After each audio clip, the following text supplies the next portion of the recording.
Welcome. Another edition of the Stretch Run, special edition today. Happy holidays, everybody. Amazing racing. Opening day at Yep. Santa Anita, great card. Championship meet opens at Gulfstream Park. To be honest, the Golden Gate card I thought was amazing. We're gonna hang with you guys for a long time today. Lexi, good morning, afternoon. Kent, good morning. Oldie, happy holidays. How was your Happy holiday? holidays. It's good to see you. Good to see you too. Yeah, I mean, other than the uncooperative weather here, everything's good. We'll be in the 50s by midweek. That sounds like here. It was the same. It was Yeah. like snow, rain, ice, and then now it just warmed up and pouring down rain in Seattle. Yeah, hopefully we'll miss the pouring down rain, but we had some snow today again too. Oh, well, nice.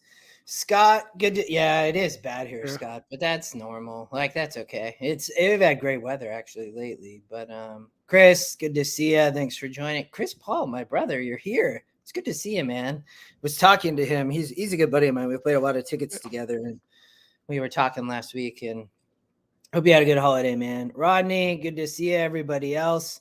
So we have yeah, Andy, Merry Christmas to you too. Mike, quit complaining in Buffalo. I'm sure, man, like cold, Yeah. snow. I would not want to live in Buffalo this time of year. Rodney, Kent, Lexi, Chris Walsh, Chris Paul. We got a whole crew here. Andy Kirk. Got a whole huge crew here. We got a great day of racing. Super excited for the Santa Anita card. If any of you saw both on Twitter and on the EVIP Facebook site, I put out my notes for the full card of the Santa Anita Classic Meet opening day today. I love that, man. I didn't even are they behind? Like I guess I just didn't look at Gulfstream Park race 4. I did look at the 5th race, Oldie. I did too. But I did not, which I know that's the stakes race, started the pick 6 and didn't come off or it did come off the turf. I did not look at the 4th race here. But how has the track been playing this morning? I have not been watching. Yeah, I haven't had a chance to watch Gulfstream yet this morning either. But I think the 8's a heavy favorite here. Top win percentage, top GSR. Interestingly, not the top Scotty or top E pick. I still do that, which is the 7 at 6-1 right now. Is anybody in the chat Rosario's off all mounts? That's huge. What? Why? Is he sick? Did he not get there? Maybe. Huh? Yeah, that could be. Could be right. Is anybody alive in this? Because there's my girlfriend, Steph. Good to see you. Or I guess hear from you. Sorry.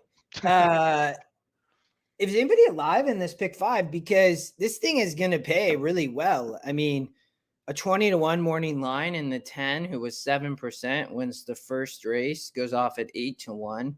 Race 2, you have the 4, who's a big chalk favorite, and the 2 ends up winning the 20% win percent. And then race 3, Oldie, you get another price in the 8, Awesome Appeal, who goes off at 7-1 to beat the 1. No decaf. So a lot of stalkers. That's not surprising, Rodney. I think that happens a lot. But I'd be curious. Story of my life. A lot of stalkers.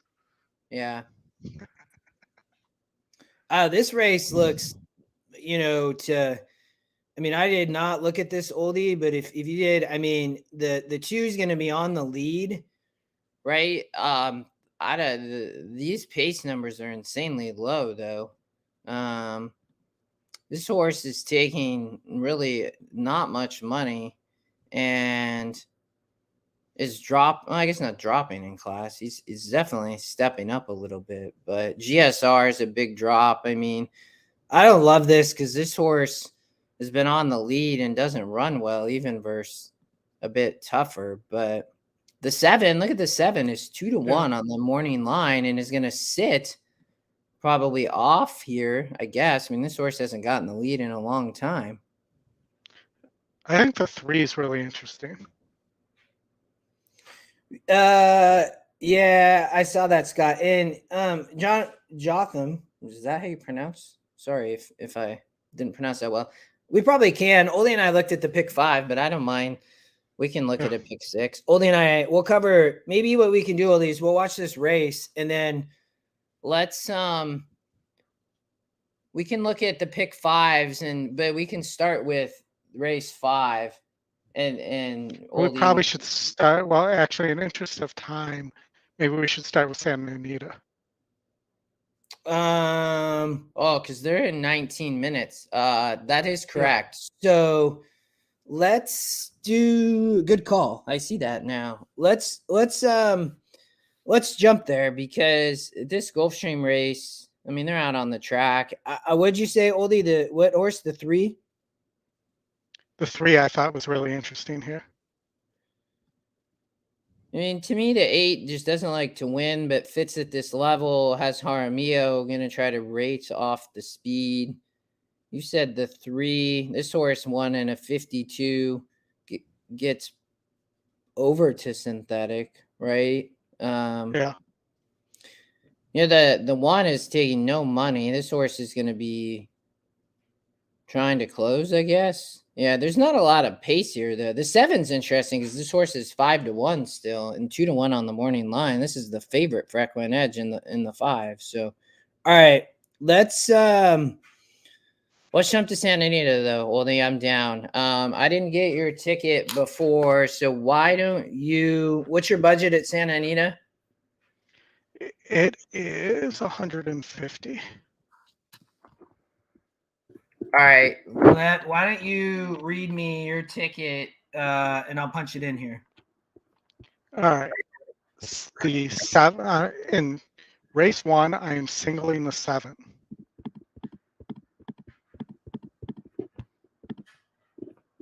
All right. Lone Okay. speed. Let's keep going. Tell me your ticket first and we'll come back to it. All right. Then race 2, 1 through 3. Okay. And then 2, 3, 6, 7.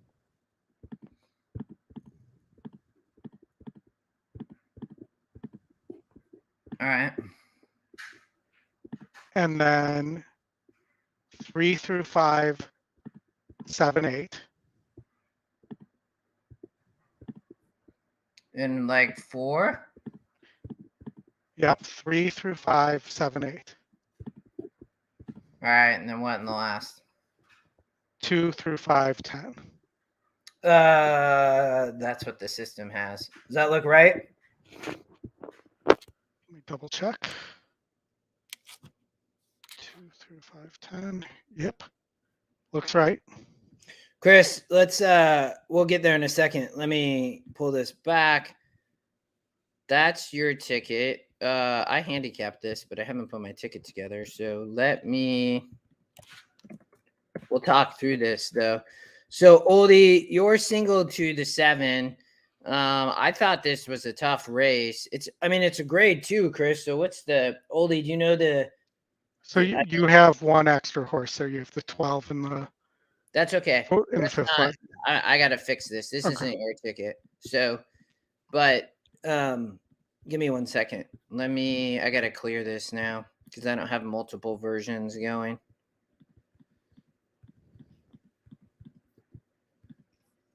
I wish that I should ask Scotty. There's gotta be a way to like clear this so that I can just clear it. I just use that's just the ticket. That's the ticket generator ticket. So Oldie, you're single to the 7 here. Tell me how you got to a single here. Do you mean top win percent, EquinEdge morning line, top EquinEdge pick? What made you single this horse? Give me 1 sec here. Chris, where's the clear button? Oh, I see. There is a clear button. I see it now. I never have noticed that. Thank you. All right. So here's my notes on the 7. Load and speed, sprinter with 2 non-graded stakes wins at a mile. 26% win, top pace, SOR 66, not top E, but second win, was at the time at least. 3-1 morning line versus 6-1 E morning line. Mandela Smith hit at 18% combo. Huge works. Second off layoff, 18%. Pratt rolled last time and chose to ride the 3 as the negative. Who's taking money? But Glatt's only 8% first time US on the 3. Yeah, I thought this was a tough race. I mean, to be honest, I was pretty much, I was all but the 5, and the 5 scratched. So let's keep going. What I'm gonna do, Oldie, is we're gonna go through your ticket, and then I'm putting my ticket together in my head as we're doing this, and then I'll share my ticket as we walk through this. Yeah. And I'll comment. When I look at this race, I mean, the problem you have here is like there's just who's riding for some of Rosario's mounts. Is some of the same jock riding some of his mounts? Does anybody know? I saw some gaff in some of Oh, these. The yeah. gaff's on the 1 in the first race. Mm-hmm. Who's on the 6?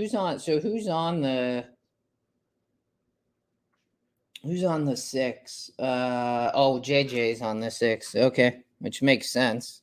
Okay. I mean, my thing here, so I don't disagree with you on the 7. I mean, big pace number. Mike Smith has a few horses. I think they're going to be on the lead today. Yeah, and I like Mike Smith on the lead. I don't like him elsewhere. Mm-hmm. Yeah, no, I can see that. I think a lot of you look here and you have, somebody like the 7's only raced 9 times as a 3-year-old. And then you look at some of these, it's pretty crazy. I mean, this horse has raced 24 times. I'm a gambler with 9 wins. I mean, it's just wild to me. You can see that some of these horses just as 2-year-olds got in a lot of racing and then a lot of racing as 3-year-olds. So the 7, right, late to the track, not, that doesn't, is not super concerning. But I think my thing here is it's all about the pace, right? I think. And yeah. I mean, this horse is going to have to improve, though. So that was my only concern, right? Is if you look his best races, though, look at the last 2-mile races. Mm-hmm. Yeah, back here. Yeah. Yeah, I mean, in 62s, I mean, again, like it's going to have to improve versus some of these that have won a bunch. But I get it. I mean, I could see singling this horse because the pace for sure. The morning line doesn't love it, but if I don't, when I single a pace horse, I don't really care about some of the other metrics if I think that it's going to just get the lead and be gone. So I could see it. Cool. Let's go to the next, Oldie. I said this was wide open or single to 3. You went 1, 2, 3 here. Tell me about your thoughts here on the 3, and then curious to hear about the 1 and 2. So I'm not hugely sold on the 3, other than that the 3 is working with Country Grammar, I believe, and working favorably or equally to Country Grammar. And if you like Country Grammar, how do you not like Bletchley Park here? That's the question. My notes say, lost last 3 against similar SOR by more than 10 lengths each, 30% second off the layoff, second top GSR, top pace would be lone speed if 1 scratch, likely needs the lead. Okay. So that was let's talk about that for a second. So the 3 has not gotten the lead of any of these races. And I didn't dig like deep into them, but some sprints and then had the 2-turn race here and pressed outside. I'm guessing it was just facing a much faster horse. So the 1's going to break from the rail, right? This horse did not break and was off slow first out with Mike Smith. Then JJ rides and it breaks, and then now has Flavian Pratt. I mean, think the other Baffert could sit the trip here, though. Yeah, the 2? Yeah. Yeah, no, I mean, I could see it. I mean, my comment, though, is this horse has not been able to rate off the pace. I mean, it's tried, but it hasn't been able to do it yet. And now going 2 churns. So I guess maybe that's the difference and can improve. Yeah. And also, had some start trouble last time out, still beat the 3. I have Baffert horse E second pick, third win percentage, finished ahead of 3 last time out. Had issues at the start, 62 GSR, gets Johnny V. Baffert only puts Johnny V on live horses, 31% jockey trainer combo, 30% first time routing. GSR stays the same. Pace duel between the 1 and 3 might benefit the 2. Mm-hmm. It's And kind of wild, man. I mean, look, JJ jumps off the 1 to ride the 3. yeah, Pratt jumps off the 6, who's 27%. I hate the 6 here. To ride the 1, and then Velasquez jumps off the 3 to ride the 2, who, Velasquez rode the 3 times, and then has, Vasquez has been riding the 2, and, JJ gets back on Bletchley Park. So I don't know, this is kind of wild. Yeah, I mean, Mike, I think you either love or hate Mike Smith, right? Yeah. Well, on the 6, I have, I know it's got a high win percentage in the system, but I have second win percentage, multiple chances at the distance, has not run well since August, no speed, doesn't pass horses. Practical joke horses typically prefer 1-turn miles to 2 turns. Yeah. I think the way that I see this, and I'm going to have to figure out, we have 8 minutes, like, is the 3 going to just get the lead and put the 1 away? If the 1, I just can't. I mean, Pratt's going to have to break, but I feel like this might be the race the 3 gets the lead to win. If that doesn't happen, to be honest with you, I think anybody could win the freaking race. Like, this is just a wacky maiden special in my opinion. But all right, let's keep going, Oldie. So race 3, you're 2, 3, 6, 7. What my comments where I want off the pace here, you have the 2, which is Masters of Foxhounds on the turf. I'm not you have the 3, 6, and 7, which are off the pace. So what was your thought here? So obviously the 2 is your potential pace. I have top win, top E pick, top pace, top SOR. So, you have 4 things lining up right there. And then second highest GSR, but 0 for 2 for the distance. 100% needs lead. Grade 2 winner at 10 furlongs, 2-1 on the morning line versus 9-5 on the E morning line. There is other speed in this race. And then the 6, I have as a grade 2 winner going longer. It's the second pick and win percentage. Presser stalker type, not a closer. Gets Pratt, 37% jockey trainer combo. Wins have come against similar company SOR wise, so watch out for the 6 there. And then I had the 3. The 3, I had 12%, has a win at the distance, but against allowance company, been close and unable to get there against graded. Company might get the pace set up here. GSR supports this distance being in the wheelhouse. 3-1 morning line versus 9-2 E morning line, 27% jockey trainer combo. And then JJ jumps on here, right? I mean, to me, that was a big. I thought the 3 was really interesting here. I don't love the 2 at all. I think the 6 has a big shot, but the 3 was really intriguing because of the JJ move. And this horse, to your point, right, Oldie, he has been running really well here at longer distances, and is going to have some pace to cut into. I think this horse is very interesting.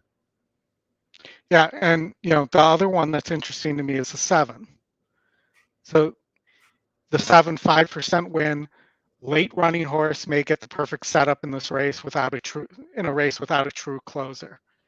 GSR supports added distance, maybe a touch class compromised as SOR running against 64 through 66s and not winning, running against allowance company. Previous step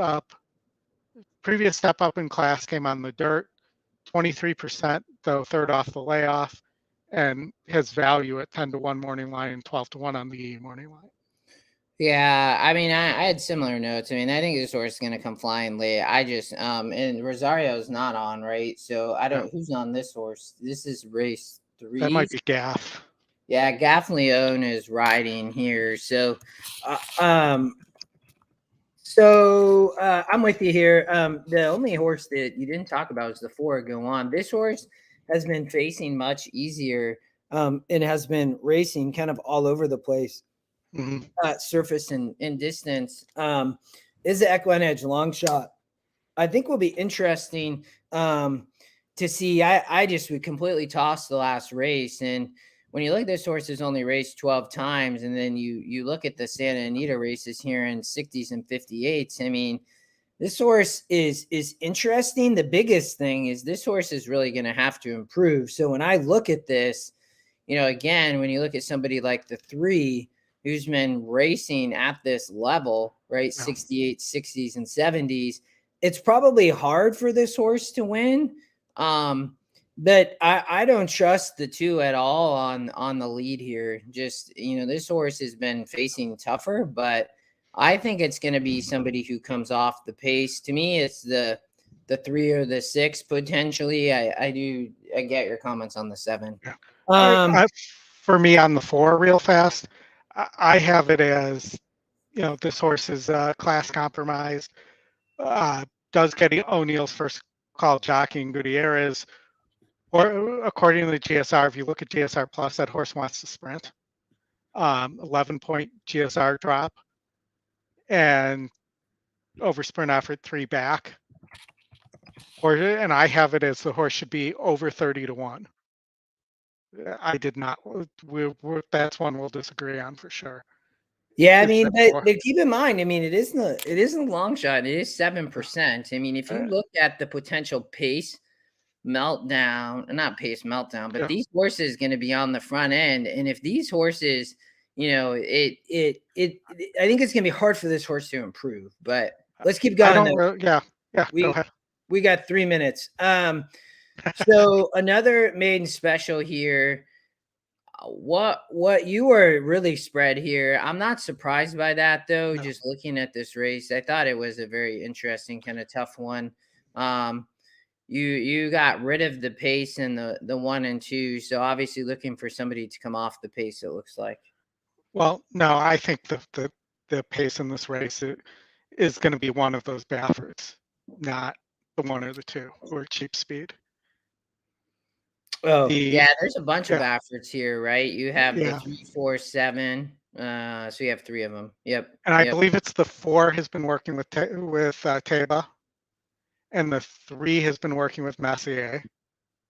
Okay. The 4 is owned by Baffert's wife, so look out for that. Yeah, I thought that I saw that too. Yeah, I put Baffert owned. I thought that was really interesting. Yeah. And, I have owned by Baffert's wife, low GSR, not the level of GSR talents. The other 2 Bafferts, all the Bafferts seem to want longer, though, looking at GSR Plus. But, the workout reports are nuts on all 3 of them. So I couldn't not use them. And then what was interesting to me here, the 5, the Mandela horse, is a pure sprinter, according to GSR. Mhm. And then the 8, Yakutine's 10% with first-time starters, has a nice work on December 22nd. But I was wondering if they'd scratch this horse, because that's really close up. So they must be really thinking this horse needed that workout, because that's 4 days ago. Mhm. But I will say that ownership group is a very common Baffert ownership group, and maybe this is a horse they think might be pointing towards the Derby, or the road to the Derby, let's say, because why is that horse not with Baffert? Why is it with Yakutine? Yeah, no, it's interesting. So, all right. Well, they're approaching the gate. Let's Yeah, go to the last sorry. oldie. You are 2 through 5 and 10 in the last. I thought the 10 smart code was very interesting at the EquinEdge long shot. 10% to win. I didn't like a lot of horses in here. Again, wanted somebody off the pace. I think that horse is going to be dangerous. What'd you like best here? I mean, this was a really tough race to find anything to like in general, but the Justify horse, I am interested who's riding instead of Rosario, because Rosario staying aboard was one of my positive notes there. The 4 is really interesting. It's only 6%, but first time US and 19% off the layoff. And it's Pratt on the turf, so likely a live runner. And 8 furlongs is its top GSR number. So I really think that 4 is super, super sneaky there. They're awful. Good Okay. speed. Sumter on the Sorry. outside, intent on getting to the front. Mike Smith coaxing him along to get the lead, and he'll be the pacemaker. One more bit is tugging a bit. A joint second inside Handy Dandy, and then I'm a Gambler in the red colors settles in fourth, about 5 lengths off the leader. Balnikov right together with Time to Party with 6 furlongs to run. Sumter the pacemaker with an easy 2-length lead. Over one more bit in second. Handy Dandy clearly third. I'm a Gambler fourth, 4 lengths off the leader.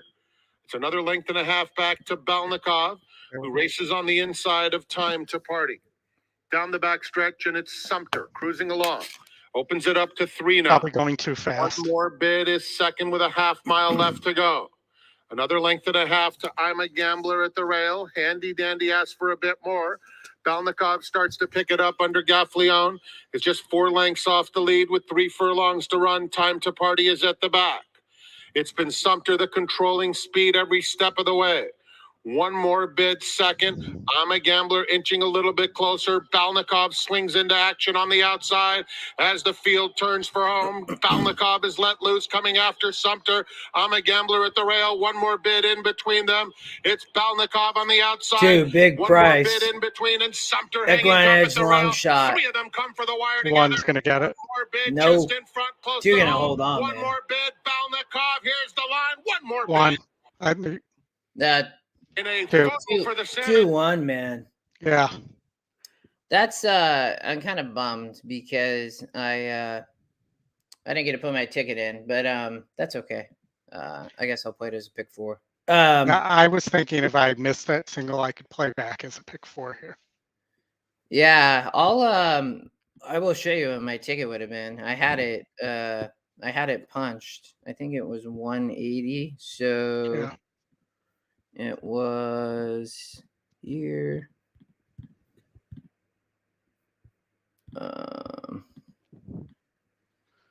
Smith just went too fast. Yeah, for sure. My guess is it would have been something like, so 3 and 10 in the last 3, 5, no 5. I'm just doing this, then I'll pull my pick 4 back. I don't like this. Have on that too. 4. Probably going to be a case where I need to read my notes. Last out maiden winner, tie top GSR, needs to break well and be close to the pace. Huge works. That's what I had on that. On who? On the 2 in that race. Yeah, no, for sure. I mean, that was a big price. I mean, Master of Foxhounds is Scotty play. That's interesting, Chris. I'm excited to watch that race then. So we have Golden Gate and then we have Gulfstream. So I don't think we'll cover the pick 6. Why don't we, Oldy, let's jump. Do you want to do Golden Gate early pick 5 real quick? Yeah, if you think if we can get it in time for. I think we'll be okay. Play here, absolutely. All right. What let me know your budget and ticket. 120. Okay. This is interesting because there's a Scotty spot play in here too. Yeah, I don't have any of them. It's not showing up today, so you'll have to tell me what they are. I can see maybe they're. Let me see if they're on my iPad. We'll see if they're showing up on. I could restart or refresh at Golden Gate. There's Scotty spot play. Yeah, race 2. All right, let me see if I even have them. If I don't have them on my iPad, then they're not going to show up on. Yeah, they're not. Okay, so you'll have to tell me. Tell me what your ticket is here at Golden Gate. 2, 4, 5. Yep. 1 through 3, 8. All right, I'm gonna single the one at 15 to 1. Okay. What was I it can again? see that only speed. What was it again? 1 through 3, 8. Oh, 1 through 3. Okay, cool. Yep. And the Scotty spot plays the 2 in that race. And race 2. Yep. Okay. Race 3. Race 3, single of the 8. Okay. And then I have 7, 6, 3, 5 in race 4. Yep. And then 1, 5, 8 through 10. Yeah, that's straight Ticket generator, yeah. Yeah. Yeah, Okay. I mean, I could dump the 8 in race 5 and at 43 GSR and make a change there, but there's not much. All right, let me do this real quick for everybody, and then Oldie weekend. So, I think the Wong horse here is really interesting, the 2 horse. But let me. So I don't want the 1 or the 3. So 2. I didn't love the 4 either. The 4 is the favorite. I mean, I guess I could just toss this horse. I'm just getting rid of that horse. I guess I thought the 2 was interesting here, Oldie. I mean, it's Wong, and I don't know this Chavez rider, Alexander Chavez. Does anybody know where this guy came from? I haven't heard of him. Yeah, I haven't either. So he's 15% though. So he's been riding. Anybody in the chat? Like, I don't know who this jock is. But I would either probably single the 2 or the 1. 1, 3, 7, 8. There's got to be a reason this 4 is. Say again. There's got to be a reason the 17% 4 is 3 to 5. Yeah, I think you need the 1 there too. I probably missed that, but you probably need the 1 there. Well, I don't know. I mean, it is the pace, but this horse has stopped at 44 and 48 were my notes. So but the 3 doesn't look low. Well, maybe it can press. It's a really low GSR though.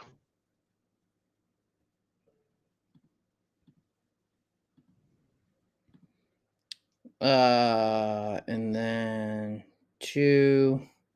The 2 is interesting here. Another Wong. 5. Yeah. There's some. This I thought was a tough sequence, to be honest. I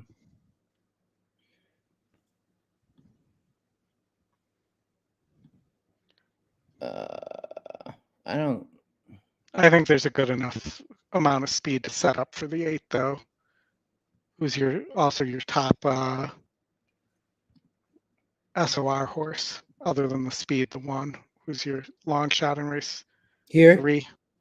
Race 3. Oh, yeah. I thought this was a tough. Tough race, to be honest. Yeah. But and then 2, 3, 5, 6, 7.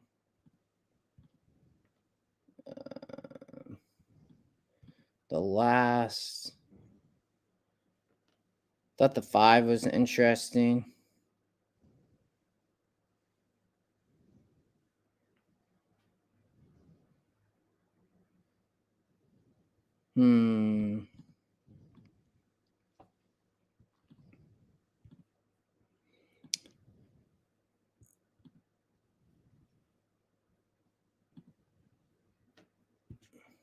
Oh, the 1 scratched in leg 2. That just happened? Yeah, it must have just gone in. Oh, he rode at Thistle, Scott. Yeah, thanks, Daniel. I just see that. Oh, that's a bummer. Then I'm singling the 2 in race 1.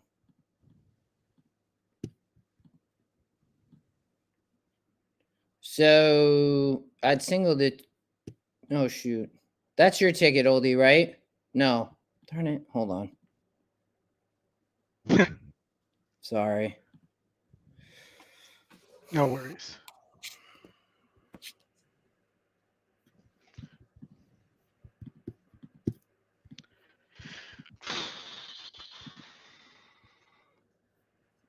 All right, Oldie, tell me yours again one more time. It's 245. Well, now it's 238, not 1. Let me adjust it for that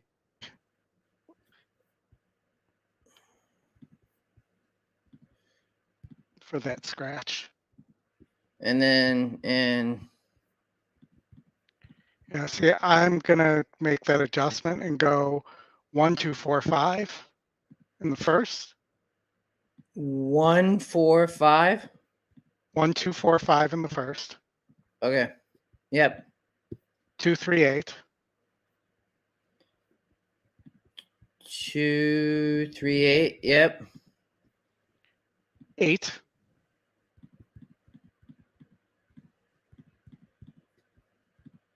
Yep. 3 through 5. I'm sorry, 3, 5 through 7.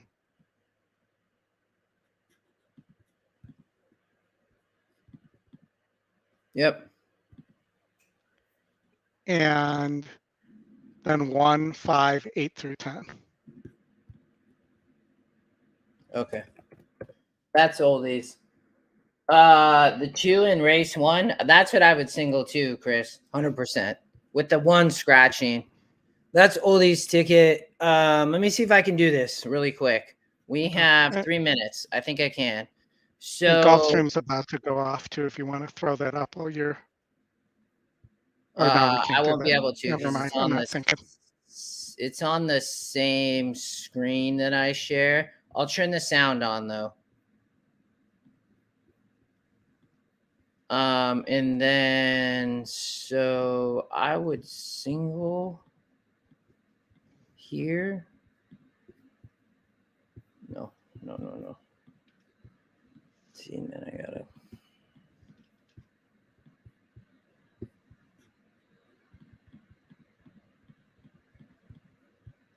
I guess clear.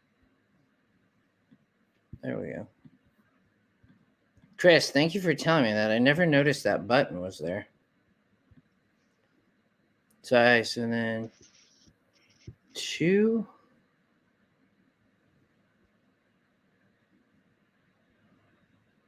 2, 8, 3. Thought the 7 was a little bit interesting here. And The horses are approaching the starting gate. Rainbow 6 on its way to $250,000. Horses on their way to the gate for the 27th running of the Tropical Park Oaks.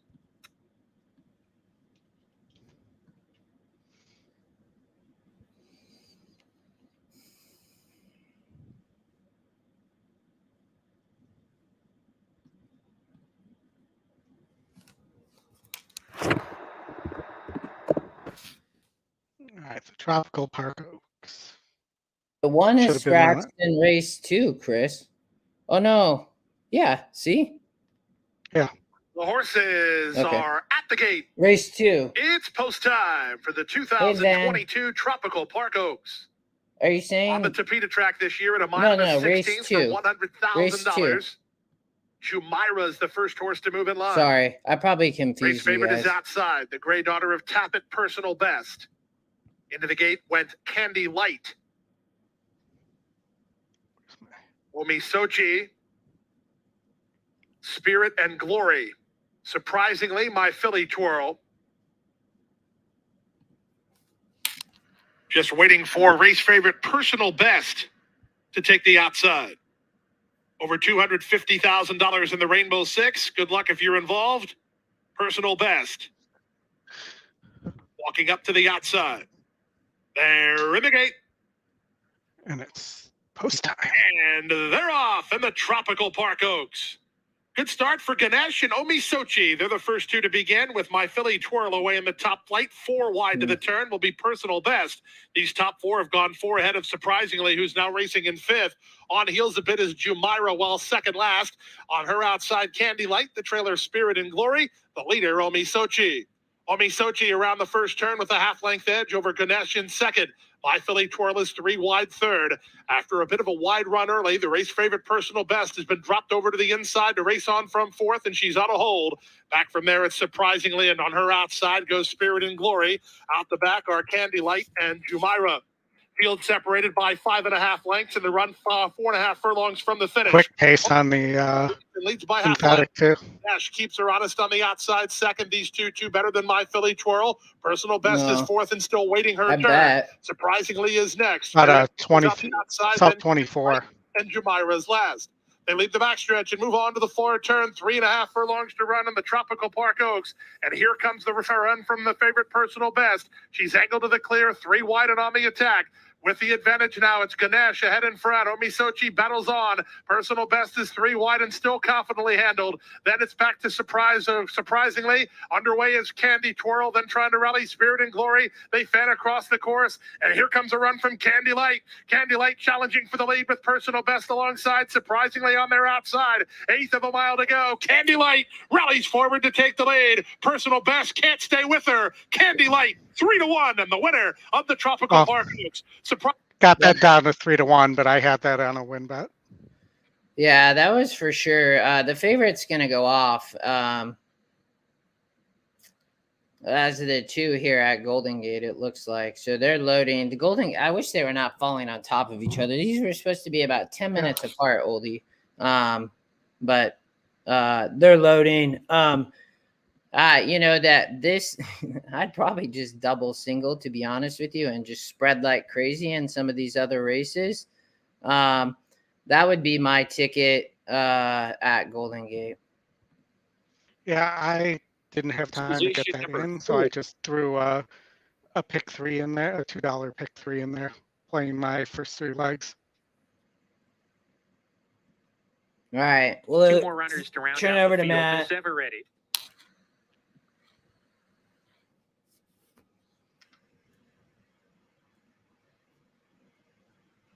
To round out the field, class code.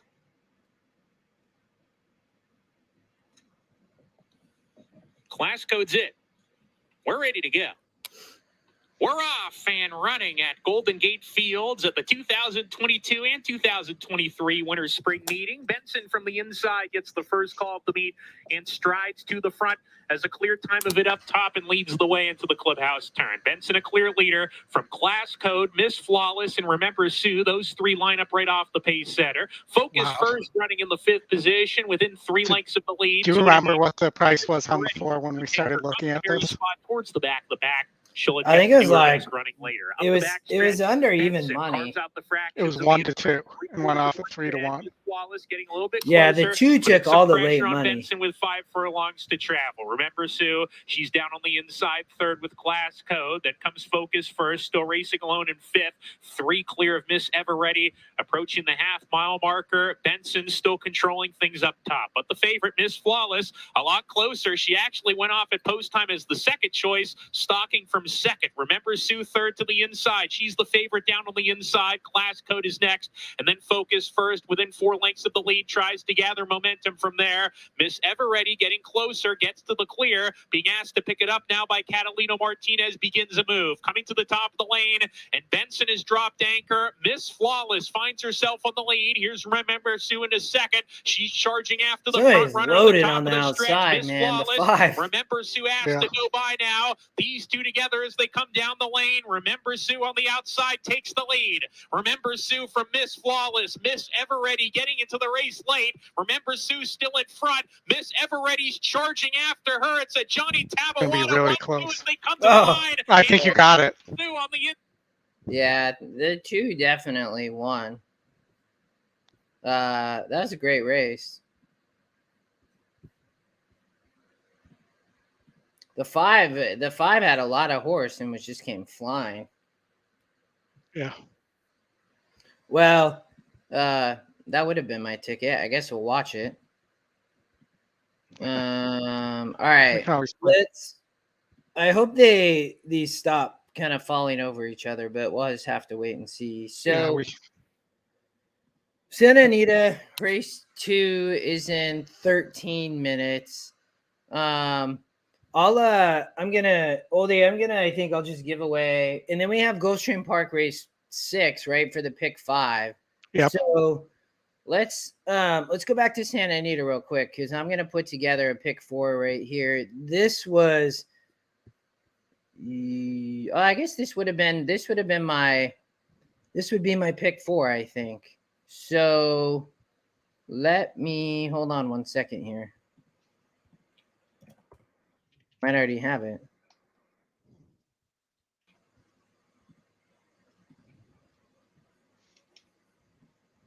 Yep. All right. So, although I will probably do this, and then Where is mine?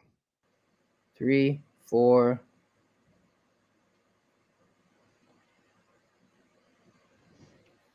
All right. That's my pick 3. Oldy, are you gonna run this back? I am going to make some changes to it, but I was planning on it. Yes. Let's see here. All right. So if we, Because I think that's a little extreme for a pick 4. yeah, no, agreed. So I can, as you're doing that, Oldie, let me, I'm going to kill that. That's Santa Anita. We'll adjust yours there when you're ready. Then we both have our Gulfstream pick 5s. We'll cover here in a minute. I thought that we talked a lot about this race, Oldie, as you're putting that together. Just for everybody, I think that this race is pretty wild. I think you have to, for me, it was single to 3 or just massively spread.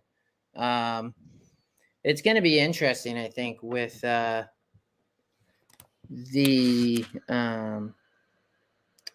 price in the first leg. You know, the EquinEdge long shot got there right at, is that 18-1 or 16? Well, what's interesting is the 2 is the one getting the all the money. Mm-hmm. Yeah, no, I agree. I mean, it really is. So what I did was I eliminated the 1 In first leg. your pick 5? Yeah, in the pick 4. Oh, yeah. So what's your budget? 80.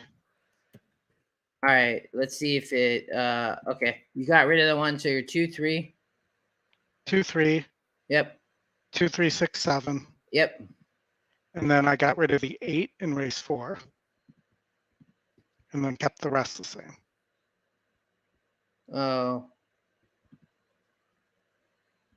No 1. But and it's 80? Yeah. 2, 3, 2, 3, 6, Oh, there. 7. Yeah, 3 I got through you. 5, 7.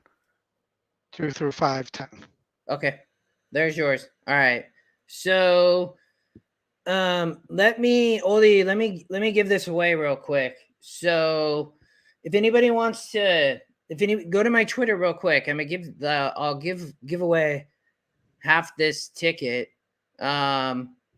since Oldie, and then we can come back and let's start talking. We can talk a little bit of Santa Anita, but then let's also start talking late Gulfstream pick 5, because I think that's an awesome sequence. But anybody who wants, like, I'll select 5 people to give away here in a pick 5 or pick 4. I'll play it for I'm gonna play it for $1, Oldie, since I was gonna do a pick 5 and didn't get to it. And that way we'll have a little bit of potential value still. Makes sense. Tony, pick you. We'll do Gulfstream late pick 5. Tony, make sure you go to my Twitter if you haven't. You need to retweet and then make sure you're following Scotty, me, and Oldie and everything. And then I'll pick you. I'm all for picking you. I just gonna let me go here. So we'll load this tweet up. All right, 5 people. You don't have to have a picture. We got a bunch of people though, Oldie. I think that entered this week. Yeah, no, I mean we've consistently been around 125 viewers too, which is higher than our normal Friday viewership. So it's not surprising. There's been a lot of interaction on Twitter. I think people are excited about the racing today. There's, obviously great cards, so why wouldn't they be? And hi, Mike. Uh, so I think it's a great contest too. All right, 5 people. Here we go.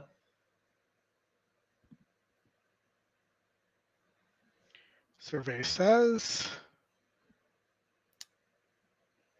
Creed. Yeah, I love the Seahawks logo, whoever this is. Brad Kilmeyer. I don't know who that is. Fatman 548, Michael Myers, and Savage Not. These 2 people, this guy not following anybody. And that and then this Oli, he's not Chucker's not following you. So Chucker needs to K Reed. he's excited. Is K Reed is K Reed who are you, Fat Man 548, Kevin? I'm guessing he's K Reed at the top. Oh, yes, Oldie. That I told Oldie, my kids are, when I said I was sick all night, like I'm like functioning on a couple hours of sleep. I told Oldie that. I'm like, thank you, Oldie. I'm glad you made that clear there. You know what was crazy, Oldie? Last week, so I'm going to do this right now and then let me do this. Last week, Oldie, I gave away the Tampa Bay ticket and I never actually punched the ticket, man. But it only paid, it only paid like $100 or whatever. So from that, it was okay. But let me do this real quick and then we'll jump back. So I'm gonna play this for $1. So all 2, 3, 2, 1, 2, 3, 4, 5, 7, 2, 3, 4, 3, 4, 7, 10, 12. I really love the 10 in the last race. All right, so that's 180. Okay, Reed, let's win it. Take this. We got 5 minutes. Time to get a price here. The Santa Anita pick 5 is going to be gigantic. Yeah. If we can beat some prices here. All right, that. All right, Oli, let me go post this. It'll take me 1 minute. What do you want to talk to start while I go do this for the next minute?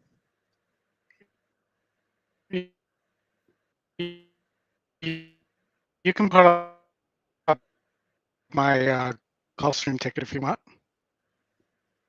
That's mine. All right, there's yours. Why don't you start talking through the first leg at Gulfstream, and then I'll jump back to Santa Anita, kind of in between, as I'm posting this.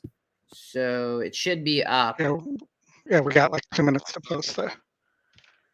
All right, so leg 1, there is a pretty heavy favorite there in Loco Abario, 31%. Second E choice, top win percentage, top pace, as well as top GSR. I will say that that Ronald Spatz is not the best off a claim, and that was one of the reasons I did not single here. The 9, who is top E pick and top and second win percentage, I think has a real good shot here, but not a great GSR, so you got to watch out there. The 8, Mark Cassie, first time starter. I believe it has a excellent works according to the notes I have that I think this horse is live and has a shot at 6-1, 56 GSR there, only 9% win. And then I also like the 4, who also has a couple bullet works and was excellent in the workout report. Currently sitting at 4-1. I think all those horses are live here. And if I had to add here, if I was going to add another horse, it would be the 3, who's the long shot. I just didn't like the GSR. Here it is, a second time starter at 14%, so I may live to regret that move. The second leg, Hold on 1 second. Yeah, sorry, I wasn't. No, you're okay. I just gotta before you go to the second leg, we'll jump to Santa Anita. Let me I just have to I have to be able to see that screen because a lot of people's Twitter is not what I would expect it to be. So then Fat Man 548, another great viewer. Thanks, Kevin. Is it 548? Yeah. All right. And then Michael Myers, MC Myers.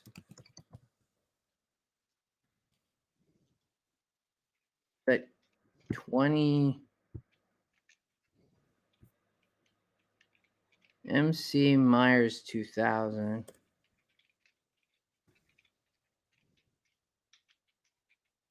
So MC Myers, Fatman 548, Savage Knot, Brad, and Kevin. Sweet. All right. So Kevin, it's all in the first leg and single to the 3 in the next.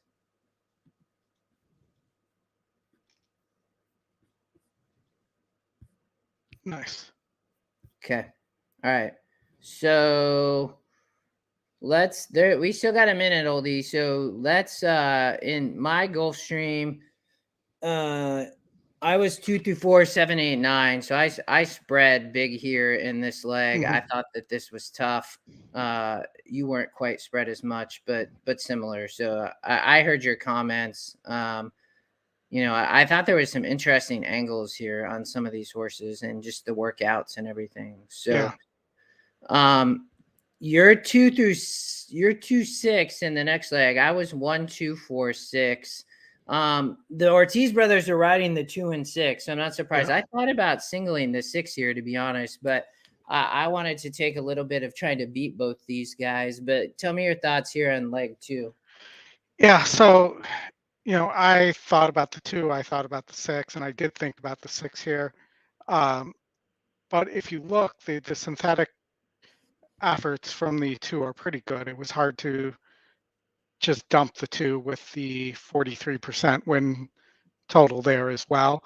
And, as I often mention, when you get some alignment between those top 2 picks and you feel good about them, that's a 60+% win. So I just went with that and decided, it wasn't worth taking a chance on or using any more money in that leg. I have a note on the 1. The 1, in its previous synthetic runs. What's interesting on the 1, and I'm not sure. Well, they're off at Santa Anita. Okay, sorry. No, you're good. Those 2 now vying for the lead into the first turn. Wow, 4 got the lead. Mastermind is able to clear off and sprints away, tugging hard and leading by 3.5 lengths. Principe on the inside of Bletchley Park, second and third. It's going to be interesting who can right next here. to Pelagio. Yeah. They start to swarm in on Mastermind, whose lead is down to a half length. At the back of the field is Migration. They head past the 5/8 pole, and it's Mastermind leading the way by 1.5 lengths once again, with Principe in the 2-path second. Bletchley Park outside of him. Pelagio widest of all, fourth, but just 2.5 off the leader. Purified getting a smooth journey just inside of him. And then it's another 4 to Migration. 3 furlongs remaining. And it's Mastermind tackled by Principe, who's just a head away now. 3/4 to Bletchley Park in third. Pelagio has to go now. He's covering a lot of real estate, but Pelagio making his move, coming to the quarter pole, and Pelagio has put his head in front. Purified is just behind this group. He's asked to pick it up with 3 to make up. Bletchley Park in between. Principe at the rail and Pelagio. 3 of them line up. 3/16 from home. 4 back to Purified in 4. Great race. Bletchley Park is tough between rivals. Pelagio on the outside and Principe. Bletchley Park. Watch out for that too. He's coming. 3 back to Purified. It's a driving finish. Bletchley Park. Principe on the inside. Late run from Purified. Bletchley Park wins it by about a neck. Well, I'll take that as a boom. Yeah, I used 2 horses there and escaped. Yeah, nicely done. I mean, it's kind of a bummer. I mean, you'll see my note. I said wide open or single the 3. So, you know, I thought that the 3 would be tough there, but I'm glad you got home. Oldy, nicely done. And beat the 2, which is good. Yeah, which we thought the 3 was going to be the favorite anyways, and so we lucked out a little bit there. Yeah, you know, the 3. I mean, it was interesting. They're all trying to rate there off the 4. So the 4 obviously was a big price. But all right. So well, I guess that bodes well for Country Grammar. Yes. Yeah, we'll see. I mean, that's going to be an interesting race here in a bit. So, leg 2, you were 2-6. We got 7 minutes. So I added the 1 and 2 here. In leg or the 1 and 4. 4 just as a long shot because I added the 1 as well. I thought that I like the 6 best here, lay the groundwork, but you know, this horse is coming off a layoff was just one of my concerns, but it's been facing tougher and running well. And then you get the GSR jump, Irad, Chad Brown. You know, I think to your point, Oldie, the 2 big win percent of 43%. I thought the 1 was a little bit sneaky. I mean, they are on the synthetic is a horse that could come off the pace. Sonny Leone's riding. You know, this horse won a 48 SOR back here as the favorite. And then, you know, has been facing way tougher. So I just thought this horse might surprise as I look to single elsewhere instead of the 6. So, well, and I'll tell you just that I keep reminding people of this as Chad Brown comes back down there. He was 32% on the all-weather last year. Wow, great stat. I mean, that really is. I mean, that's wild. Yeah. I didn't know that. Yeah, he kills on the all-weather down there. You know, at least the first season. So just watch out. Any brown horse on the synthetic, you got to watch out for. Though those are like gun runner, first-time starter numbers. Yeah. All right, let's go leg 3. I'm single here, Oldie. You are 4, 6, 8, 10, 12. I wished I now. Well, I thought the 6 is not a logical single, but it is the top win percent is one of the algorithms. I thought this horse was very interesting. Who did you like best here? So I got to tell you that the 6 was the horse I was going to drop if I needed to drop somebody in this leg. My top pick is the 12 actually. So the 12, the 8, and the 4 faced each other at Aqueduct last time out.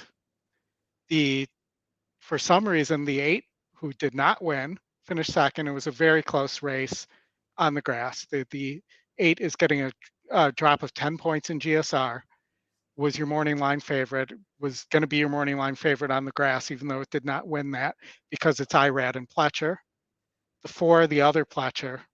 Oh, I'm sorry. I said the 4, the 2. I'm sorry. The other Pletcher finished third, just right behind them on the grass.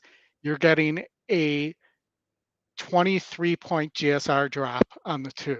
So I dropped completely off my ticket. Yeah. I think the 12 could get the lead here. Roger Atfield is an excellent synthetic trainer. This horse has wins on the synthetic. I don't think on the synthetic, the outside post with speed is all that big of a problem. And the horse is tactical, so if it doesn't get the lead, it's not going to be an issue either. So the 12, if I had to single somebody in this race, the 12 would be my choice.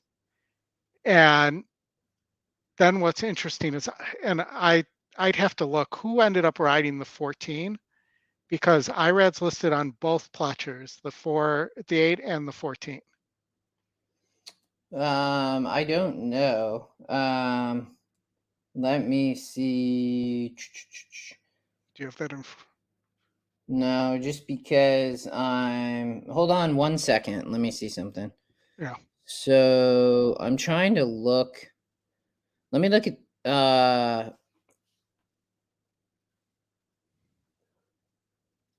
so this is leg 8, race 8. Yep. The 14 is Prado. Okay. Well, not a great switch there, but another horse with some speed that has some tactical ability and has some success on the synthetic, which is why I added that horse for synthetic that I would not have used on the grass. Mm-hmm. I think the 10 also is a synthetic horse that I would not have used on the grass. And the 4 is really interesting, both on synthetic and on grass. Yeah, the 4, was it the 4? Yeah, the 4 is EquinEdge long shot, and to your point, they had been racing against each other, so it drops a little bit, but I think is really interesting here. Price split, long shot, 10% to win. You have Castillo rated for Danny Gargan. So I noticed he shipped some horses down here. So very, very interesting. All right. I'm single to the 6. I think that there's a lot of horses here that don't want this surface. I think the move off the turf really changed some things. Zayas riding for Safi, Extella. I mean, this is a lightly raised horse, raced in a 74 here on the turf, had been at Keeneland. I think that, this is a nice horse. It's only 16% to win, but it is the top EquinEdge win. It definitely has been higher odds. Is going to be higher odds today. But I wanted to try to find a little bit of a price to single. I understand your single to 7, so let's go there next. I get it. I ended up punching the all button here and trying to play against the 7. But tell me a little bit about your single to 7. Top pace, second win percentage, top E pick, top GSR. In this race, I'm a little concerned that it gets caught at the end here, but it is on the dirt at Gulfstream, and that tends to favor speed. And so this seemed like the place to take the shot with a speed horse. Yeah, I get it. I like this horse. I thought it was interesting. The scratch of the 2 really helped. Yes. Was it the 2? There was the scratch of the 3. It was the 3. I think the 3 really helps the 7 potentially wire this field on the dirt. So I get the single there. And the last, you are 3, 6, 7, 9, 10. I'm 6 through 9. No 10, no 3. The 10 I thought was a little bit interesting. I was not a huge fan of the 3, although the Morning Lion likes, mainly just from the perspective of these horses were going to be on the pace, and I just try to play against those. But I could see it. But anything to add here in the last, Oldy? I just think that the 3 could get an easy lead here. The 5 is cheap. Mm-hmm.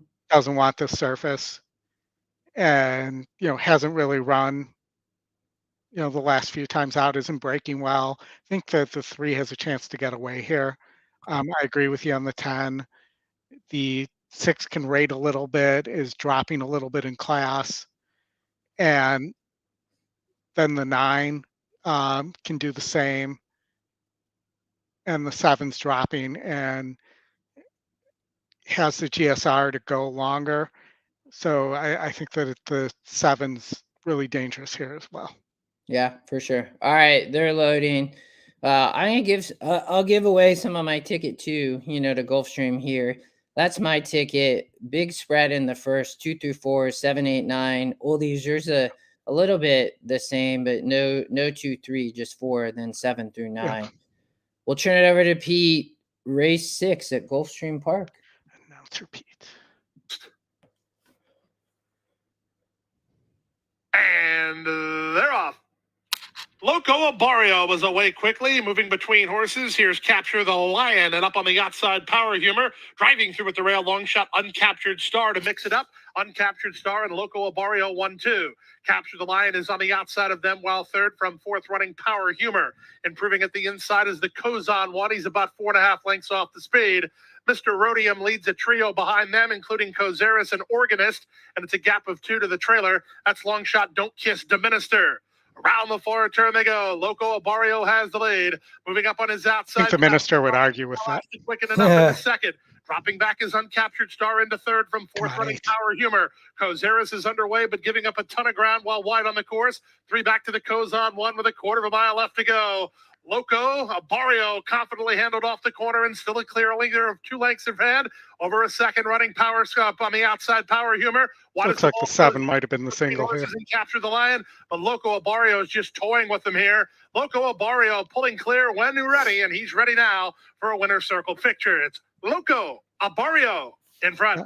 Kozaris with a wide rally to get second. Power Humor's third. Battling back was Yeah. I mentioned I almost sing. That was my other choice there, and I may have chosen wrong. Yeah,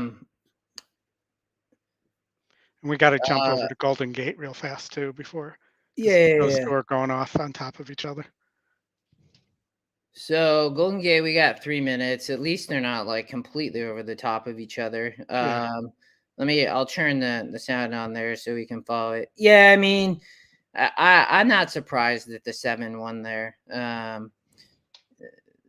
That was mine. For some reason, Oldy, your ticket's still alive though. Yeah. Let me. Was it 120? Oh, 9. Okay. Yeah. You'll have to tell me just as we're waiting here, Oldie, and then I was singled to the double singled to the 8 here, and it's like, tell me your ticket again so I can update this. No problem. 238 in this leg. What were you in the first leg? And then 1345. 1245. Sorry. Too many was the answer. Oh, sorry. Well, first leg 1 2. So 1245. Yep. 238. Yeah. Hold on.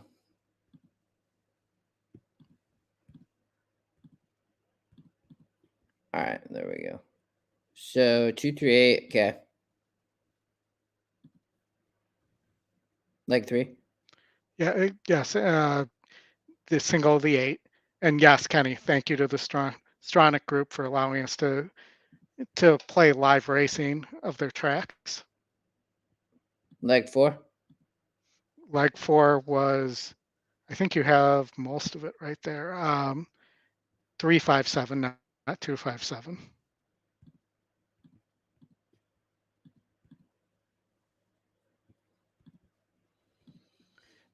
And then the last 1 5 8 through 10. 1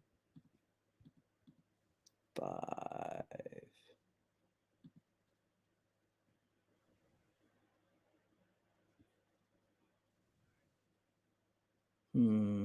How much was it?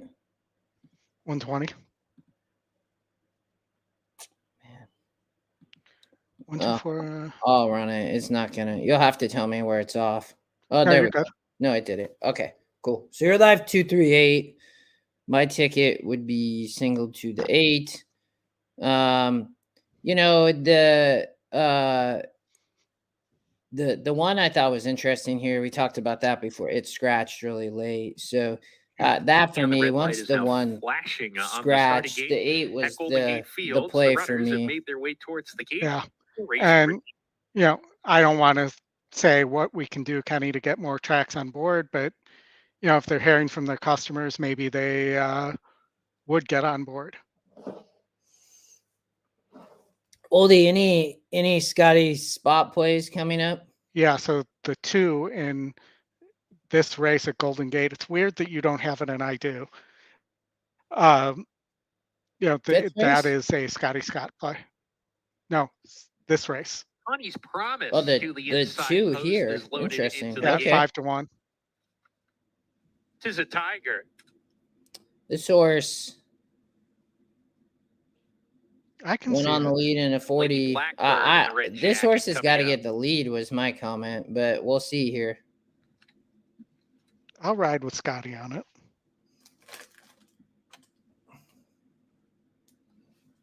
Why not? Someday, Ken, it will all get figured out. I Yeah. feel like as Clubhouse horse Wave, racing post starts position to number evolve. 5. I mean, eventually you got to realize your audience isn't just sitting there watching TV anymore. It was interesting. I was talking about the with a buddy of mine last night at Christmas around like Lazarock. sports and streaming 06. and stuff like that. And a lot of times you can like 2 watch more it runners on a to load in. mobile, Daddy's Nina and Kind but But She then Lies. you can't like airplay it onto your TV, and it's kind of wild the ready to get. restrictions. Yeah. Well, it's complicated licensing too. Thanks, J May. Everybody hit that like button. Yeah. Laura. There's the 8 or Connie's the Promise on the 2 inside gonna try to asks get for the lead. speed. We'll Kind But see. She Lies moving I up thought to this come horse had to into get play the in front lead. end, I thought though. the Kind 8 But would She Lies clear. in front. Connie's Promise right there. It did Moving not clear. Tis a Tiger wedge Well, I between think them. Those he three battling can for the early if he lead. wants. And I don't know if Clubhouse he Wave has on a to. He strong should just hold not is get asked hung to sit wide off the though. top 3 Yeah, who well, go at it, separated 2 or by 3 half wide length. there, though. Kind But She Lies now striding Unless out. you know you have the best horse, which Connie's maybe he Promise just knows. inside. Between horses, The Tis a 2's Tiger gonna not get giving up shuffled her back. position. Connie's Promise and a little Yeah, tough 2's drop done. back a few spots. Clubhouse Wave and Daddy's Nina both passed her. It's a pretty contentious pace, not necessarily fast, but they're moving along here up top with 4 of them battling. Kind But She Lies still with a narrow lead. Lady Blackbird's watch the action unfold in front of her. Swings 3 wide off the turn. Then Lazarock in the second last spot. Connie's Promise not her day today. Down the stretch, Kind But She Lies swarmed on both sides. Tis a Tiger's right there. Daddy's So Nina, often a horse sneaks up that rail trying to pick him up. at Golden Tis a Gate. Tiger, Kind But She Lies battling for the win. Lady Blackbird. Nice Clubhouse ride on Wave, the Lady 3. Blackbird lunging at Tis a Tiger, who has the lead. Oh. Tis a Tiger. I'll take it. Yeah, nicely done. The 3 horse, Tis a Tiger, right? 17% to win. I was not a fan of the 2 at all. That would have been the second horse I would have added all these. So nicely done. You get beat the favorite there at 7-5, and the morning line favorite there goes off at 3-1. So, yeah, Ken, like I think I told Ollie, I'm like, my 7-year-old was sick and didn't sleep. I saw some stuff as I was handicapping, so I didn't love anything here early, but I do think there's some good vertical plays coming. Yeah. And so I think now that we like kind of got rolling here and all 3 tracks, I think Ollie, when we talked about this, right, it was like, I'm like, cool, these all start 10 minutes apart, which didn't actually then really happen, but maybe we'll get there. I think it might get back to that though, and then Gulfstream will end here in the next hour and a half. So, but we will, Ken. I think like it's just kind of crazy there trying to get started with the tracks stumbling over each other. But okay, so well done, Oldie. You are through. I actually did not play this ticket, so that's a good thing. But it would have not made it through. So I did play the pick 5 though. Oh man, my 7-year-old is just not feeling well. That's a bummer, man. He's with his mom. She came and picked him up. Oldie, let me so Santa Anita. Okay. Santa Anita, that's my ticket. I'm single to the 3. You are 2, 3, 6, 7, correct? Yeah, we couldn't have been seeing things any different today. No, and that's what makes it great, Yeah, I think I'm just kind of like, it's kind of a bummer. I thought the 3 might be a single here and got away from it, but that's okay. I really like the 3 in the next. I don't like the 2. So for me, I think Ken, Yeah, he either got the flu or something, man. He got sick overnight and then sick again and had a little temp, and like his mom picked him up this morning. But Oldie, why can you talk about this race for a minute? I want to call real quick just to check on him real fast. Yeah, of course. I mean, Okay. I have detailed notes on this entire this entire race, so and this entire card. So let's go through this and walk you through my notes here a little bit. So I am 2367, I believe here. Let me just verify that my mind is still working properly before I go through the notes here. Yep. Um, so the 2 top win percentage, E top pick, top pace, second highest GSR, but 0 for 2 for the distance. 100% needs the lead, grade 2 winner at 10 furlongs, 2-1 on the morning line, 9-5 on the E morning line. There is other speed here, though, and only a 17% jockey trainer combo. And I say only, normally we'd probably look at that as being good, but there's the 6 where you have Pratt and you, who I miskeyed as part in my notes, by the way, in the 37% there with so you have E second pick, second win percentage, grade 2 winner going longer, presser stalker type. So going to sit right off the 2, hopefully. And hopefully we'll get a price there. And you see the 6s at 5-2 and the 2s at 1-1. So I'm looking for a price there, or to beat the favorite at least. Then the 7 is my deep closer. Late running horse, may get a perfect setup in the race without a true closer. GSR supports the added distance. Maybe a touch class compromised as SOR running between 64 and 66 and not winning, running against a allowance company, but may get the perfect setup too. And yeah, as Kenny mentions, go through my notes. I put them out on Twitter. They're out on EVIP. I challenge you to make fun of me, to tease me about how my mistakes there, and to tell me why I'm wrong as well.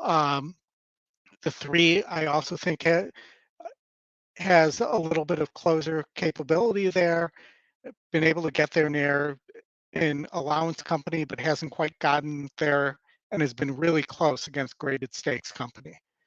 And the 1, I have 7% win allowance type, will need to be on or close to the lead. Doug has a poor record in December graded stakes. So Doug O'Neill is 9% over the last 2 years in December graded stakes. So just keep that in mind because he does have a lot of horses running here. 44% with Maldonado, but I think it was like 5 races. It was a very small, maybe 6 races, something like that, a small sample size. That wouldn't add up. I think it's 8 races if I'm 8 or 9 races. If I'm doing the math, I don't have it in front of me. The 4Z long shot, I have it also an O'Neill horse, so same thing, 9% in graded stakes in December of the last 2 years. Appears to be class compromised to me. Big GSR drop over sprinting. I don't think this horse wants any part of 9 furlongs. And lastly, the 5, need the lead type whose presence here is to ensure the 2 doesn't get an easy lead. GSR at 77 is the top, but doesn't pass horses. First time with trainer, 13%. Grade 1 place, grade 3 winner on dirt.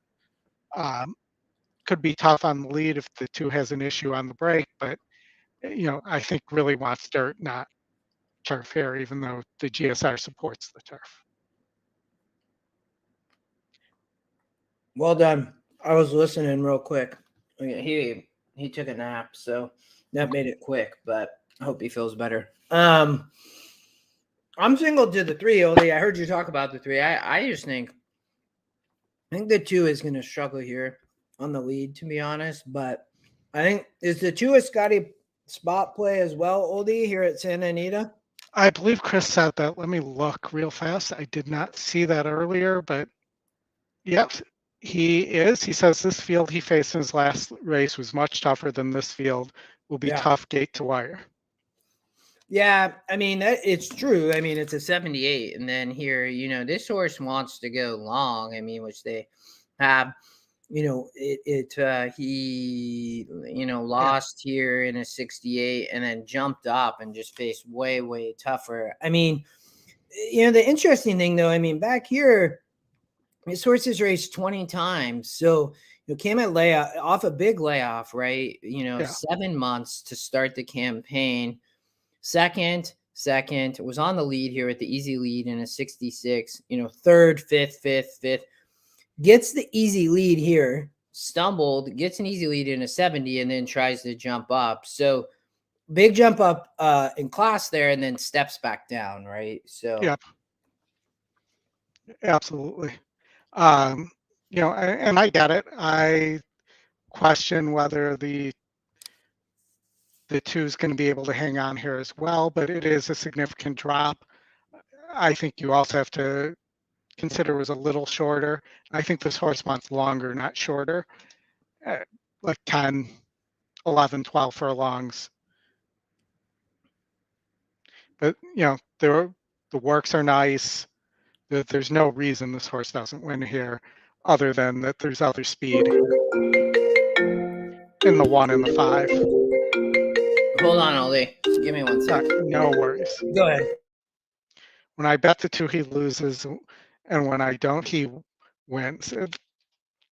Very much the case. So it happens to all of us. I'm trying to think. There was a horse last weekend that was that exact thing for me. This horse wants Rispoli back. Does anybody really want Rispoli back, Chris? You go through those ups and downs with Rispoli. He gets really hot and then he gets really cold, it feels like. Not that, Mike Smith is any better, but we got another Mike Smith speed horse on the turf here. Let's see if he can go gate to wire this time.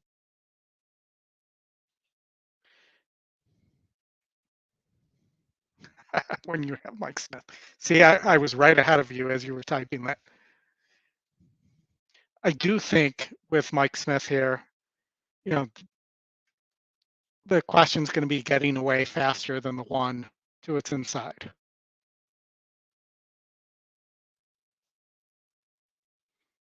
Justin, you're muted.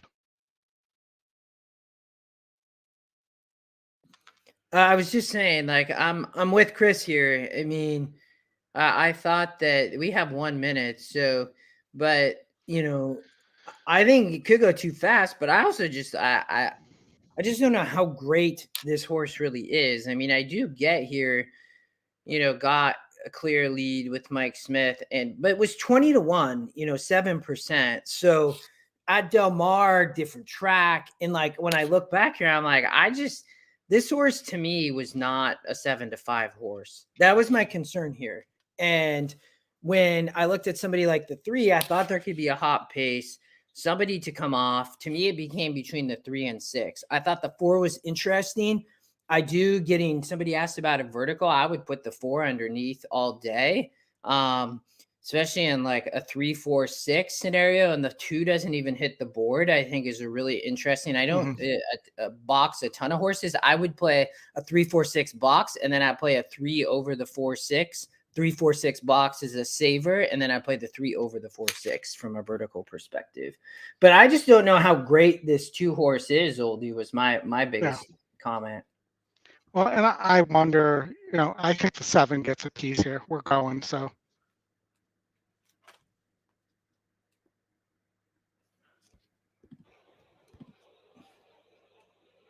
Flashiest walking up.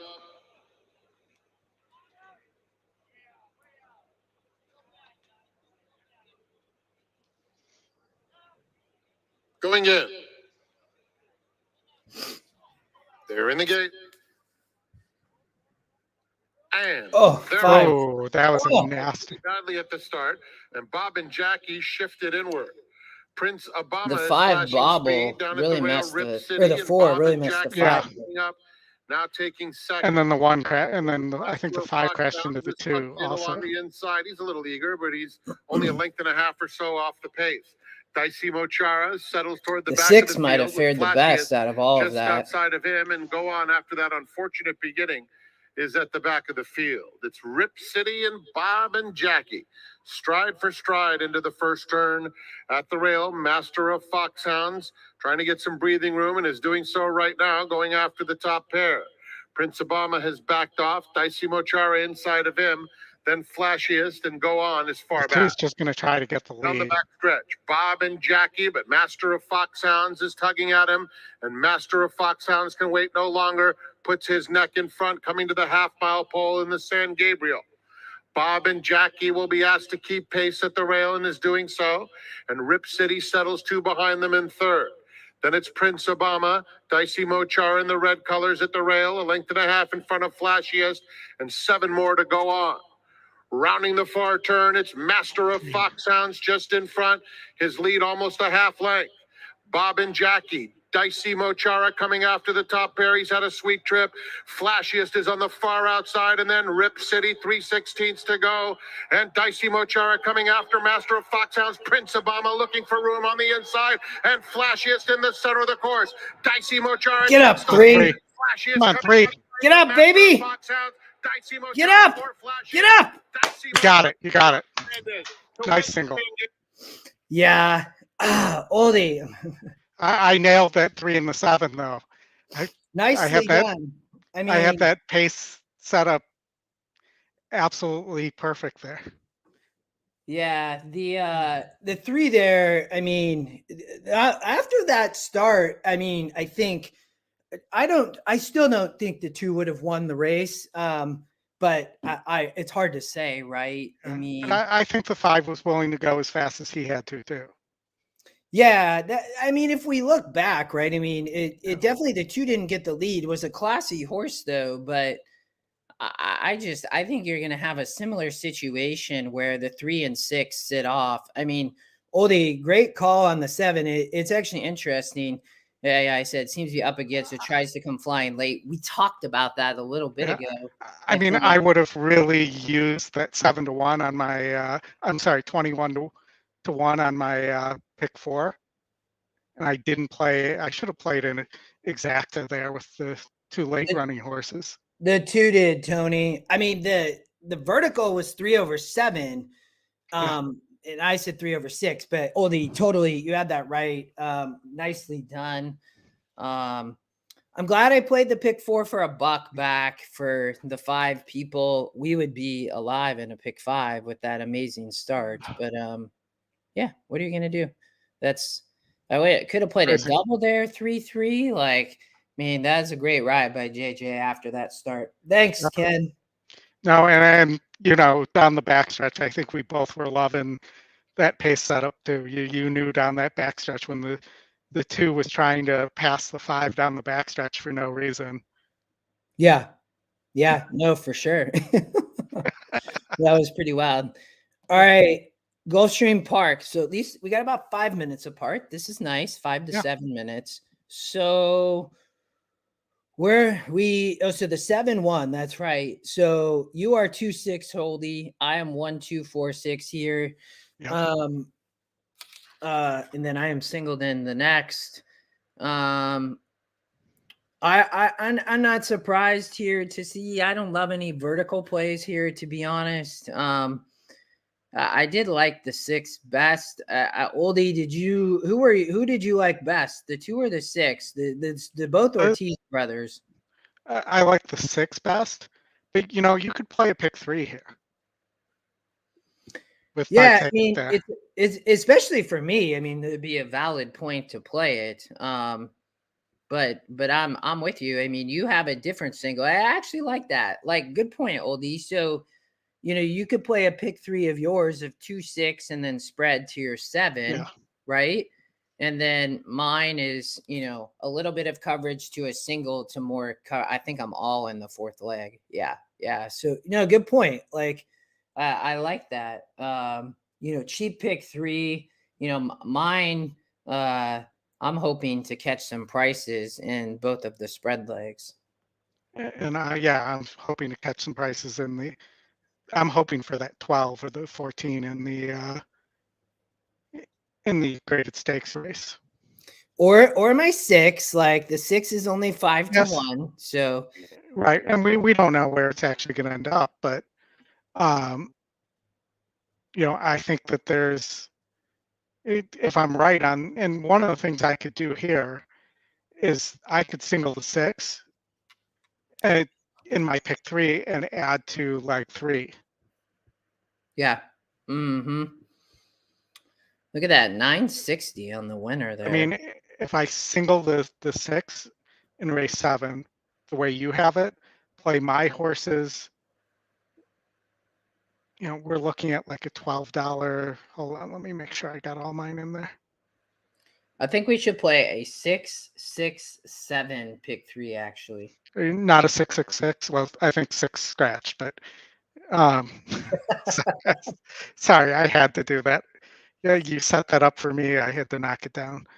So $15 to play if you single the 6 here with a Chad Brown horse and play my race 8 and Justin's race 9. That's a $15 pick 3 for 50 cents.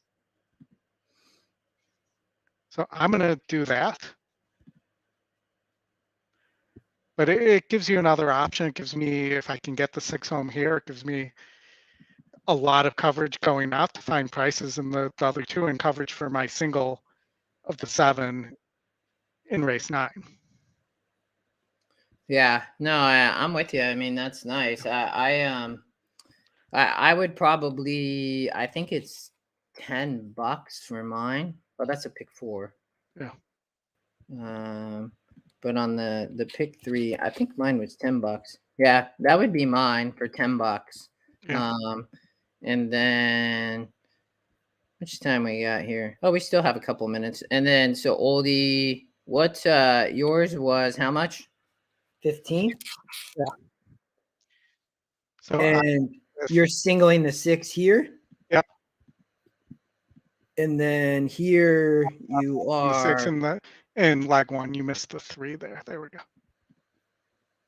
And then 4, 6, 8, 10, 12, 14. And then all. Oh, okay. Yeah. $15. Yeah, there's yours. So, and then that's mine. I actually played a 6-6-7 for $10. Nice. See if I'm curious if we can like piece this together with a couple of different singles. I'm with you though. I would play the 6 here over the 2. If I was to single in this race, I like the 6 better. You have the big GSR increase right on the 6. Yeah. Top EquinEdge pick. It's not the top win. I definitely like the win percent algorithm better, Oldie, than the EquinEdge pick algorithm. I felt like, but is you have the morning line angle here. You have the GSR angle. You have Irad versus Jose. It's going to be interesting. and I study this. The win percentage does win at a slightly higher top win than the top Scotty pick. But when it lines up with the GSR, whichever, whether it's top win or top E pick, wins at a much higher percentage. It's like almost a 10% increase. It's well over 50% just to line those two. Actually, I'm sorry, it's 48% to line those 2 up. Nice. Tony, that's an incredible trifecta. I'm glad that you're able to put that together. That's awesome. Oldie had, I had the single on top. Oldie had the 7 price coming up. That was for sure the play. We talked about it earlier. I'm kind of bummed I didn't play that exacta, but got the single. J-May, probably a long time. I don't, my kids are with my ex-wife right now. So, I'm just kind of hanging out at home, and Oldie, we talked about it. We'll probably go a while. I mean, great card ahead at, we're just excited about the racing. We'd be watching this anyways. Yeah. So, and, there's the golden hour tonight and everything like that. I don't know if we can go that long, but if we have the stamina for it, we'll definitely be giving you tickets for it. Even if we don't make that, I have a mid pick 4 ticket picked out as well that I sent Justin earlier today. So I did a lot of work on this Anita card. So let's we might as well hang around and see what happens. I just want to, let's hit the early. The pick 5 would have been nice, but the pick 4 for a buck will be good. All right.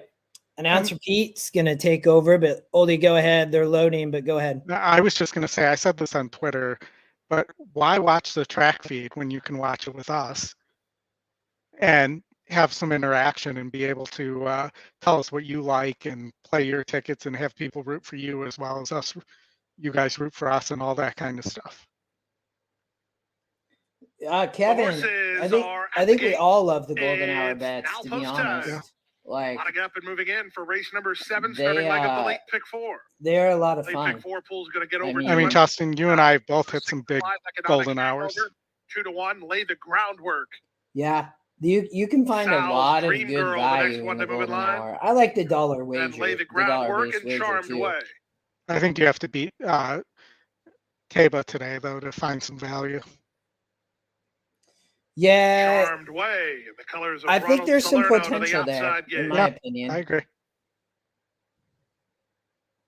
Time for the late pick 4. All set. And they're off.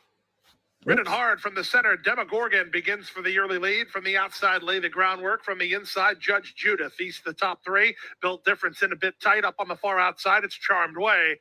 Second last is Sal's Dream That's a Girl. tough The early ride trailer for is a Economic ride, but Hangover. at Gonna least run he's around able the to first turn. settle. Demogorgon and Edgar Zayas clear a length and a half. Judge Judith is there second toward the outside. Charmed Way is with her, with lay the groundwork up to 4th. This 4 is going to be they win about 24, so Yeah, that's pretty fast for. that's not that fast. 23 and 4. Or It that is on the. fast. No, that is Yeah, on fast. the synthetic. Judge Judith remains third. Lay the groundwork is there 4th. A length and a half to build different, who's now 5th. I would like to see the 7 get Unhurried at this stage as race favorite get there and Economic cross a Hangover. little bit. Last of the 7. The pace is honest as they run 4.5 furlongs from the finish. Demogorgon went 47 and 2 to a half mile. This is going to be hard for this 4 to hold Charmed Way on. is second. 6 Judge is Judith gained. is It's a now great third. Lay the trip. groundwork up to 4th. At the rail, it's built different together with Sal's Dream Girl. Still at the back and now asked to quicken Economic Hangover.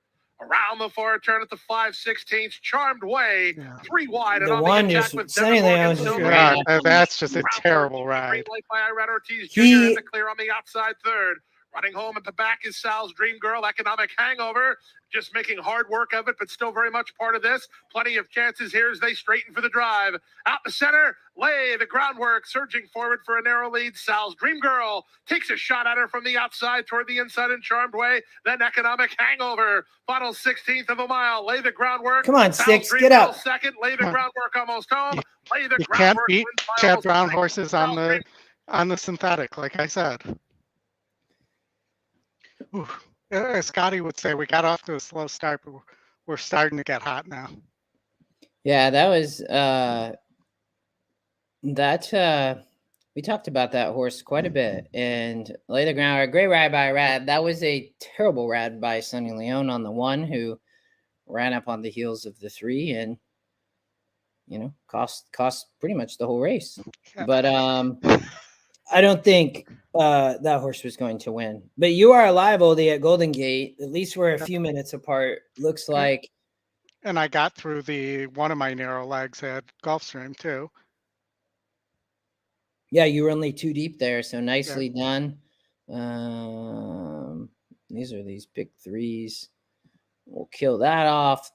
That's yours. You're spreading the next, and then the 7 is single. My single is coming up. So we will see about that in 23 minutes. Golden Gate Fields is 1 minute away. You are still alive, Oldie. You are single to the favorite 8, correct? Correct. And I also have a $2 pick 3 to the 8 here. And there's no will pay showing, of course.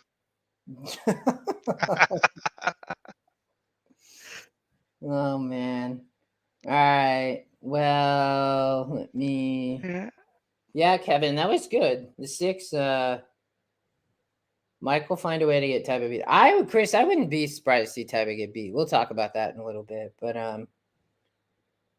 yeah, I've mentioned I think it could be a prep. Chris said he heard otherwise, but I don't understand running Taba at 7 furlongs in a sprint. Yeah, I don't get that either. I think that was my biggest concern of what was going on there. Yeah, I mean, I think that maybe there's no route race Tanner Taba and that was appropriate as a prep before, because you have the Pegasus coming up. You know, it sounds like Country Grammar's going to Saudi and Dubai, so maybe Taba's staying here and running it in the Pegasus. Mm-hmm.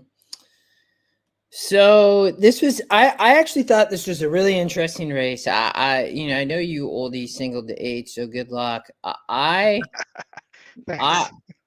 thought that this race could produce all types of prices. I thought the 3 was interesting. You know, the second EquinEdge pick. This horse is taking a lot of money and was 10% and going to be coming off the pace. It was dropping in SOR. The 1 is a long shot, going to be on the lead. Looks like they're just approaching the gate. So, you know, I thought the 4 was a little bit interesting, even though it was only 4%. Is this? So I told Oldie this. Kevin Radke, he rode up here at Emerald Downs, 20% jock, probably the highest, it looks like behind Alvarado, but he's in my opinion, somewhat of an underrated jock. I mean, for like this jockey colony, but he rides really well off of the pace. So I would not be surprised to see the 4 horse run really well here, is the top SOR as well. So when you look here at the 4, it's sprinting, it's stretching out. I mean, he rode last out here, but you're still getting a drop in class. The win percent drops, but I thought the 4 was a little bit interesting off the pace if this horse can take back. Oldie, I get the 8. I thought that was one of the top picks. And then was there anybody? The 6 with Rivera, I thought was a little bit interesting at 13%, but I hope you hit your single. So good luck. Thank you. Oh, thank you very much.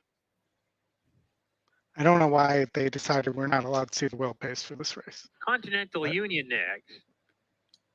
I don't know why that happens.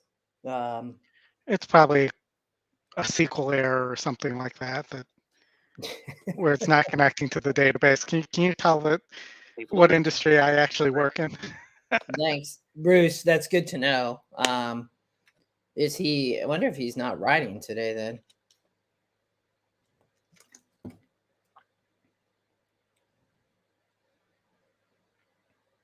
I'm glad you caught the Irving Orozco's riding. Taking his spot.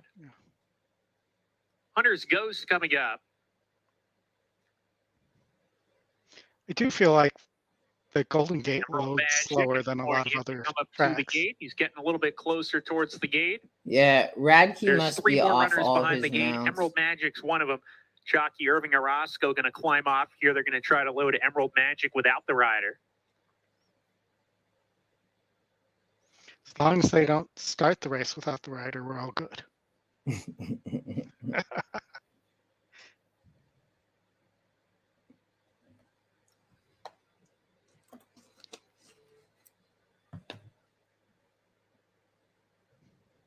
Starter Todd Stevens.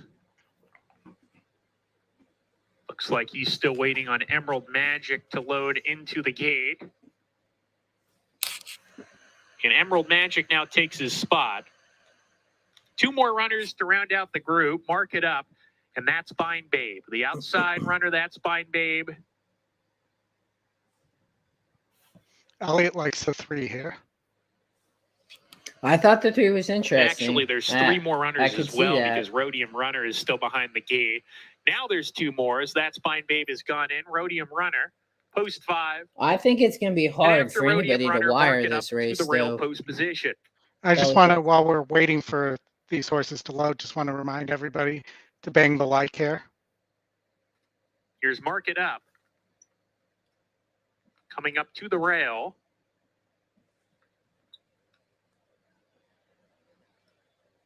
$17.80 on the will pays, Rodney. That's probably for 50 cents, Oldie. Still working with Mark It Up. Thanks, Rodney. Yeah, thank you, Rodney. Might be for $1. But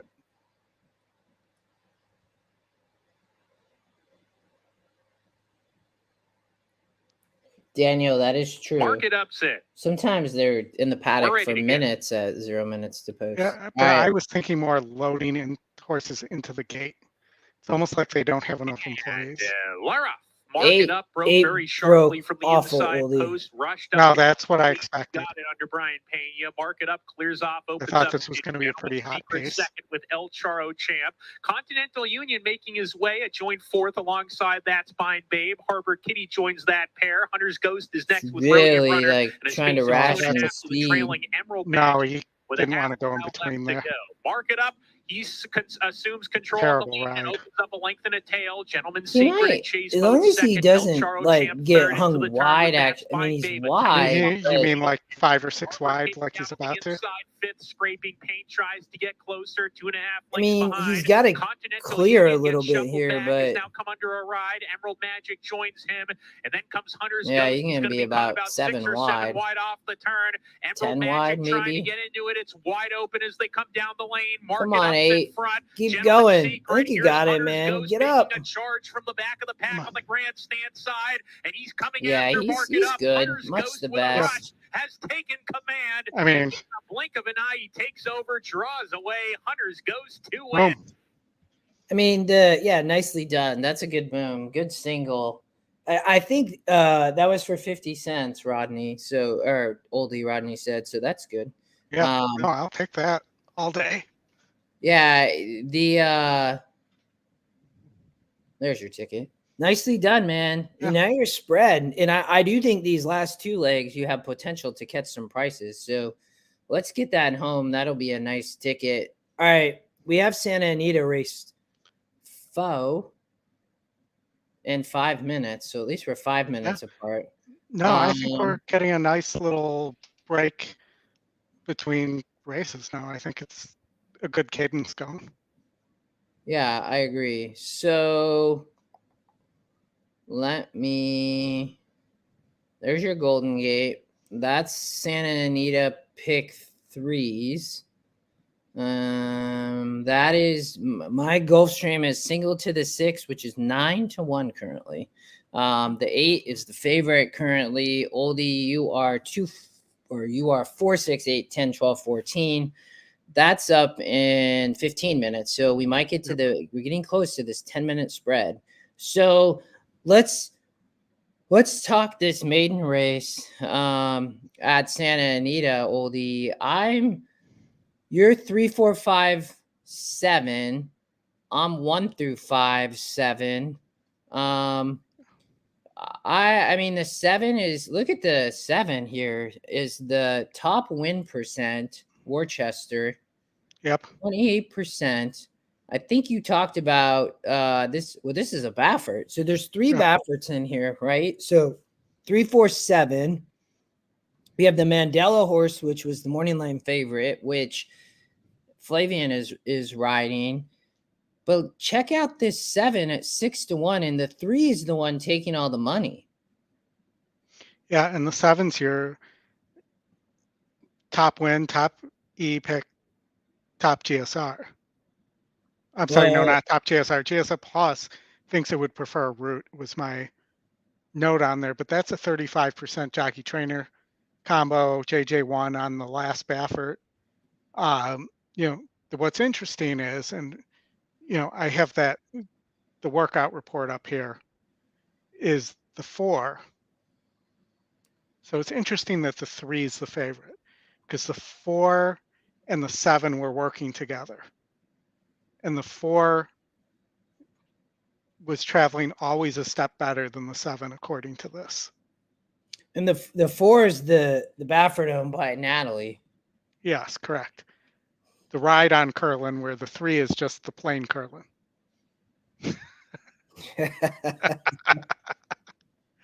Good catch. Nicely done. Yeah. And the works on the 4 are sharp too. The 5 also very sharp works. And then, in the pick 5, I cut the 8. I'm very afraid of the 8, just based on that ownership group. But if you look, it's actually the same ownership group as the 7. When I talk about that's one of Bafford's big owners, and he's giving that horse. They're giving that horse to Yakatine. Yeah, I mean, that's a top GSR horse. So, I mean, if it wins, I mean, I might place a couple bucks there as a little bit of saver in my pick 4. It's a bummer I didn't have that. I mean, it's but is the top GSR. I even had the note there, but I think yeah, I mean the 3 is, I mean, outside of the 8, but you know, I mean, there's some other nicely bred horses, but from a GSR perspective, but this horse is 4 to 5. I mean, not that it can't win. I mean, it's gonna have to rate similar to all these others, because I can't imagine this horse gets the lead. I mean, maybe, but it's gonna probably try to sit off the pace in the 1 and 2, I would guess. I mean, yes, Jill, probably. Chris, is that your kind of comment on the 4? But Baffert owned. Yeah. Natalie Baffert, is that? Yeah. I think Chris's point of. So, sister, something like that. Yeah, I don't know this. Chris, I think Chris is a little bit more familiar there, but they're on the track. I mean, the 5 is the thing about the 5, which is very interesting, is and it's in a maiden race. Like, I just have to trust a little bit of the system. Like, the system does not like this horse, like, at all. I mean, it obviously probably can win. It's 14%, but the morning line just a little bit out of whack there at 5 to 2. But there was a big work right on the 5 as well. I mean, some of these had nice works, and this is the Mandela Pratt horse, and they hit at 27%. Oh, she goes by, Jill. Yeah. Natalie, so, I got Chris, you. that reminds me of my my college fraternity brother, whose real first name is Seaman. So he's Seaman David. So he goes by David. So that's probably a good idea. And you know, that's a real story. Actually, he was a competitive karate guy. So we mostly called him Master Splinter. I love it. Some jockey stats on the Tapeta up there at Gulfstream Park. If anybody's it's having all 3 up. I'll flip over here to Santa Anita in a minute, but you know, you can see. I don't know what that HR impact number is. That's Horse Race Nation's made up statistic. Oh yeah, I don't know that they just started posting that recently. I'd love for Ad or Sarah to give us an explanation of what that actually means. Yeah, I mean, as we wait for Santa Anita, there's the 4. Looks like a pretty horse. But when we look at, I mean, it's saying wins as starts. So Roberto Figueroa is hitting 6 out of 38, but he was only expected. But then it says percent. So I don't really understand. I don't know. Trying to figure that out is going to rack my brain. It definitely has something to do within those 2 figures, I guess. But jumping back to Santa Anita, you know, 4 not taking much money. EquinEdge long shot is for sure dangerous, I would say. The 3, the other Baffert, taking all the money with Ramon Vasquez, and then the 7, the EquinEdge favorite, taking no money. So the 4 7, just massive value right now, Oldy. Yeah. Do you play an all Baffert try here? I wouldn't play an all Baffert try, but what I would do is I would put the 4 7 on top. The horses are at the starting gate. It's post time for the 4th. I would probably then play. The thing with that, I'd play 4 7 and then 3 4 5 7 to all. But I don't necessarily love that because it's $18. But that's what I'm gonna play that 4 7 over 3 4 5 7 over all. If the 3 gets second, it's not gonna pay much. But I don't. I mean, the 3 is obviously nicely bred, works, could just be taking the money from the works. People know, but a lot of these horses are working well for Baffert, so I think it will be interesting. 2 more left to load. Sonoran and Quincy Market to the outside.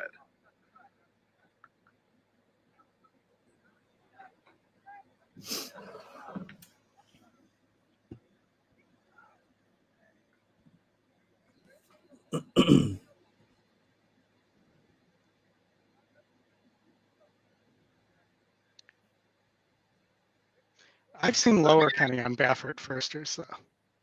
I've seen some of them lose, too. And they're off. Even start. Quincy Market on the far outside. Now, here comes Jam Sessions sprinting through quickly along the inside to vie for the lead. Alongside Vegas Burner, those two stride for stride, and Sonoran showing plenty of early gas, too. Then it's Bluegrass Go-Go fourth, 3 lengths off the lead. Faustin pushed along for a little bit more in the early stages. Worcester is next, followed by Yellow Brick and Quincy Market into the far turn. Jam Session, Vegas Burner going at it. 3 in front of Sonoran in third. Then it's Faustin along the inside, the gray in fourth, followed by Bluegrass Go-Go. The 4 just looks to be running nicer than the 3, but we're going to find out here in a minute. Yeah. 5's coming, too. Market, a quarter of a mile to go, and here's Sonoran looming. I mean, the 4 looks loaded, man. Yeah, why did he go so super wide, though? Chased by Faustin, who moves Come on, shake him up. The track. Yellow Go, come on. His best stride, and then Vegas Burner, a 16th to go. Faustin collars Sonoran close to home and pulls away. Look how much bigger. The 3 is a giant. Clear to win by I mean, it looks like curling. Sonoran second, tight. The gray color, giant horse. That's going to take all the value out of our pick 4, though. That would have liked to see the 4 get home there, but we are 5 minutes till Gulfstream. You're betting Kyle Frey. Kevin, were you betting Kyle Frey at Santa Anita or Golden Gate? No, he said Santa Anita. Oh, yeah, the 2. Yeah, I mean, they tried to take the pace there. The problem is they were... finished third there. Who finished third? Yeah. I don't know. 3, 4 is somebody. The 2 or the 5? Yeah. Looks like the 5. The 7's coming, or is that the 1? No, the 1. Is it the 1 or the 8? No, it's the 1, I think, because I think that's the 7. I think the 5 got third, though. It looked like. Oh, the 7? Scott, it could be. Well, that was the all Baffert try. Was the 5? Was the 5? No, I think the 5 got third. Here we go. 3, 4, obviously those 2. It was really close at the wire. Yeah, I think that's the 7, though. Yeah, it's the 7. Yeah. Or the 5 got third. So close. He had 3 of 4 spots. All right. Well, they're headed to the track at Gulfstream Park. I am singled here to the 6. I think this is a Oldy, your spread, and that doesn't I get it. 4, 6, 8, 10, 12, 14. The 7, no, didn't the 5 got it? All right. So I am singled to the 6 here. This horse is not taking much money. 8-1 is the top EquinEdge win percent. This is a lightly raced 3-year-old colt for Safi Zayas. I mean, this horse has been facing tough company here and gets to the synthetic. And I just like this horse to be able to stalk and sit off the pace and be able to probably run a nice trip. Irad's going to be there on the 8 as well. Oldy, you talked about the 8, the 4. Danny Gargan has a few horses here at Gulfstream, it looks like. Oldy, has he traditionally come to Gulfstream? Okay. Yeah, a lot of those guys don't stay up in New York for the winter. Yeah, no, for sure. And I feel like He was the one where I think, wasn't it Gargan and Saez that were just pitting at pretty much like an insane rate last year? I think so, yeah. Yeah. Okay. Well, there's Foston. Gets the win for Mr. Baffert. There's Bob. Over at Gulfstream Park, 2 minutes still. The 7's taking a lot of money. I thought this horse was a little bit interesting. It is adding blinkers for Washington, so Jose Ortiz is going to be coming off the pace. 20-point GSR drop, 22-point. Yeah, GSR 23 less on synthetic versus turf. And this is only when I handicapped this, the pick 5, like moving the races off of the turf, I felt like was just a massive, you had to completely re-handicap the race, right? And that's kind of why I fell on the 6, to be honest. Because a lot of these horses had such a big GSR drop, right? Like the 4 dropped a little bit, but like the 2 had a massive drop. The 7 had a massive drop. The 8 had about a 10-point drop. So, not that 10 points isn't a lot. So if you look at the 8, right, and you look here, ran in a 70 at 8.5. And I think, you talked about this. A few of these faced each other, but the 8 for sure is going to be sitting off. I would expect to be stalking the pace as well. Yeah, no, I agree with that. And I just don't know. I mean, I'm probably going to leave. I'm doing a try here. I'm going to go 410. I'm sorry, 412, 2, 4, 6, 8, 10, 12.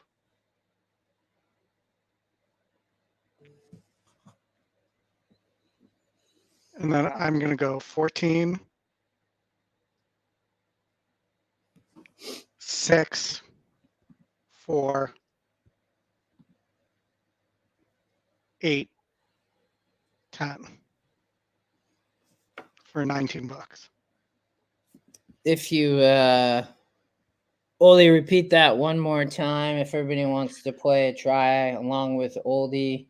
I see that we have our favorite people have decided to try to join the chat. We will have to block so user. 412. So you're saying 412 on top. Yeah, and I know you. If you want to go with your top pick and my top pick, we could go 4-6 here instead of 412. Well, I mean, we can do whatever. And then I did 2, 4, 6, 8, 10, 12 in second, and then 4, 6, 8, 10, 14 in third. I don't. 2, 4, 6. No 7. No 7. 22-point GSR drop. I'm gonna leave that off.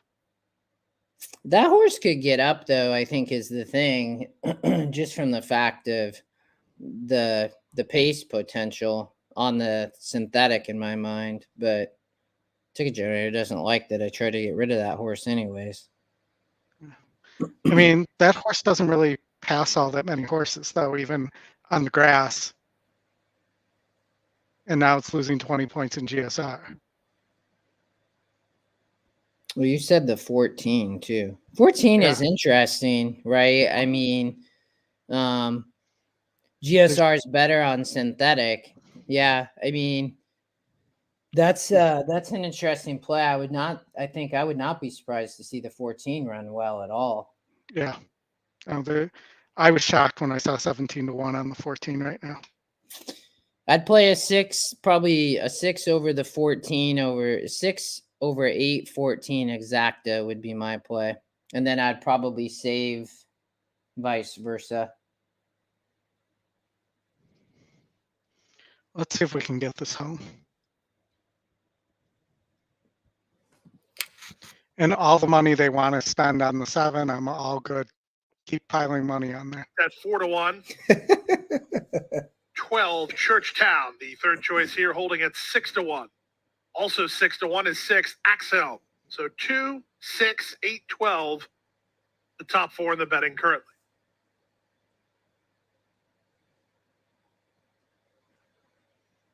Hot Sauce played 6-12, 4, 6, 8, 10, Axel, man, 12, 14, Churchtown. 6, 8, 12. Native Thunder drawn out wide will complete the line.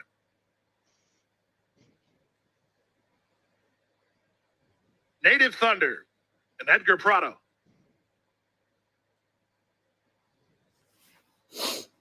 Renegade.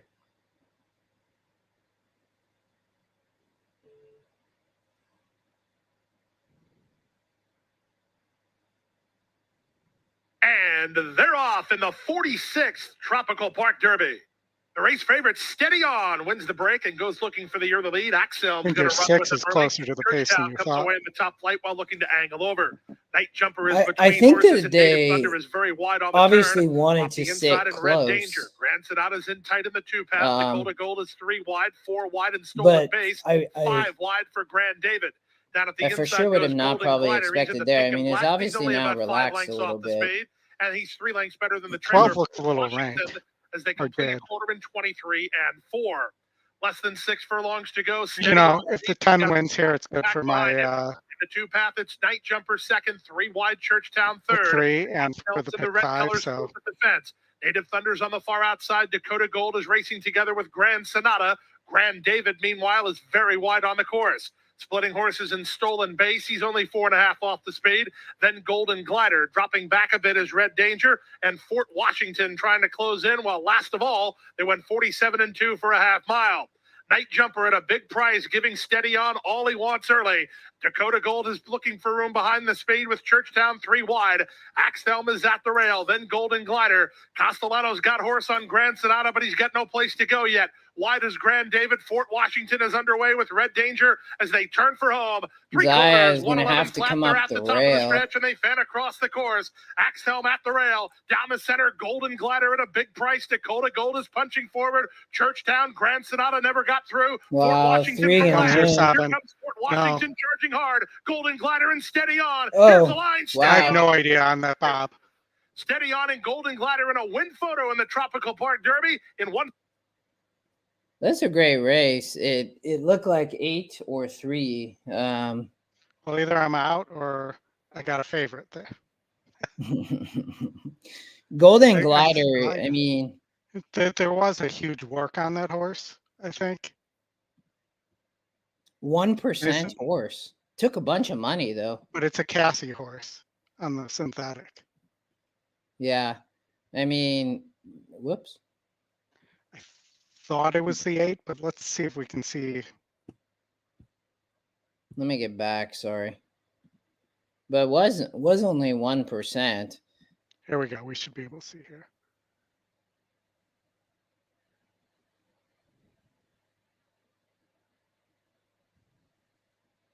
Wow. I don't know. I think the 3 got the nose down.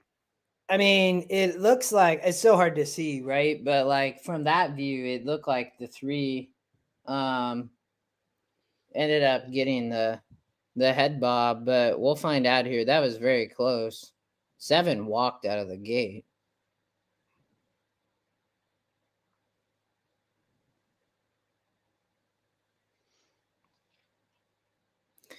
It's still hard, you see the 8 try to go gate to wire there. It was probably the best horse, but still no. Could be a dead heat. Didn't look like it, but Yeah, Yep. Rodney, I think Oldie does too. Because he didn't have the 3. He yeah, needed I'm the- all out. Oh, 3. That's a big bob. Wow. Well, that was a tough race. Like I don't mind, I singled there against I don't I'm never gonna use the 3. So not at a 1%. That horse was 1%. Isn't that a Cassie horse though? I looked at that horse. Morelos was riding Great ride, by the way. coming off the pace. I mean, that's the thing there. you know, a lot of those horses that didn't like the synthetic didn't run. The 7 obviously came on there at the end to run a nice. Looks like Golden Gate's going soon. Yeah, there is 0 minutes. So Oldie, you are now spread. You have 3, 5, 6, 7. Yeah, hot sauce. I traditionally don't use 1% horses, maybe occasionally for some reason, but I think they can be hard to find unless you spread all. That horse, Oldie, you mentioned had good works and that horse was taking money, so for sure was live to get the win there. Yeah, definitely. All right, so Golden Gate race 4. You know, I thought the 2's the Jonathan Wong horse here to come off the pace. My Dominator is only 7%. It has shown that it can come off the pace. I mean, you look back here in a 46. I mean, it has tried 15 times. I don't know how long Jonathan Wong has had this horse or where it came from, but you know, I thought was a little bit interesting. Oldie, you don't have the 2, so you're 3 and then 5, 6, 7. The 5 has a horse that was off the claim for Miguel Ramirez, has burned a little bit of money, but stepping up a bit in class, stepping up in levels from a 5K claim to an 8K claim. So going to have to step it up. Yeah. 6, the EquinEdge long shot you used, Oldie, and the 7, both are going to be near the lead. The 6 is 15% for Frank Alvarado. I said this horse probably has to get the lead to win, but it's dropping big in class. What were your thoughts here between the 6 and 7? You know, I think the 7 is really interesting there, but I think the 6 has a shot too. I mean, hold on one sec. Let me pull it.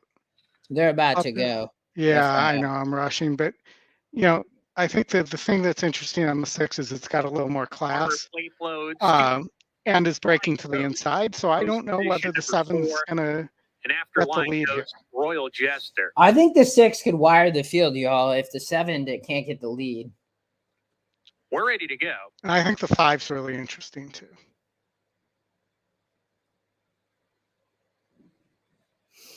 And 7 got the lead. Start. Excessive Cat is asked for speed from the inside. Affectionatism takes a hold. Excessive Cat goes to the front. Affectionatism inside. We'll take back. 6 and have to rush. A clear lead. Here comes Quiet Charm. He's just trying to fly, man. To get up there and press, but that's going to set everything up for everybody else because the 7's not going to speed off, and they put 2 lengths. Unless Affectionatism, who's running in 3rd. Line goes straight behind him. Then comes Armor Plate. Yeah, he had to rush, man. Sent along, drops to the back of the pack alongside Tiz Vicious and My Dominator inside of that pair. Around the far turn, Excessive Somebody's coming in. I think it's a 5 on the Quiet outside. Charm already under pressure in 2nd. Armor Plate's ready to roll. Tips out into the 3 path. Affection. There's the 2 from Jonathan Wong. This horse is gone, I bet. Weekends, and look at My Dominator from the 1 coming on strong between horses. My Dominator, Affectionatism, stride for stride. Excessive Cat calls it a day. Armor Plate behind in 4th, and My Dominator coming to the line. He's clear. Armor Plate moves up, re-rallies into 2nd, but that's the best he'll do. That played out probably exactly like when I looked at this race, Oldie. Yeah. And sorry, I know you didn't have the 2, but that would have been my, like, it's funny. If I would have just stuck to what I talked about. I mean, this horse had a GSR increase of 8. It was Jonathan Wong, and it showed ability to come off the pace. I talked about that, and with the 6 and 7 potentially dueling, that horse was going to sit the trip. Yeah. And you get 8-1, which is just crazy. I hope somebody hit that because I didn't bet it. But well, good job, Mike. Exacta, well done. Want to see some crazy prices? Look at the pick 5 prices at Santa Anita with that horse winning in race 1. Yeah, I'm not surprised, Oldie. That's it's kind of a bummer because I'm guessing I would be live, but that's okay. Yeah.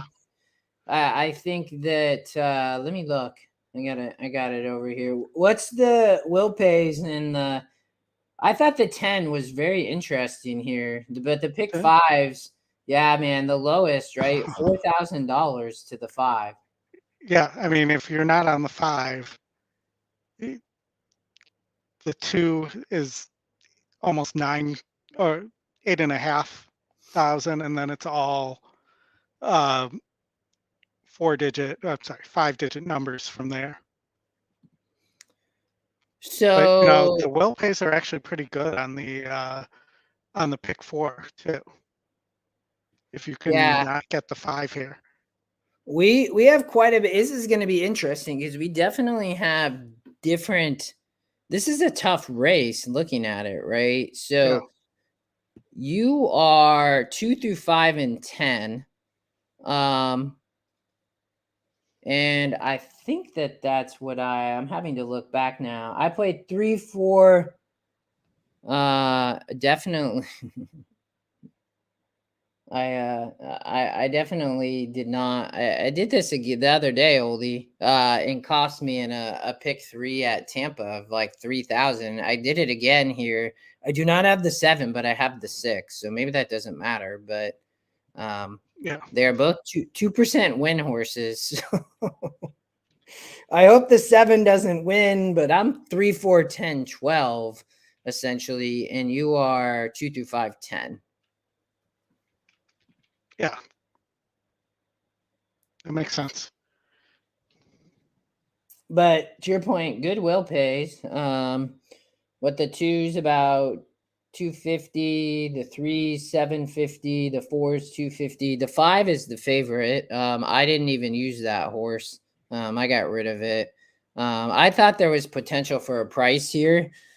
We have 7 minutes. I saw somebody mentioned there's yeah, Michael, you're welcome. Well done. That Jonathan Longhorse was for sure live there. Yeah, Ken said there's a pick 4 starting here. So is this a middle pick 4? There is a middle pick 4. I did, if you look in the chat, I did send a ticket in for that. We can do that real quick, Oldie. Hold on. Let's do it. So I have it up on my side screen. So give me 1 second. Yeah. Tell me your budget at least to start, and then I'll. Well, it was $37.50. So have fun with that one. Okay.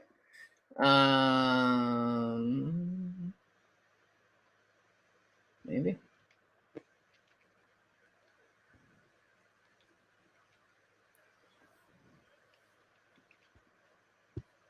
Did you change your first leg here? I did not. I played the exact same leg here. Okay, that'll make it at least easy. So 2 through 5, 10. And then let me see here. So, and then you played.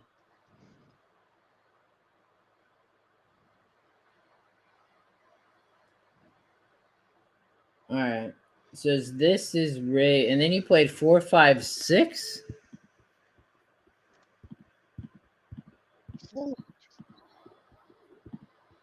Sure. Yeah, this is race 5. Yep. You're single to the Fun to Dream. Yep. Good single. There's a lot of value there on that horse. It's going to be interesting. Well, we'll see when it goes off. It's going to be interesting what the odds will be going off there. But that's your pick 4 for $37.50. We got about 5 minutes, so let's talk through this then, Oldie. Let me Why don't you live handicap yours right now? Maybe. Yeah, no, I will. So I'm just gonna keep the same. We are definitely different in this leg. So I'm 3, 4, 7, 10, 12.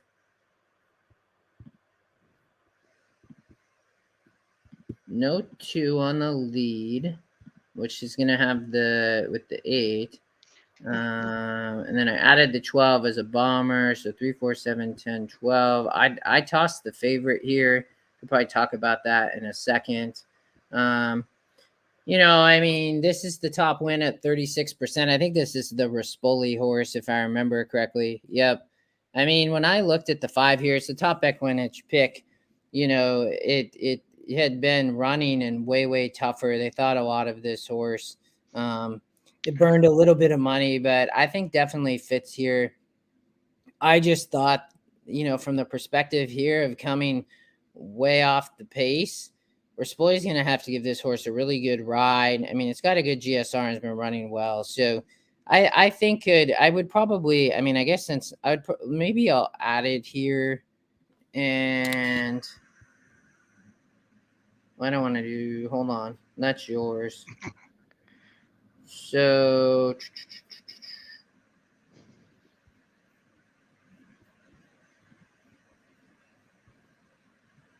I messed this up, I think, Oldie.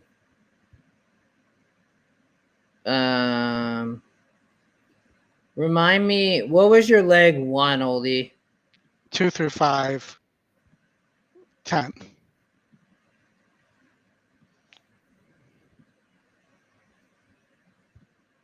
Yeah, that's right. Okay. Yep. Let me do it here then.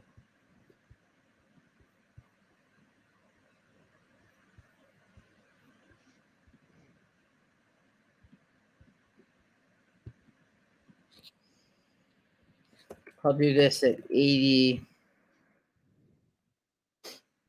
I think the 6 is an interesting single in the last leg. Let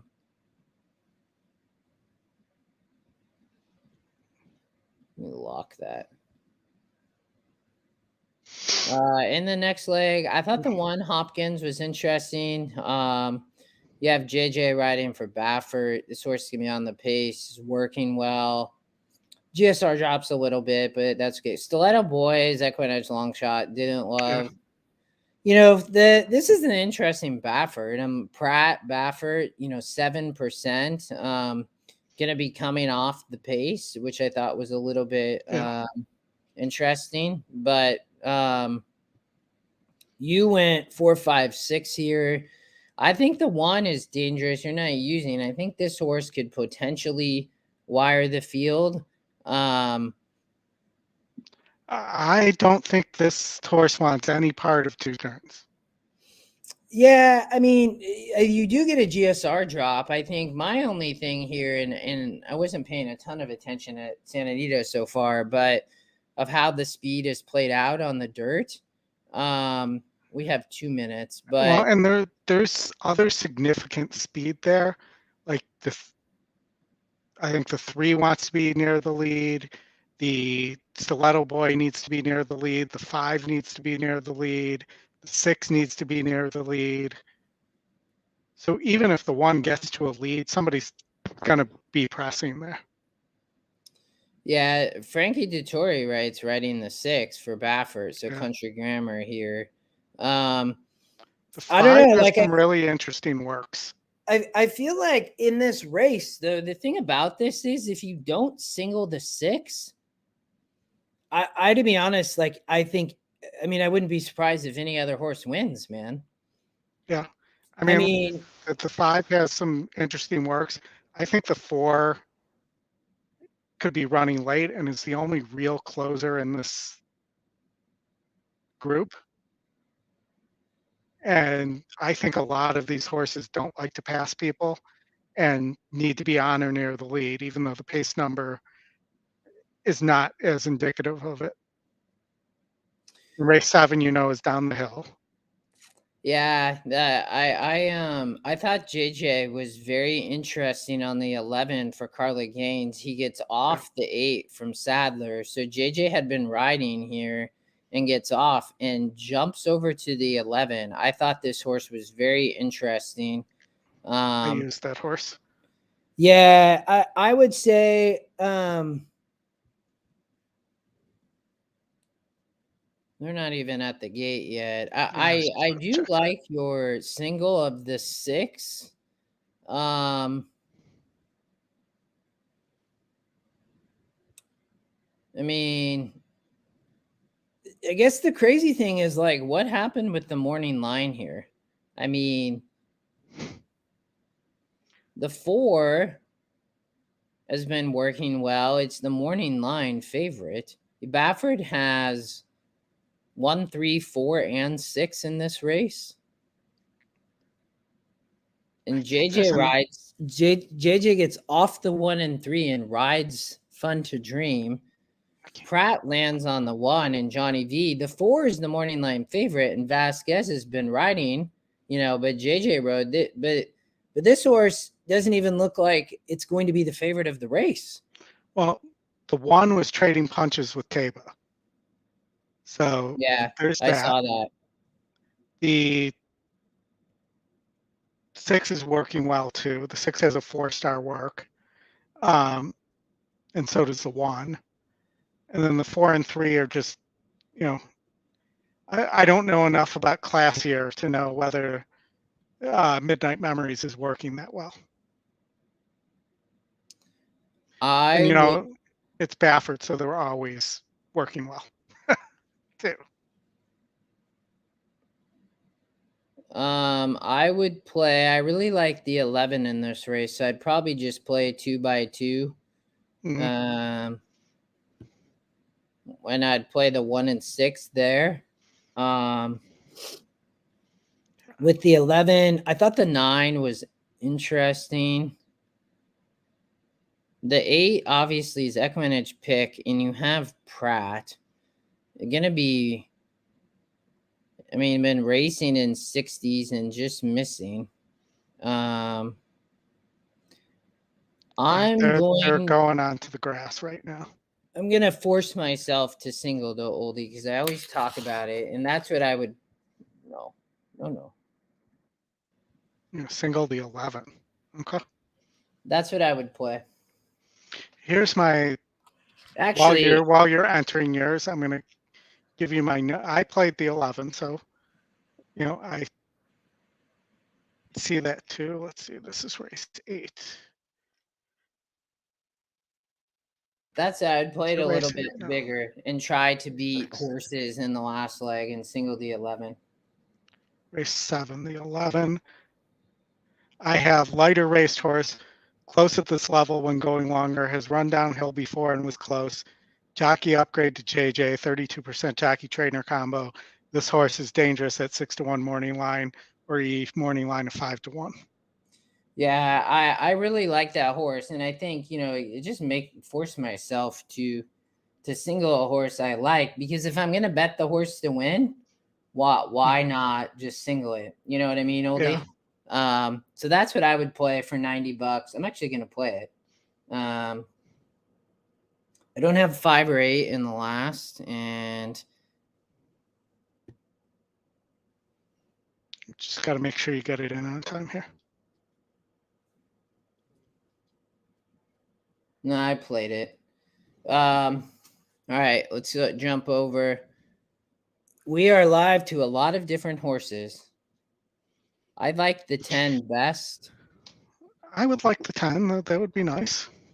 I think we definitely hit your 2 through 5 and 10, and I'm 3, 4, low expectations 6, going in. 10, 12. I do not have the 7 because I mispunched that. Maltese Falcon, that's 2 days in a row. Waiting behind the gate. Yeah. Up just a touch still. I don't think that it could cost me 2 days in a row, but we'll see. Yeah. 2, 3, 4, 5, 10. Okay. How about the 3? What was my note out? Dandy Man Shines awaiting his turn. The rider is off low expectations. I had 9% Arrogate horse on the 3. Gets to Tory. I think that the 3 and the 10 and the 12 are all very interesting here. The 12 is that's a very tough post, but you have JJ riding. I would put the 3 look at that. 22-1 for Tory, and the morning line actually likes that horse.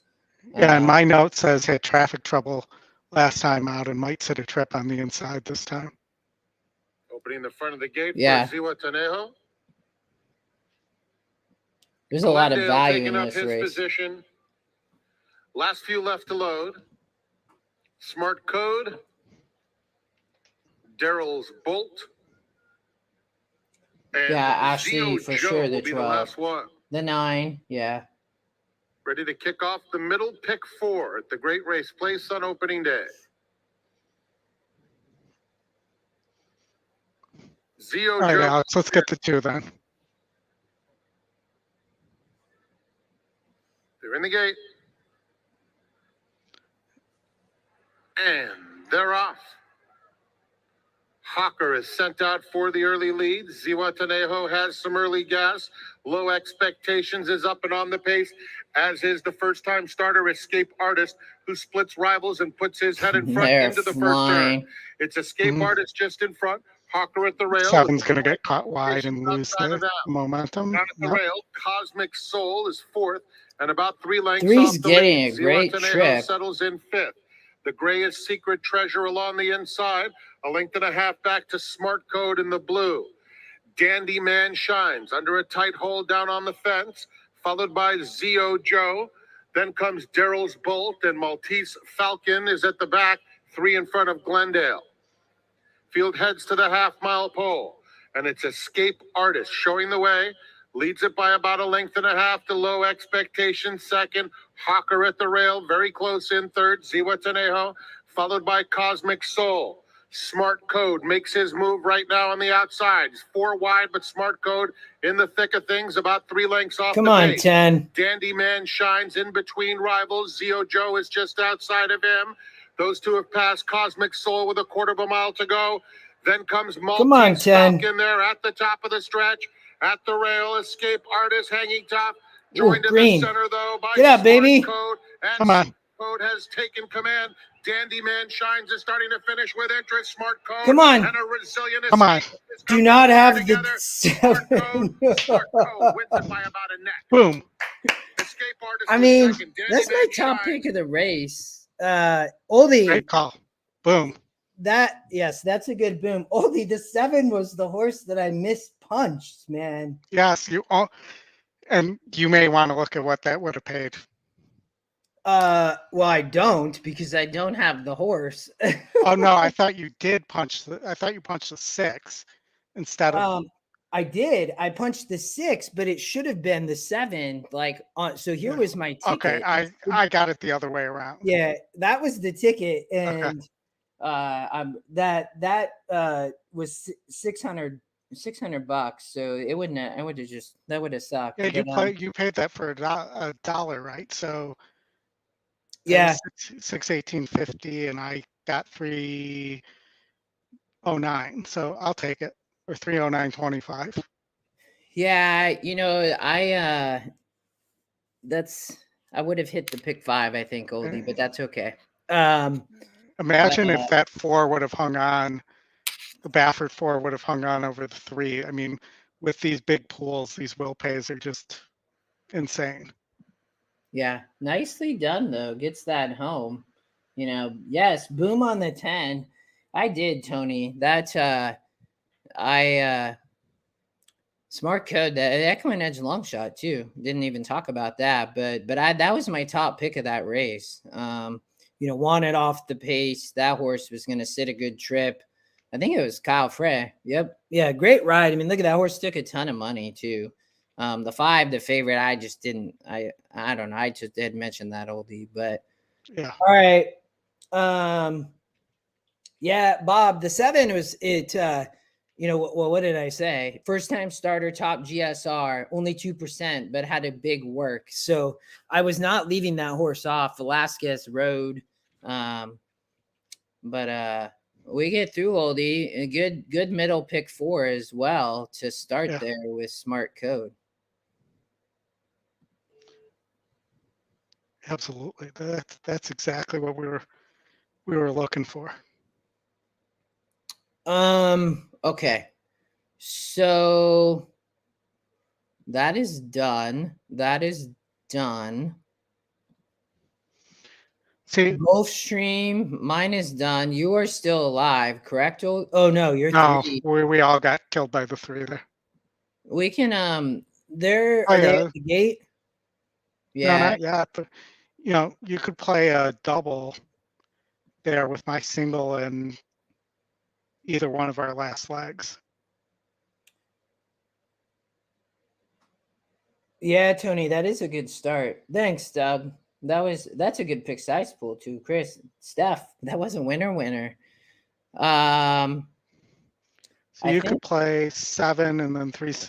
I could play a double here: 7, 3, 6, 7, 9, 10.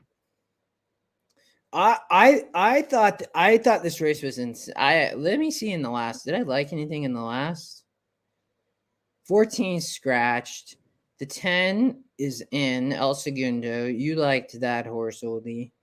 The 9 is the EquinEdge long shot, gets back to synthetic. So I think they pulled this horse off the synthetic. I Keep think in mind, this race was carded for the grass. pulled it off the grass onto the synthetic. The 6 they were gonna run on the grass, but then flips back to synthetic. I thought that horse was really interesting on the grass. It's obviously still interesting here. I thought that the 7 might be tough with Irad here in the last. Oldie bad Bobby. But I thought the EquinEdge long shot was really interesting. This horse is getting over to synthetic only for the 3rd time in 12 starts. And the GSR isn't much different, but definitely I think will run well as the EquinEdge long shot, and is 14%. I thought was interesting. So, yeah. So, question for the group: did anybody ride along with Justin or I on our pick fours there? Do we have some more chicken dinners, or as another one of my friends who's a little more countrified says, catfish dinners? Gulfstream's off, Kenny says. oh, thanks, Kenny. And my 7's loose. 2 with half a mile to the finish. Peachy Weechy and Keiko 2nd and 3rd, 3 ahead of Penn Street 4th, and Ninja Barrio is last. Around the floor turn they go. Awesome Indra has the lead by 2.5 at the 5/16. Morelos riding for 3 on Looks the like a card. 2-horse race at this Peachy Weechy point. to kick on with it. Keiko driven 3rd. Penn Street is now 4th, and Ninja Barrio is last. It's a strung out group through a 46-second half mile. Awesome Indra is a 1/4 mile from home and 2 on top. Peachy Weechy is 2nd. Keiko is 3rd. Penn Street is 4th, and they're at the top of the stretch. Jose Ortiz shakes the reins at Awesome Indra, tries to get another gear. Peachy Weechy takes her shot. 1/8 of a mile to go. Awesome Indra in front. Peachy Weechy's gaining on her. Peachy Weechy out the Weechy's got center. her. Urging forward at Awesome Indra, who tries to turn her away. Awesome Indra still in front. Peachy Weechy lunges. Peachy Weechy's in time. Peachy Weechy ran down Awesome Indra with Penn Street 3rd, then Ninja Barrio in 1:24 and 2.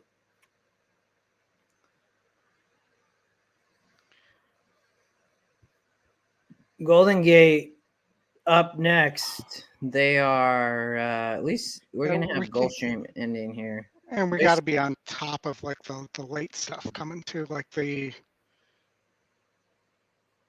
got the late pick 5 coming at Santa Anita and Golden Gate Fields pretty soon. Yeah, we can. I mean, we don't. Let's. I mean, Golden Gate. Yeah, that's what I did. This is yours, Oldie, because you're still alive.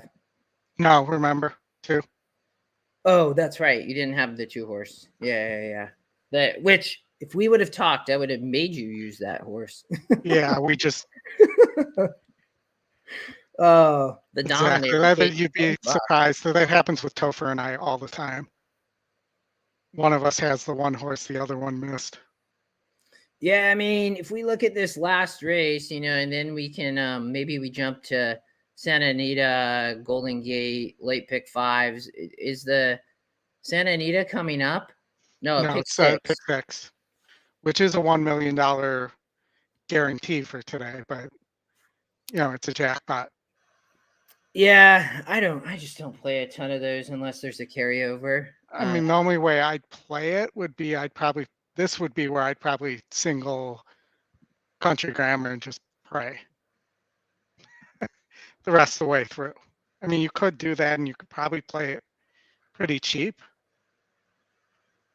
I know Golden Gate's going to load in a minute and we'll want to catch that, but it's just because we're not alive doesn't mean that somebody else isn't. Yeah, I thought before we go to, I thought this Golden Gate race was really interesting. I mean, they're on the synthetic sprinting. Look at the 8-horse, 21%. Greeted by some happy racing fans. Here's Peachy Weechy back to the winner's circle after getting Top win percentage. I have a note that it had a good workout. Bad GSR though. All these horses bad GSR. Yeah, the 9 taking money, 19%, going to be coming off the pace. There's a 2% Wong horse. The other Wong, the 5, is above the stars, likely the favorite. This would have been my top pick in the race. Not a great GSR, but I thought was a little bit interesting. I think this race is ripe for an upset though. Maybe the 9, Patsy Montana. Yeah, that horse is working well. It's taking money. Gomez for Steve Mayotte, And the red light is who's now also got flashing the on the 3. starting gate at Golden Gate Fields. The runners have made their way towards the gate for race number 5. I would not. I think that the 8 is with the pace, you know, and I remember I said, is this horse going to get bothered at all by the 6 sprinting here? You know, had been racing in a 46, but was loose on the lead, but bobbled. You know, lightly raced. Purple Knight has gone into Really the low inside post, GSR, freed by right? I Magic. mean, this horse is Post not bred position well. 6. Then I'm But gonna what's shine curious coming up is, next. you know, Yeah. how is this Dallas, horse going Dallas, to and It's clear? my party. What is the top win percent? Well, and these are low level claimers. Even though it's a 44 SOR, I mean, this is an 8K claim. Pretty thirsty next to load. Well, Oldy, that paid. What did that pay? $619. Oh, I'm gonna put you on mute, Oldy. So you're gonna carry this one. All right.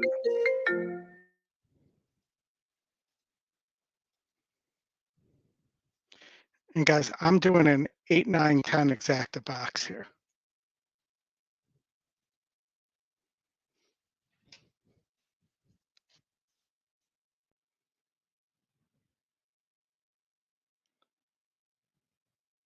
Kenny, you have anything you like in the pick 6 at Santa Anita?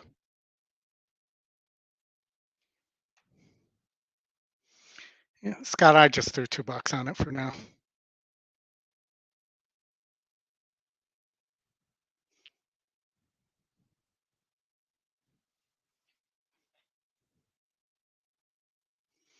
But if the 8 comes in somewhere in there, it's going to pay pretty decently.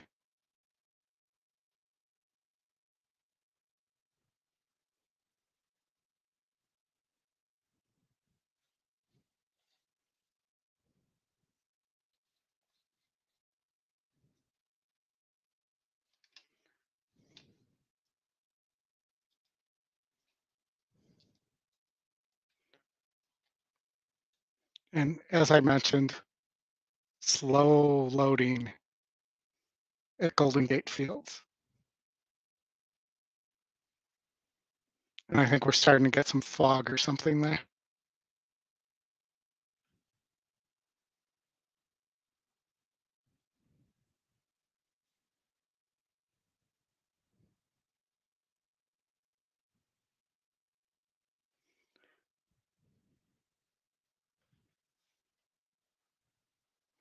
All right, we're almost all loaded here. I think Justin may have not gotten the sound on though.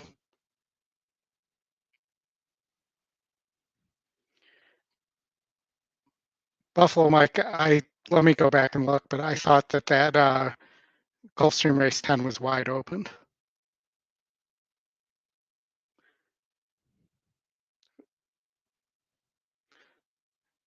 Can you hit the sound, Justin?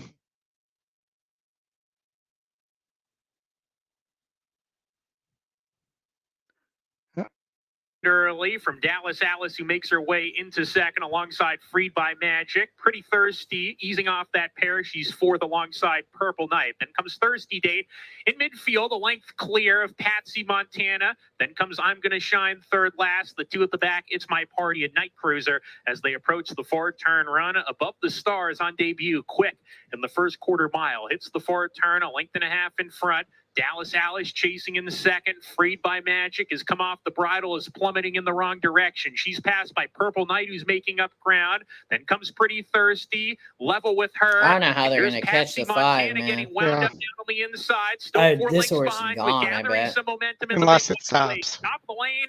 Above the Stars, Oh, it still might clear stop. with a furlong to go. Dallas Alice chasing. Patsy Montana still inside of her. I'm not sure the 9 gets out though. Still in front. Patsy Montana continues to grind away with Dallas Alice. Nope. Patsy Montana between them. Our 9's going to get there. Patsy Montana on the outside. Oh! Above the Stars That was there. my 9. It is Patsy Montana. She got the nose down. Patsy Montana.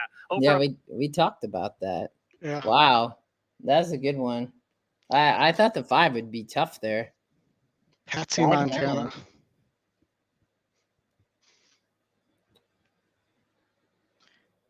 The 5 ended up he above the Stars, first time starter, right? 17%, almost wires the field.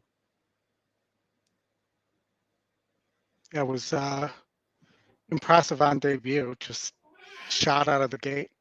Mm-hmm. All right, so race 6, Santa Anita. Country Grammar, Oldie. What do we? Oh, thanks, dude. My buddy of mine brought me a coffee. This will maybe awaken me. So Oldie, let me. Let's skip the pick 6, I'd say. Yeah, I mean, I agree. All right. And then, but I want to get your pick 5 or pick 4 back so we can follow these along. What were you in the first leg? You were 2, 3, 4, 5, 10. Yep. Okay. And then 4, 5, 6, but you were not singled to the 11. You singled the 6 in the last. And then I singled the 11 before. And Scotty there we go. does have a spot play on the 6 in race 6. Well, oh, interesting. Oh, no, that's Country Grammar. Yeah, he says just too classy for this group. Yeah, I mean, let's talk on this we can. So we still have 12 minutes. We can talk on this for a minute, and then I want to make sure we do our Santa Anita pick 5, and then is Golden Gate race 7. So I think that will be the pick 5 at Golden Gate, right? 7, 8, 9, 10, because I think they have 11 races too. So okay, cool. So I mean, I thought the 1 was dangerous just from the speed standpoint and the pace. I mean, I think you mentioned, Oldie, that you expect there to be additional pace here, but this horse is fast. So I think it will be interesting. I'm not confident it's going to get the distance. Yeah, I mean, if you look at GSR Plus, because I remember this, the 10.5 furlongs is the top number. Then you have a bunch of sprint GSRs, and then it drops down a little bit. Yeah. So to me, that's a little deceiving, right? I mean, the top number. And then I also always like to, okay, on the turf, what does it, on the synthetic, it says this horse should be fine going 2 turns. So, that's where I always wonder. I'm like, how much data is coming into play here? But, I mean, if this horse doesn't get pressed at all, I think could be a massive potential upset would be my one comment on the 1. Yeah, Go ahead. I was on the 1 until I started looking more into it. I don't buy I think the reason you have an outlier at 10.5 furlongs is because because that's not a distance run commonly in the US. And, your GSR just has an outlier probably because of a small sample size. Could be. Yeah. No, I mean, And, I'm tracking I with you. just think that that horse wants one turn all day. I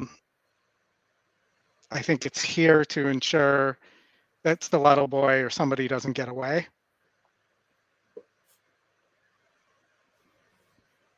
Yeah.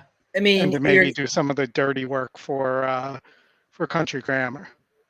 I mean, Breakfast Ride is just, I mean, to me is way outclassed.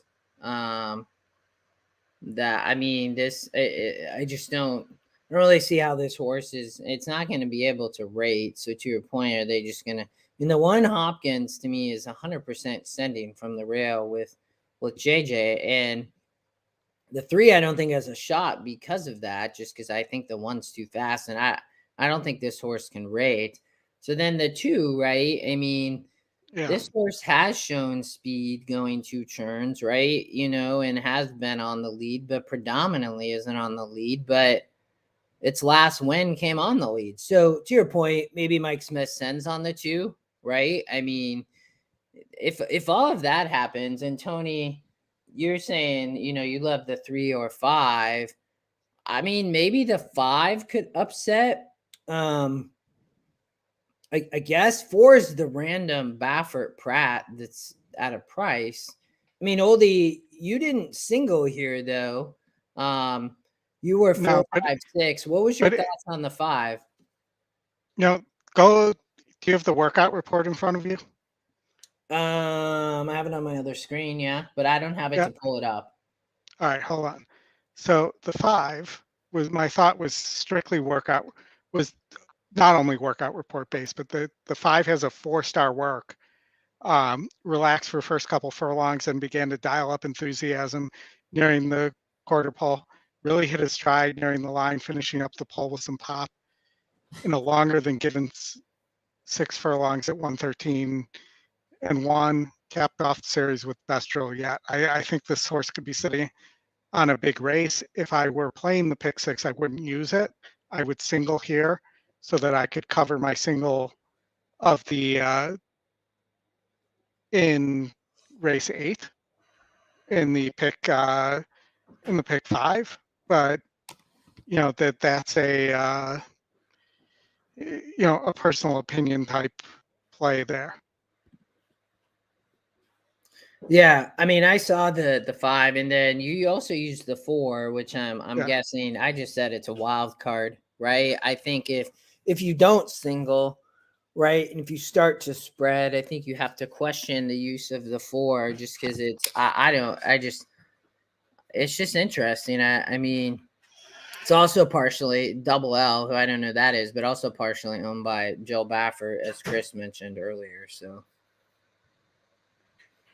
Yeah, no, and the 4 was primarily running in graded turf races and not winning, but GSR supports it being on the dirt.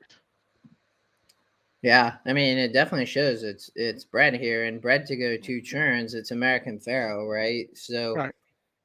I feel like so in a pick 4, that's somewhere where you can afford to take a shot with another single, and I probably could have doubled in that mid pick 4 in the last flag. I probably should have instead of singling, but the reason I didn't was if you get country grammar here, you're gonna have to find a price to make this thing pay.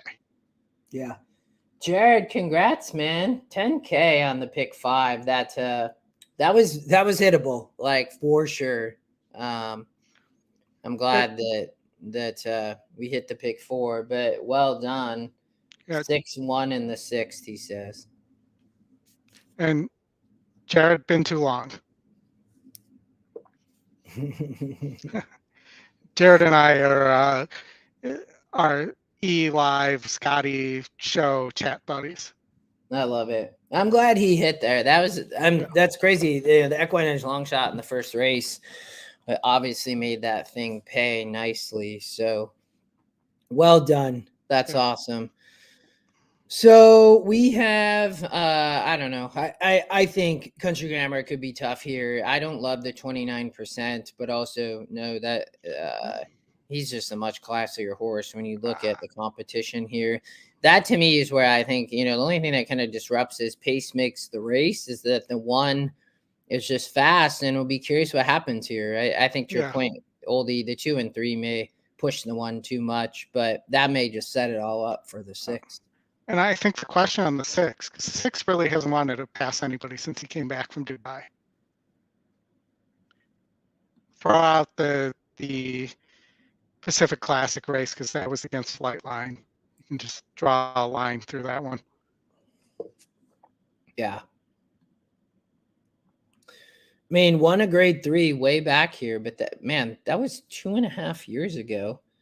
Goes on a 6-month layoff, comes back, wins the Gold Cup, which was only 74, and then has been running seconds, but running nicely. I mean, only ran 14 races off another almost 90-day layoff, right? So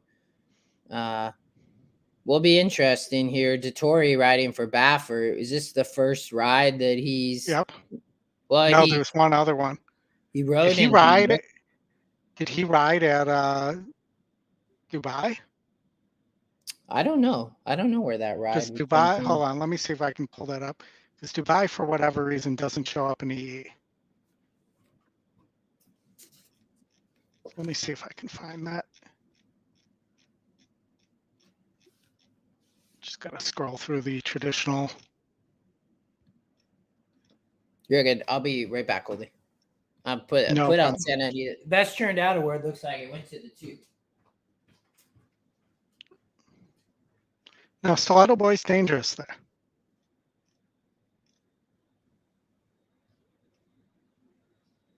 Breakfast ride. Ridge, where is it? Country Grammar.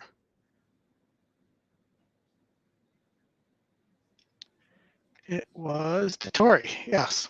So the last time Dettori rode Country Grammar, they won the Dubai Gold Cup together. Jockeys were out here getting their photograph taken, and made me realize how deep the jockey colony here is for the classic meet at Santa Anita. It's going to be an awful lot of fun watching them compete against each other. The number 1 in here, Hopkins, ridden by Juan Hernandez. I spoke with Juan a few days ago, and he said that the key with this horse is to get him out of the gate. He's got a lot of speed.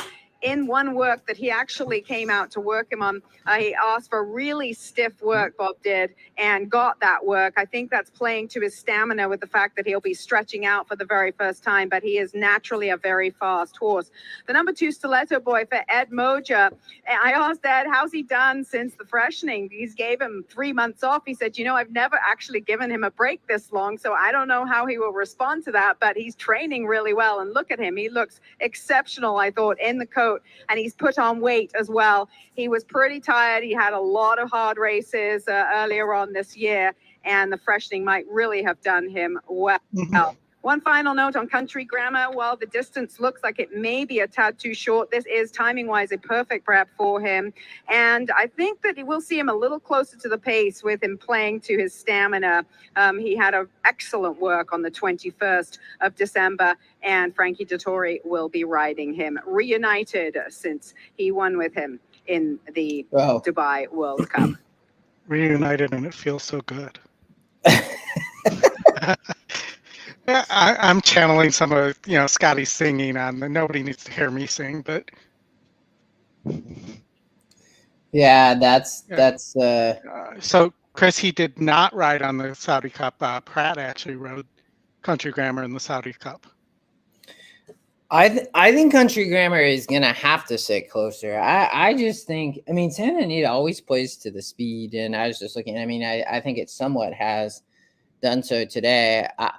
I'm gonna bet the 1 to win to upset Oldie. Hopkins would be my bet here. I would not be surprised if the 6 wins. We both have some coverage in this middle pick 4. I'm 1 through 6, and you are 4, 5, 6. Makes sense. Another nice little pick 3, in my opinion. I do like the 11 a lot in the next race. I should have just been playing rolling pick 3s today, Oldie, and we would have been rolling in the money. Yeah, I always forget about them too. All right, we're And, we're not really covering the end of Gulfstream, but they are approaching in the next few minutes. We probably will miss it, but go ahead, Oldie. I was going to say, Chris and Brad are always on me about playing more pick doubles as well. I don't play a ton of doubles, but I like to play pick 3s where I can just make a decision. So, like in this case, right? I mean, and I might play a 1-11 double, but like I would play the 1 over the 11 over even all for 50 cents is $3.50. I mean, and see, then, and I don't, we did not, so race, let me look at this because I'm kind of curious now. So race, so 1, 11, and then, well, I guess what did I play? I played 1, 3, 4, 6, 7.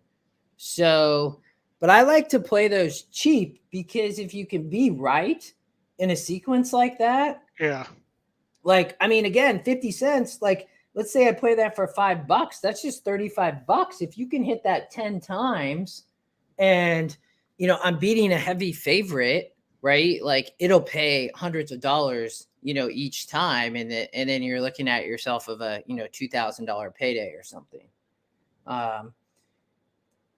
So that's what I like to do, because then it allows you to play it cheaply and it makes you force decisions, right? And especially if I'm going to bet a horse to win, I might as well single it in a pick 3 or something. Makes sense. Oldie, you said the pick 6 was $1 million guaranteed? Yeah. I mean, at the moment, it only has a pool of $450,000. I got to imagine that they are going to stall at the gate because, well, it's $1 million guaranteed single ticket. So right. I guess, I mean, they're going to take, it's not going to matter if there's not a single ticket with this big of is this an overlay? I think is what they would call it. Because they're going to have to pay out money out of pocket if a single ticket hits, but if a single ticket doesn't hit, it doesn't really matter. Yeah.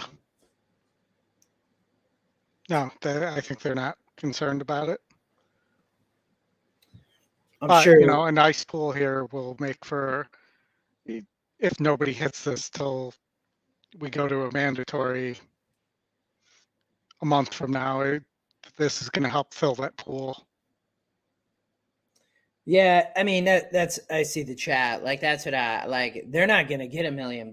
So if a single ticket wins, they'll just have to pay it out. But I think nobody really wanted to.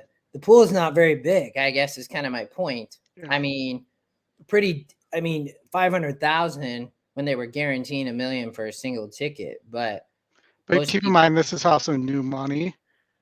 Well, it's the opening day. Yeah, never mind. Tell me to be quiet.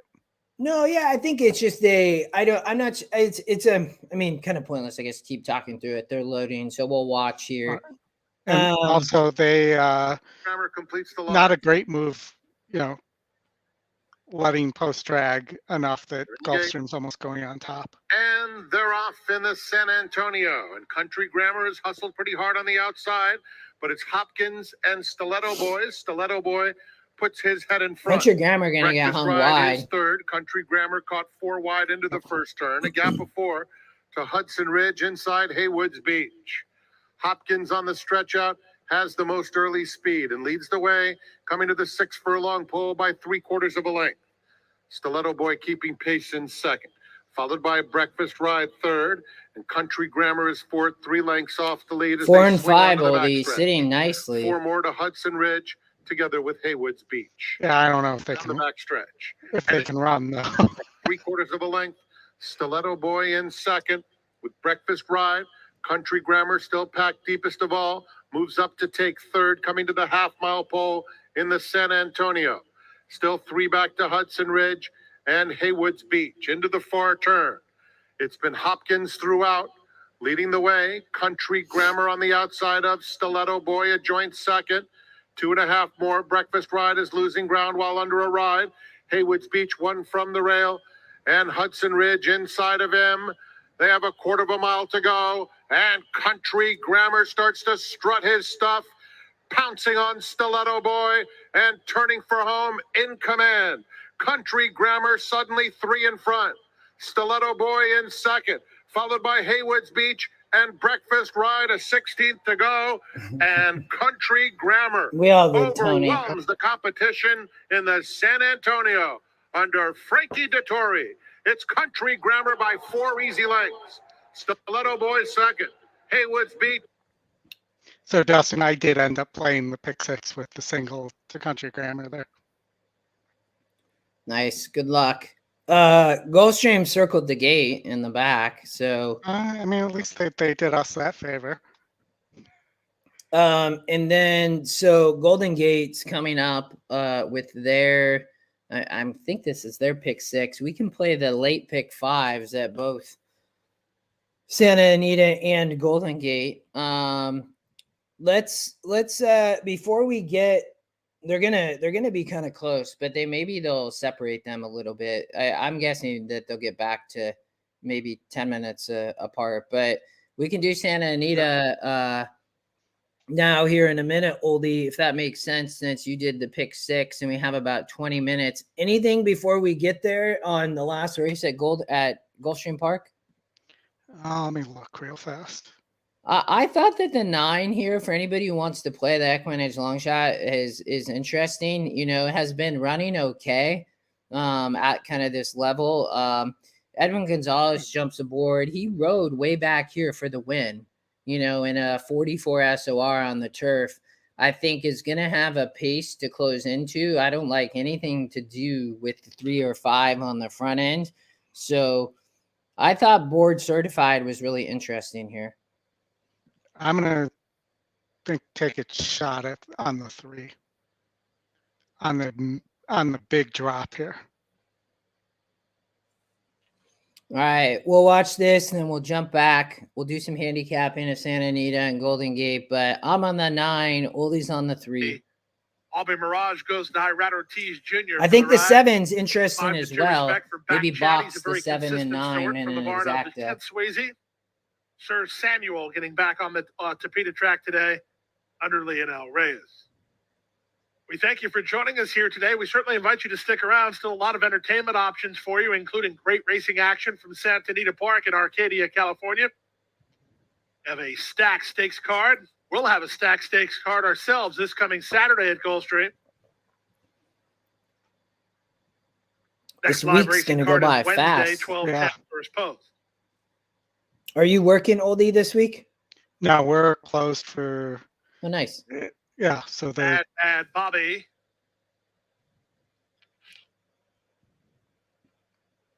Three more. Danley, Eden Paradise, and Federal Exchange.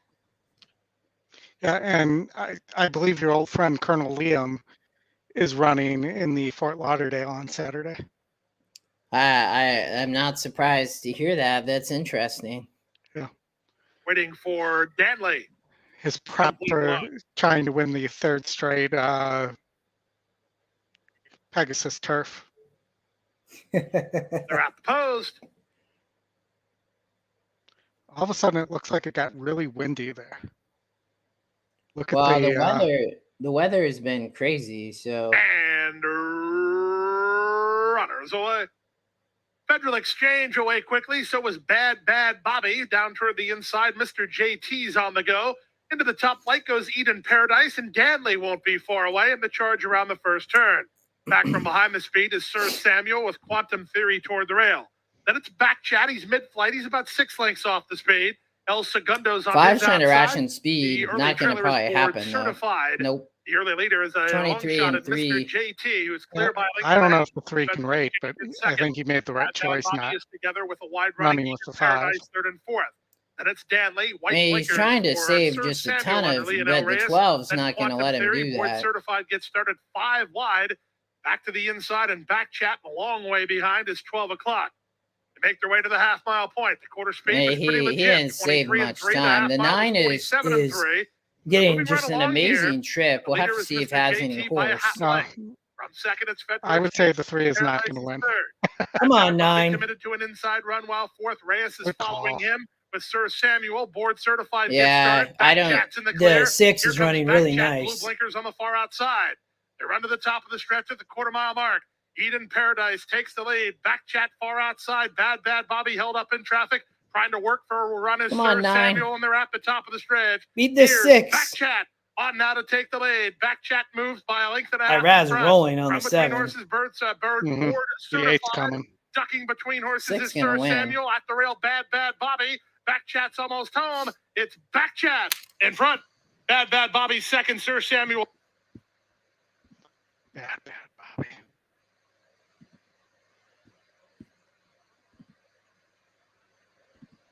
All right. Golden Gate. That's on mute. Race 6. What did I have here? I Frank Alvarado riding on the 4 at Golden Gate. 12% to win, lightly raced, has come off the pace. We talked about this a little bit ago with the Jonathan Wong horse. I thought the 4 was very interesting. The 6 looking to excel was interesting on the pace, but I think that the 4 here, the 8, a tad bit interesting. But I was pretty much all over this 4 horse at 12% and 10-1 currently. Oldy, anything on Golden Gate race 6? I'm looking at the 5 and the 2 and the 6. Yeah, the 5 in the morning line didn't like, but 24% to win. I said this horse is probably one of my. I thought this horse was really, really vulnerable. Big money burner. It is dropping an SOR, but this horse has won once and does not have to win here, was my comment here. Yeah. For somebody like Big Spin, who's, this horse has only raced 5 times, won 2 back in a 38, and then, didn't break here. This horse doesn't break a bit, much, but Alvarado sticks for McKenna here. There's a lot of pace here. Yeah, I agree. The 4 is insanely dangerous. I think the 8 is even a little bit interesting. So the 3's taking some money. I said, had tough starts in the last few as a price play, but I'm on the 4 here, I thought, as a play for Frank Alvarado, Big Spin. I think the 2 could be really interesting here too. I don't think he goes to the lead here. Showed he could rate last time out. Yep. 16%, 6-1. I mean, this horse, those were 36s, so having to step it up, but did rate here last out. So yeah, I'm looking for somebody to come off the pace. I think your 5 Zippy Baby, if doesn't win, I think that horse could get second. But I had the 4 all day. I'd play the 4 over the 5, and 8 probably would be a play that I would play if I was playing a vertical. That makes sense.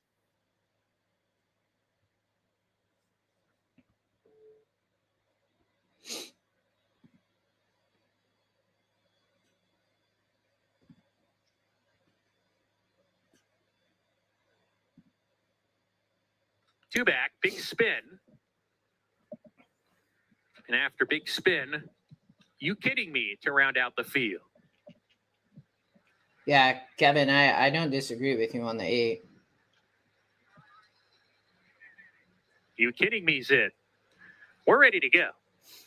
And we're off. Gabby Hayes a little bit tardy coming out of the gate, drops through the back of the pack. Johnny Dar quarter horsed out of the gate by Brian Pena to get to the front. He's got the lead from the gray horse Sippy Baby. In fact, the Grays are 1-2 into the clubhouse turn. Asano's back on the outside, parked deep into the third position. Looking to excel. He's next in the fourth position alongside of Sprost, and they're 2 clear of Big Spin. Wow, somebody hung that horse Gabby wide. Hayes is the trailer. Yeah. On 8 lengths from front to back as they make their way up the back stretch. Johnny Two's Dar closer to this pace than I would have liked, but the pace isn't nearly as hot as we thought. Zippy Baby positioned well today in second. A length and a half to Sprost and Asano's back. They're inside and in the 3-path respectively, looking to excel between that pair. A joint third down the back stretch. Big Spin next. You kidding me? Continue to run together.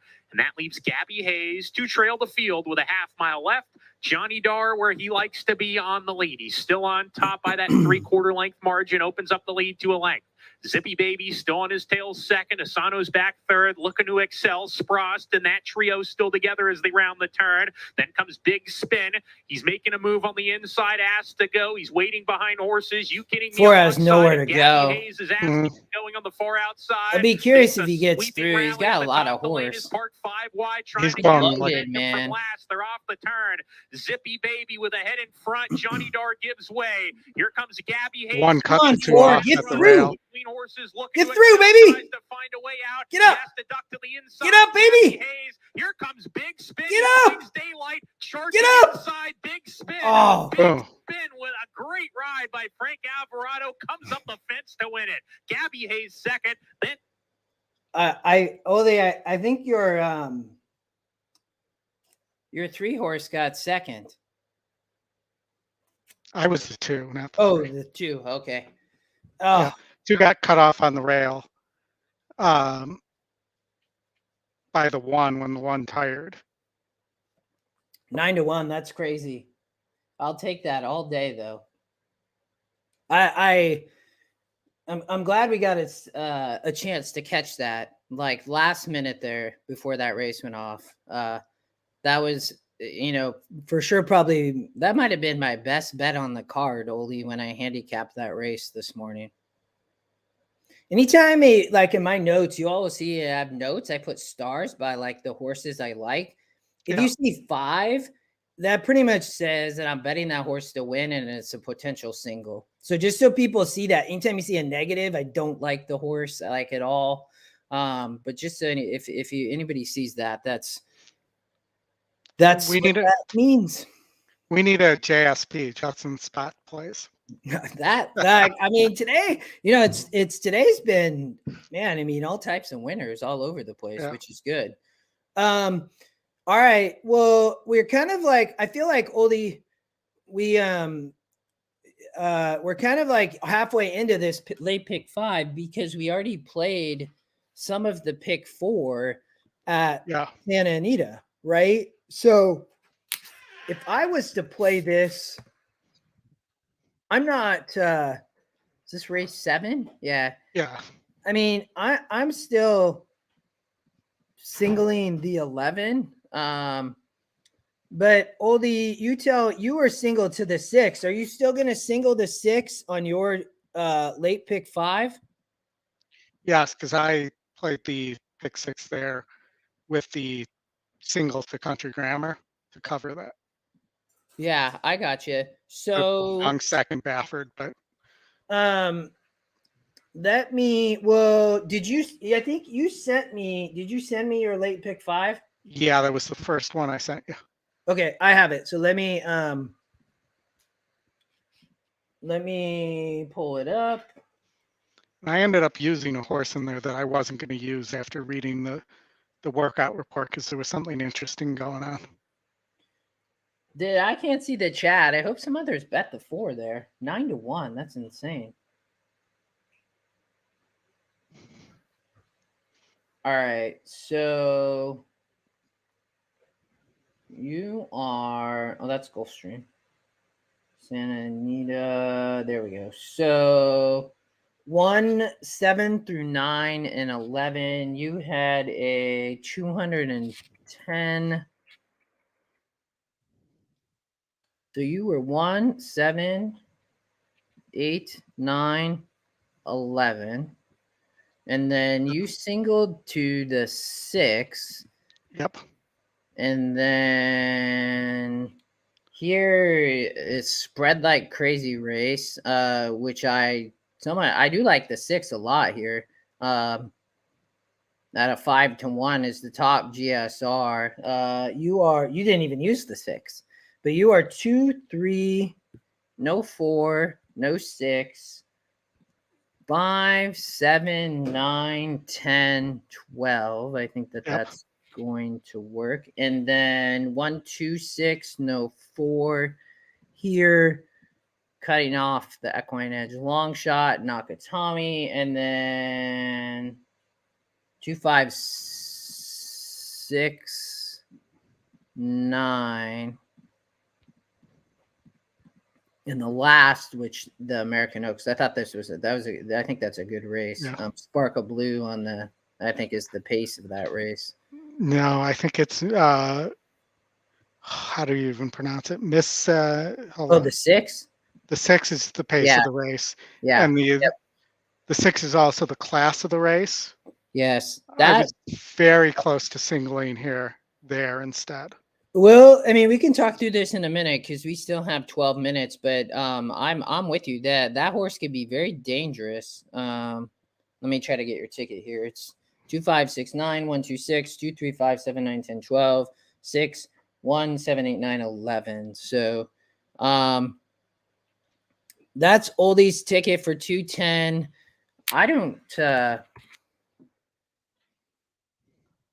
I'll have to look at this. I'll do this on the fly, Oldie, and we can talk through it at the same time, and you can talk to your horses, and I'll kind of handicap on the fly here.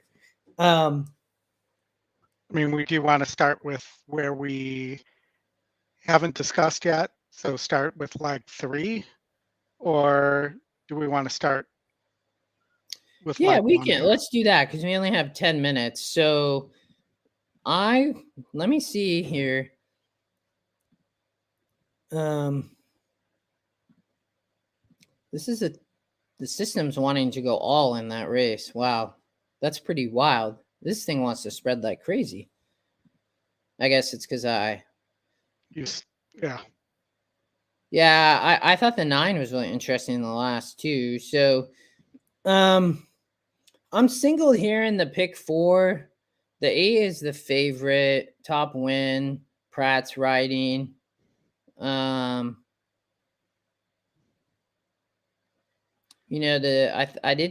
7 was a little bit interesting. The 9, a little bit interesting. I definitely am only gonna probably go too deep here, maybe 1, 6, the 4. We can start here, Oldie, on leg 3. I'm gonna figure I may single the 6 in the last because I remember that, or I may keep the 11. So you are 2, 3, 5, 7, 9, 10, 12 in leg 3. Talk to me about this. Yeah, so spread race, the 3, who's your top E pick, top win percentage, top SOR, seem like a money burner to me at this level distance.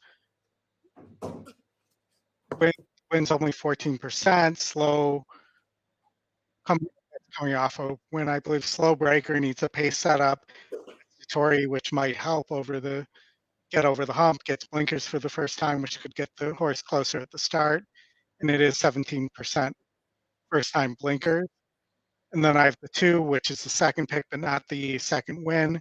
Top pace number with no speed near her. Last out winner has speed but broke slow. Greater than 0% in small sample size with last out winner. Though nearly 40% in the money, so horses run. Only 8% turf trainer. So lots of stuff there to digest. Small GSR drop question might be the added distance. The 6 I didn't use was second win, but not E picks, not second E pick, or in the E picks, top GSR, deep closer who has been dropping and not improving. Needs a pace breakdown and still not sure is good enough to close out the 3, 6, or outclose the 3. 16% off the layoff, 15, not loved by the morning line either. So that's why I didn't use the 6 here. The 10, I have outside speed and a turf route, capable of crossing, but only when came last time out on the lead. Will have to be hard sent from the outside, 18% with last out maiden winners. Then I have the 12, which is 9%. Best races come off the pace, struggle to pass horses when closer, 1 for 12, and tough post will need trip from Rosario. It's not Rosario anymore. And pace to run into. Might want to go a mile rather than longer. Needs to improve to move forward here, but I used it anyways. And then I had the 5, and the 5's really sneaky here, I felt. 6% win, but is a non-graded stakes winner. Horse always gives an honest effort against similar. Very dangerous at a price in a race where the faves have significant knocks on them. 18% second start with trainer, 40 pace number, might have enough tactical speed to sit the trip between the speed and the closers. Yeah.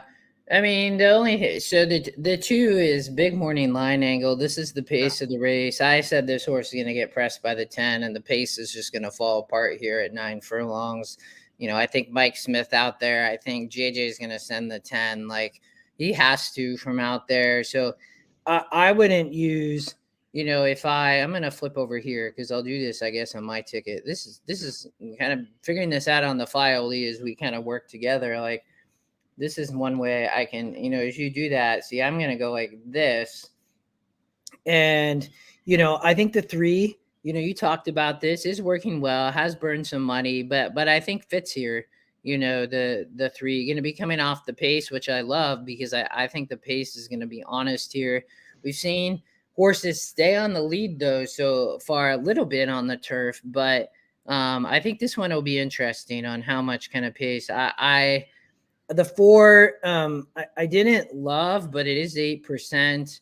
Ricardo Gonzalez is riding. I said it was likely up against it, but maybe can close on the pace a little bit. But the 5, I don't disagree with you. That might show up, but I just said this horse doesn't fit. I'm killing that horse. Well, not killing. I'm getting rid of that horse. The 6 I thought was really interesting, right? I know you talked about not using the 6, but if you look at the 6 horse here, this horse won a maiden, and then they went immediately to running in a grade 2 and ran 8th out of 11 off the rail at Keeneland. Then went on a year layoff. This is only an allowance race. Comes back, doesn't run. But this horse has been an outside post with really no speed. I did not watch these races, but, has burned some money, but I thought was really interesting where, Velasquez gets on for Graham Motion. And when you look here, he hits at 16%. So I thought the 6 was definitely a must use. I don't think this horse is going to take money, but is 13%.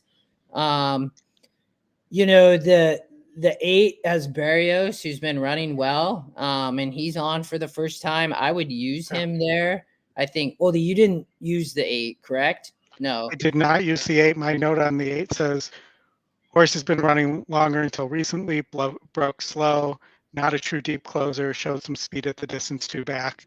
Best win is against 58 SOR, so we'll need to improve. Yeah. Chris, I see your notes there. I think in race 9, I would use the 12 for sure. I was not a fan of the 10, as I talked about. I thought the 11 and outside post and price. This horse is lightly raced. Is it going to improve here? I don't know. I mean, it's been racing kind of at this level. It ran nicely here at Santa Anita off a big kind of way back on the rail, but it's now in the 11 post. I probably wouldn't use that. I think the 6 was an ad for me. The 7 is in form for Joe Bravo, going to be coming off the speed, and then the 3. So I would probably play something like that so far.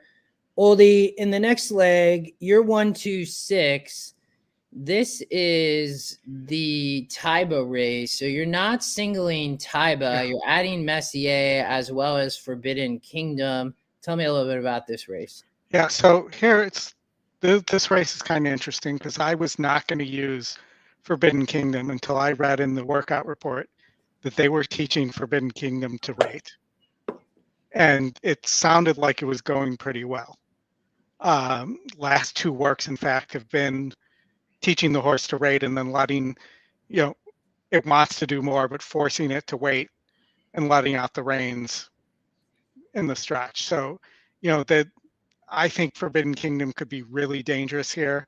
I think Messier, I had a really nasty note on. I don't understand why he's running in a grade 1. And then I found out he bled last time at Keeneland. So, maybe that's the reason he didn't run well. He's working really well. Keep in mind that these three horses hooked up for an epic Santa Anita Derby. I think that Messier and Forbidden Kingdom are more sprinters than Taiba is, but I think you had to use all three. I think that Nakatani, who I did not use, needs to take a massive step forward here. This horse is a 7 furlong, has raced really well, Oldie. It's an allowance horse though, running in a grade 1. That's and its previous attempts at graded stakes have been poor. Yeah, I mean, and that's where if Taiba doesn't win though, I would not be surprised. I mean, Gaff, I don't know if Gaff comes here if this horse isn't here. I mean, he's won 3 or 4 times on this horse, but I'm with you. Keep going. He might have been here for the 1 in the first race too, though. The other horse that I think is really I didn't use, but I think is extremely sneaky, is the 3. What I'm going to call the second Peter Miller horse. It was favored over the 7 last time out at Zia, where the 7 won. I think that possibly could switch that up here, and I think that the 3 has a legit chance at being a real sprinter here. But this is a group of mostly what I would call either not classy sprinters or not sprinters at all running with each other. Yeah, we're getting close. I was listening to Oldie. Yeah. I was just kind of putting my ticket together. I don't know if I meant to add, the system wanted to add the 5. I don't want it to do that. So anything, they're not there yet. Big pick 5 pool, almost 250,000 though. I would be 11, 4, 5. I thought the 9 was really interesting in the last race here. Has Pratt, Chad Brown on the turf in the grade 1 for fillies. The 6 we talked about, Oldie. This horse is going to be the pace, has a big work, could be really tough. This also is a pretty big SOR drop from running against Regal Glory and who actually won that race? I'm trying to remember. Tuesday, I think, won that race for Aidan O'Brien. Yeah, coming out of the Breeders' Cup filly and mare turf, right? Yep, and Pizza Bianca, okay horse. Skims is a nice horse. But there's really not anything here that's of that class. And then, I think the 5 might be a little sneaky here too. Second. Yeah, drop. I thought the 9 was one of the more interesting horses. I used the 9. Again, it's a distance question. Yeah, I would probably. The problem is I don't love not singling. I just don't know at this point if I.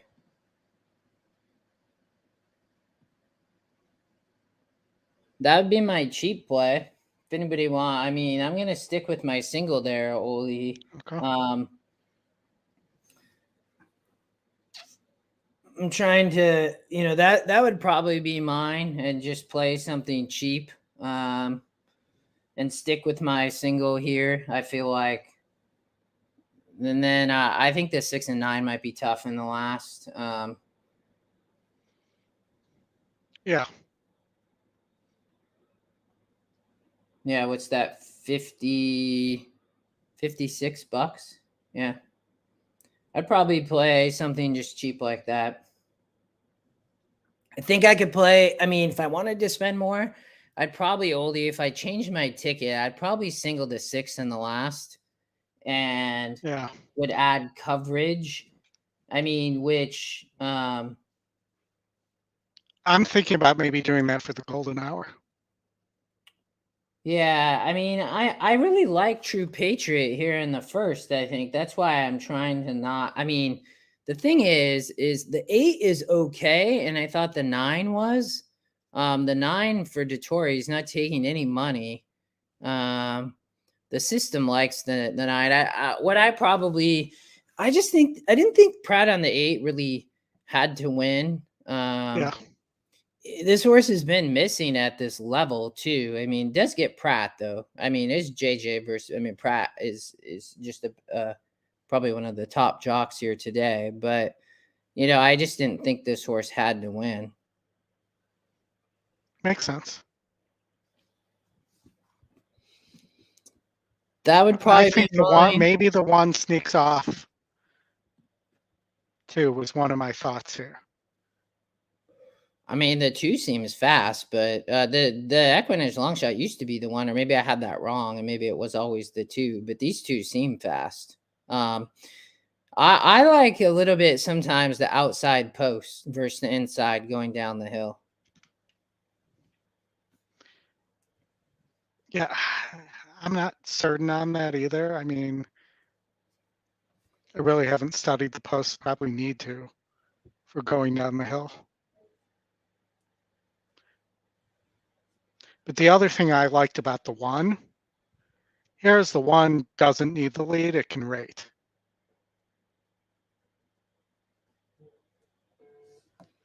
So if he gets the lead, great. If not, he might be in position to take the short way around. Mm-hmm. Yeah, I mean, especially on the route. I mean, this horse is going to have to break though, and not get shuffled back. Yeah. Which I don't. I mean, but in the going down the hill, a lot of times it's dawdle sprint. Yeah. And usually the horse on the lead comes to the center, coming down the hill off the what I'm going to call the soft turn.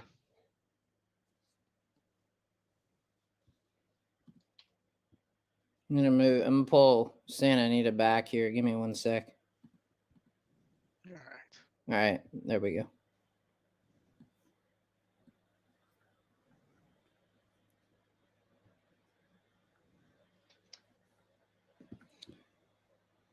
All right, there's Oldie's late pick 5 at Santa Anita.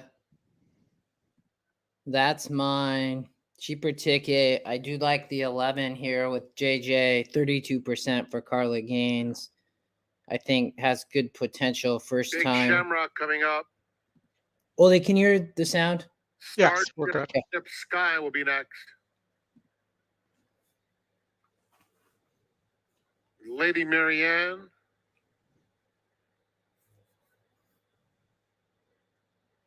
True Patriot. Piazzetta. And Dancing Dana will be the last one to load.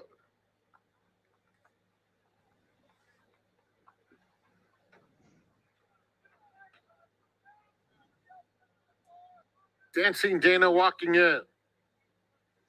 Shouldn't she be dancing in?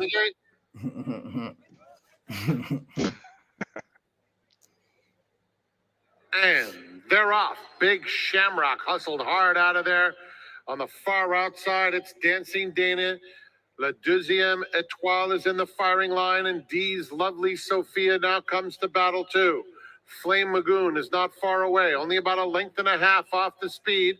as they run down the hill. Smiling Molly is in between horses. Dancing Dana in the red. Now backing up just a touch. Eleuthera is next, followed by Piazzetta racing on the inside of Big Beauty. That pair is followed by Big Shamrock, who's toward the back of the field, racing on the inside of Starship Sky as they head toward the quarter pole. And then it is a long, long way back to Lady Marianne. It's a strung out field that comes to the quarter pole. La Deuxième Étoile is the narrow leader. Between horses, Smiling Molly is in second. They're followed by Dancing Dana in the red colors. Just behind them, Eleuthera. Big Beauty is widest of all. Flame Magoon inside of her. It's a driving finish. La Deuxième Étoile leads by a length and a half, close to home. Eleuthera coming through on the inside to challenge. Get home. Get home. Étoile on the far outside. Here's True Patriot exploding late and Boom. to La Deuxième Étoile. True Patriot. Sorry, Justin. With a flourish. Behind them, it was Just between terrible, Dancing man. Dana and Eleuthera. That's a bummer. And usually Much, you're the launch shot guy. Much the best. Yep. By far. 11. Never. I mean, the horse was. I don't know. I don't know if JJ just fired way too late. The horse didn't like. The horse was. I thought that was 15. the 8 firing late, not the 11. No, that was all the 11, man. Just Oh man, I didn't mean to be rooting against you there because I have that too. Yeah, I thought that was the 8. That's a bummer. I talked about those 3 horses. Didn't play the 9-11. Would have been like, didn't save, bad betting. Like the 11, much the best of that race by far. Put a note. Like the 11 was going to win easy. The horse was friggin' 20 some lengths back by the time JJ sent. And man, that's make a note. That's 2 in a row for Dettori. That's just frustrating. I mean, because I mean, I had that. Yeah. You know, I mean, Oh, well, onto it. Glad you made it through. No pick 4 for me. That was my single and my pick 4 to the 11. Such a bummer. I mean, that horse looked just we don't even have to watch it again. Maybe I just jumped to Golden Gate Oldie bit. But the 11 he's probably 20 lengths back. Yeah, I didn't know that was the 11. I thought it was the 8. I'm thinking, here comes the favorite and ready to start swearing. But, you know, how good was the 9 too, though? That was a hot pace that he attended to. I think it was 21-3. Yeah, I mean, you can see the 11 way back here. I mean, 1, 2, 3, 4, 5, 6, 7, 8, 9, 10, 11, 12, probably 15 lengths. Moves too late. You know, if that was the plan, he just waited way too long to go. I mean, fine. Look at how much ground this horse closes after the dirt. Yep. And the red light is now flashing on the starting gate at Golden Gate Fields. I guess we're not getting in our around the gate. Still have a minute or two to get your tickets in here. Golden Gate.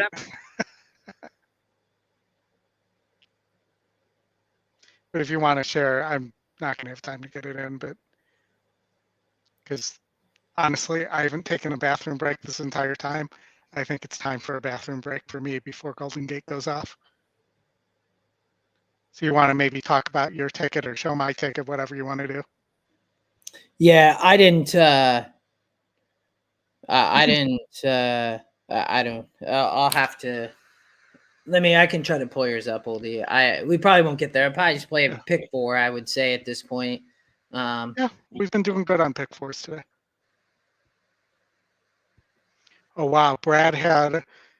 Alan had the 9 in the pick 3 at 20x. So he played a $10. All right, I'm running the bathroom so I can make it back in time for Golden Gate here.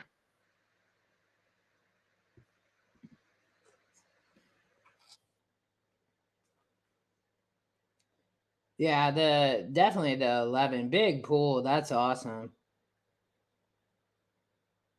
It's and the red light is now flashing. I did look here. I didn't. The gate for the 7th race in our program. I think this is where I would have singled. I think there's I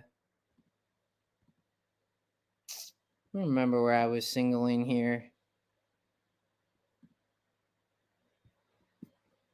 I think we'll just skip this. I don't want to even show a ticket just since I didn't get a chance to look through this. But Impressive curls to the outside post.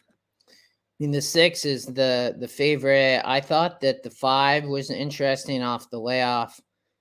The Sandy Surprise, Hobson's riding, Idiot's Radke's Gold, off. post This 6. horse is adding Your current favorite blinkers. about to take his spot. Radke's off, but for Simon Hobson, 23% Lucky trainer. Lad to the inside. Here's Dad Bod. The 6 for sure made sense, but I didn't think this horse had to win. I didn't like the 9 at all. Bezos. The 2 and 3, I didn't like the 2. I thought the 3 was a little bit interesting. Second time starter, EquinEdge long shot, could improve after an awful start. And then I thought the 5. So I like 3 and 5 here.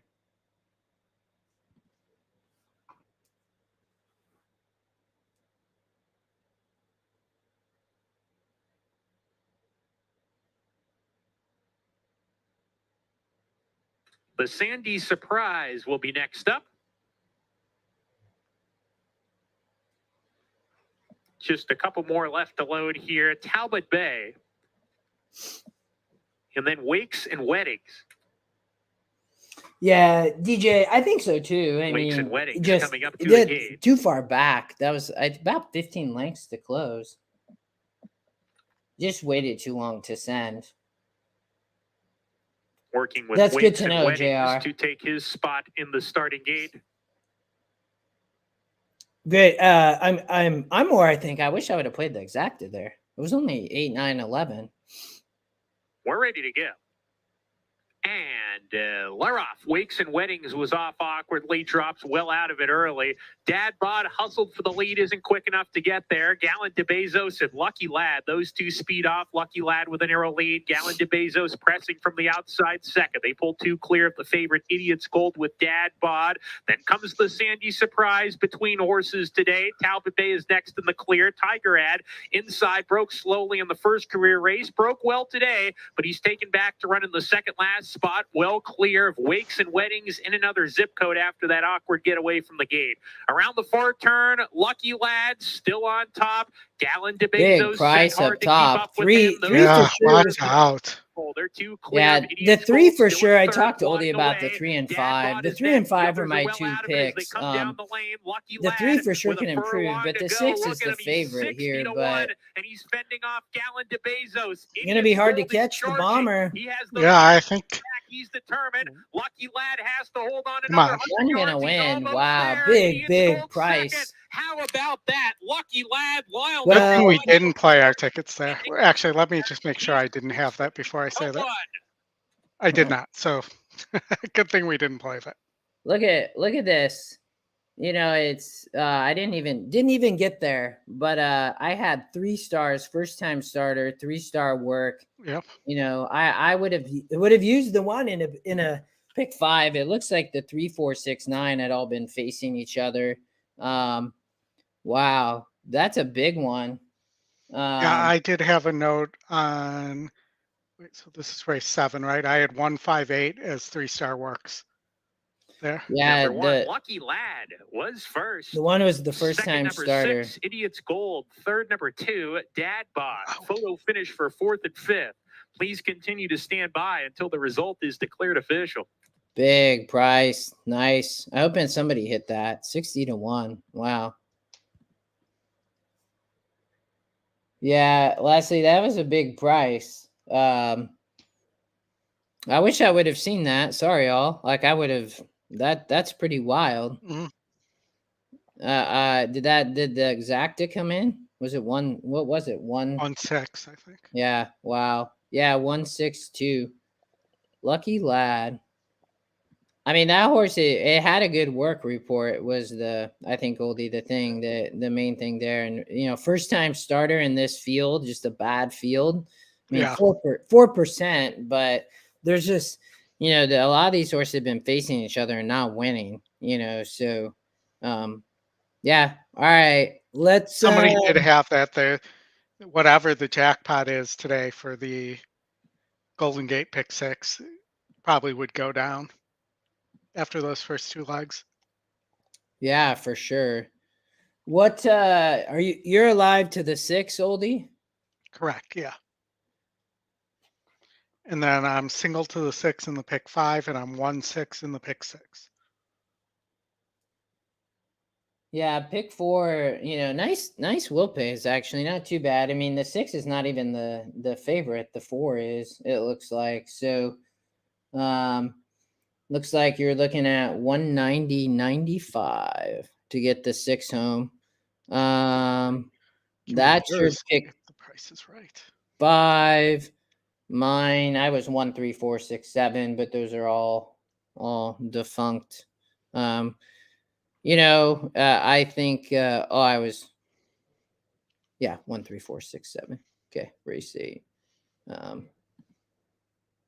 I thought that this was a spread or single race. Yeah. Was my main kind of comment here. You either had to single the 6, who's not even the favorite, or maybe the 4, or you needed coverage, because I think there's a lot of potential to other horses. I mean, it's a grade 1, the La Brea, right? So let's we have, looks like 19 minutes, Oldie. Just Santa Anita and Golden Gate going at this point. Yeah, you could go to Fairgrounds if we want. There's a pick 4. The late pick 4 is about to start there. A old friend of mine, Busy Channel, once trained by Larry Ravelli, is going off at 14-1 at 11% on the win line. They're on the turf. I mean, Yeah. if you look at this really quick, I didn't look at Fairgrounds today. The 3's taking a bunch of money, right? Yeah. I mean, the rail's pretty much set in the Gulf of Mexico. It's out so far. It may be the narrowest turf course I've ever seen. If you pull up 34. the video. Yeah. This is they may be calling this 34. This ain't 34. This is like. I mean, yeah, you have the 1 is the EquinEdge long shot, though. I mean, that horse is going to try to send from the rail, I would guess. Mitch Merle, bet Mitch, get rich. Yeah. To your point, the 4, the 9, there's no speed here. I mean, could it come just 1-4? I mean, I got to imagine somebody's going to get up, but either one of these horses are probably dangerous with that rail, Oldie, being so far out. As long as they don't they're off. I know. I'll try to get the sound. Let me know if you can hear. 4 got to the lead, I think. For the inside temper tantrum. Yep. And here's Jet Okay. Soul, who's going out toward the lead as they make the way toward the first 9 turn. cent too. Gentle Soul narrowly for Ray Luke Perez from Busy Channel. What is wrong with the inside of the turf course? And they had saltwater leakage. This is one they ran, I think, had 2 carded turf races today. These are the first turf races of the meet. The 5-time winner, Captivating Moon, had drifted back to be last. Wow, that's weird. I had heard that, but hadn't seen it. You got Busy Channel and Busy Channel and Spooky Channel. See, I crossed the 2 of them up. Soul on the rail, just the leader from Spooky Channel. The Green Busy Channel running in 3rd by half length, with English Tavern in 4th, and they have 4 furlongs to go in the Buddy Memorial. Temper Tantrum is a ground-saving 5th. Big Agenda looking to make progress from 6th as they run far turn. We trail back then to Risk Manager and Captivating Moon. Half mile in 51.01 seconds as they round the far turn. On the outside, Spooky Channel trying to press past Gentle Soul, who holds that rail at 34 feet. These 2 to the top of the stretch, while 4 clear from English Tavern, with on the outside, looking to gain ground, Temper Tantrum. They've straightened away and followed out Big Agenda. 3/4 went in 1 minute 16.54 seconds. Here comes your 1, maybe? For the inside, Gentle No, that's the 7. English Tavern, deeper out. Yeah, I can't see it from here. Rail. Temper Tantrum. Wow, that course is. It's Spooky Channel with but just yards to go. Spooky Channel. Spooky Channel takes the Buddy Diliberto Memorial by 2. Well, lesson learned there. I mean, the pace 1 is the wrong horses, but And I'll point out, not only is the rail out, but the rail on the outside is in. yeah, they're keeping that very narrow. Wow, that's pretty wild. That's crazy. I mean, that was fun to watch, but you know, it's pretty sad that they're in that condition. Yeah. Yeah, and in foosball we do. Sorry, buddy. It's I think just got sidetracked there for a minute, but I appreciate you saying that. It's that track is a mess though. Wow. Yeah. All right. Well, Oldy, you're singled to the 6 at Santa Anita. Fun to Dream, currently 3-1. What's your thought on the 4 here? I probably would have, if I had to do it all over again, I probably would use the 4 with the 6 instead of the 1 with the 6 and the pick 6. Yeah. But I thought the 1 and 6 were the plays here. I guess the 4 could win, but the 4 taking all, lots of money currently. yeah. This horse is gonna for sure have to kind of work out the trip. Well, and maybe the 4, I mean, we don't know which Baffert's going to get the lead. In the presence of the 3 here, the 4th Baffert with all the speed too is interesting. Yeah, I mean the 3 is it Gonadora?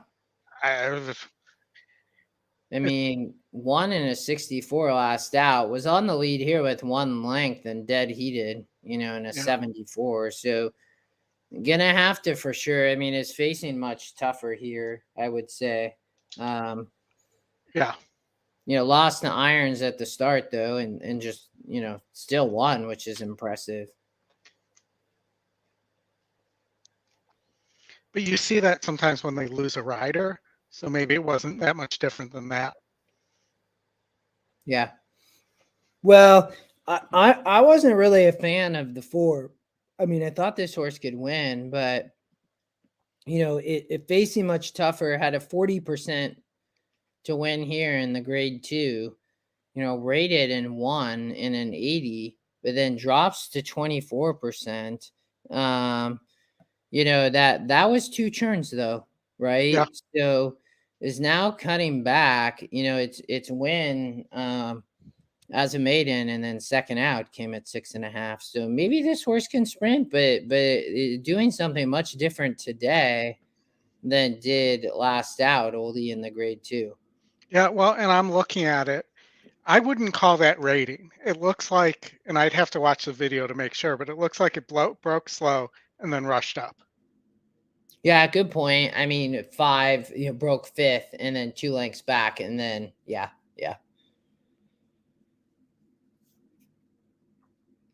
1 on the lead there, maybe has shown that can sit off the pace. So, I don't know. You don't end up. I mean, Roman Vasquez, great jock here. I mean, 7 furlongs though, when Fun to Dream, 2 for 2 at the distance, right? 81 GSR. I mean, the 7 furlongs is one of the top GSRs for this horse. Yeah.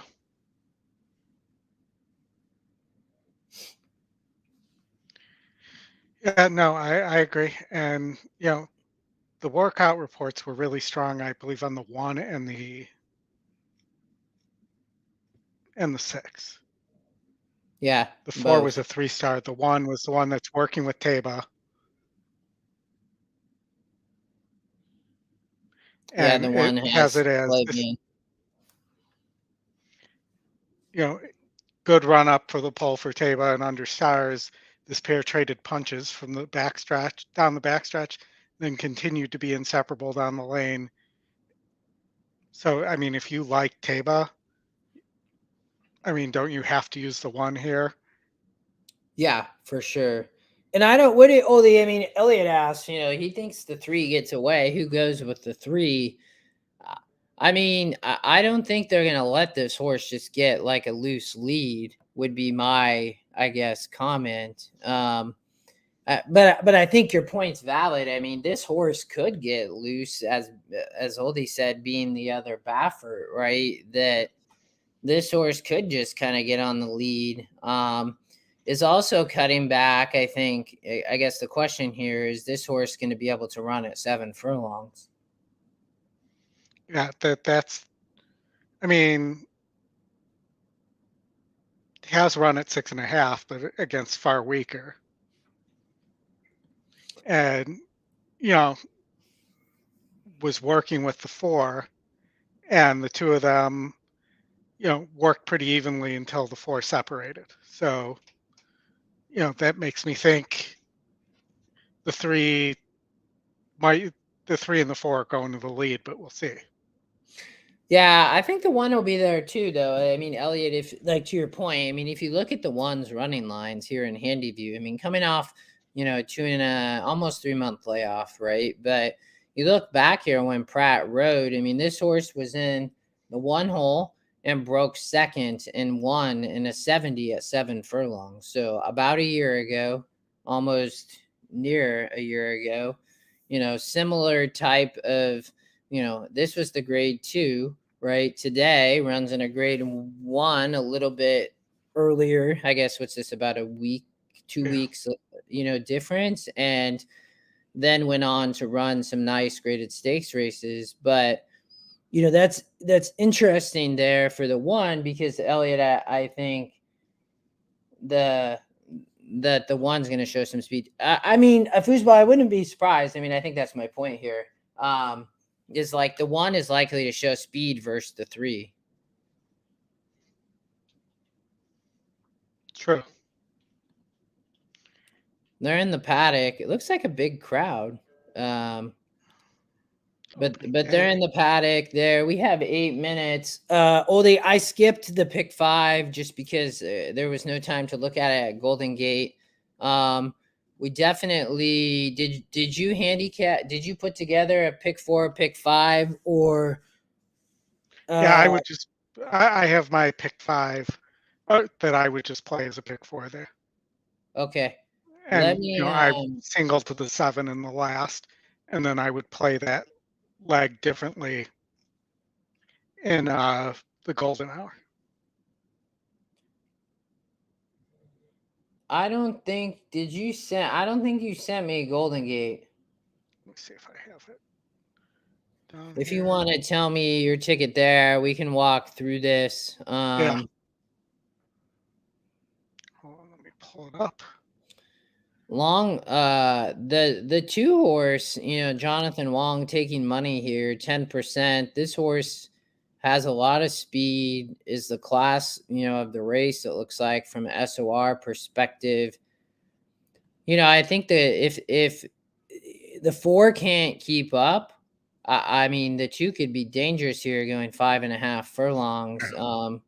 The public going to the 7, who's 44%, to probably catch both these horses. But and I'll also point out that the 7 is the SSP, so to speak, the Scotty spot play. Oh, the 7 here. Yep. Oh, okay. And then Scott's saying Scotty likes the 4 at Santa Anita, who's the current favorite. Is that Midnight Memories? I think was the name. But yeah, that's the one that we both didn't like. So that'll be interesting. It's always interesting when I go up against Scotty, or you go up against Scotty with the pick, right? Yeah, for sure. Let me know your ticket here, and I'll punch it in. Okay. So 1, 2, 6, 7. What's budget? $40. All right. 1, 2, 6, 7. Okay. Then 1, 3, 6, 9. 1, 3, no, 5, 9. Jonathan Wong for Mr. Anton Georgie. All right. Next leg. Next leg is 2, 4, 6, 7, 8. 9 horse, 12% there. And then did you say single to the 7 and the last? Yep. Okay. Huge dropper. 37.50. I have it as 40. So you got 1, 2, 6, 7, 1, 3, 6, 9. Oh, hold on. Yeah. 1, 2, 6, 7. Yep. And then 1, 3, 6, 9. Okay. No, I think we're good now. Okay, there it is. Cool. Yeah, Elliot. I don't know. I mean, there's Oldie's Golden Gate ticket. If anybody wants to play that, we can jump back here in a second. But if we, just kind of jumping back and forth between Santa Anita and Golden Gate, they're about 5 minutes apart, which is kind of a bummer. I wish they were a little bit further apart. But big late pick 4 pool there, which is nice. If we go back to Santa Anita, Oldie's has the 6. I mean, this horse, this is all EquinEdge, Oldie. 25%, 1-1 EquinEdge morning line. And this horse for sure is coming off the pace. And I think, but I would expect, Elliot, that, I'm with you. I don't think Flavian will. This horse has shown that it can sit right off the pace. It doesn't need the lead, right? Did it here at Santa Anita in a 74, and did it on the rail. So I think to your point, the 3 is the one that's going to get the lead, but right, the 1, 4, and 6 all could come off.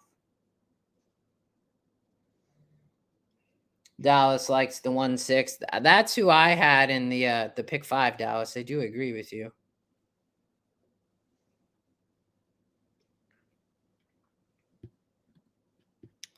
Let me save that, Oldie. Yeah.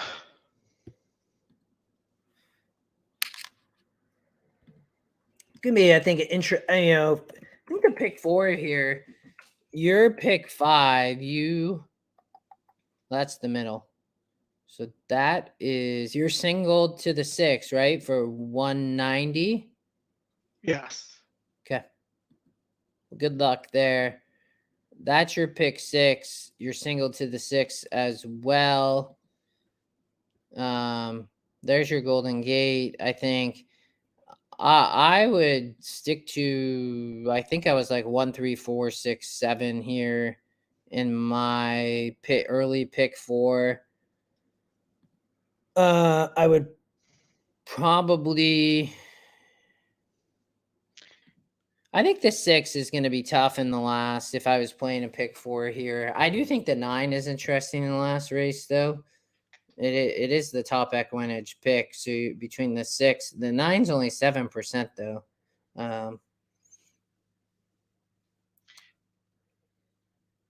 Congrats, Dallas. That's amazing. The Santa Anita has been a good card. Yeah, definitely. I go ahead, Oldie. What I did to cover the fact that I didn't have the 4 is I played a pick 4 where I singled the 4, singled the 6, singled Taba in the 10th, and then played my pick 5 stage in race 9, and then I played 2, 5, 6, 7, 8, 9 in the last leg. So it's an $18 cover for my pick 6 and pick 5.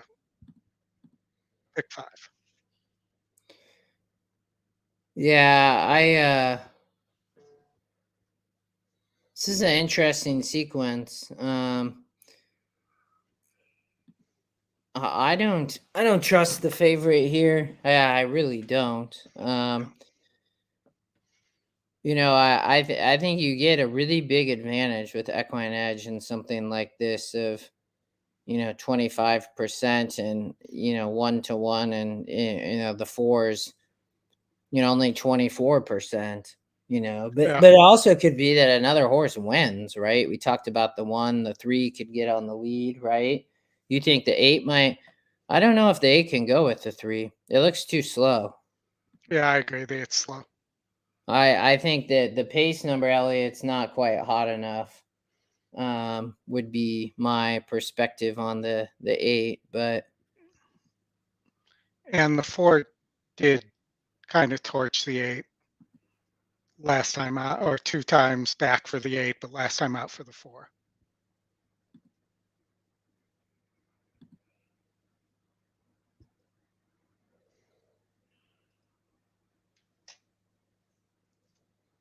They did, go with the 4 though, but that's because the 4 broke slow. One rare, and we turn to you as we talk about Ain't Easy.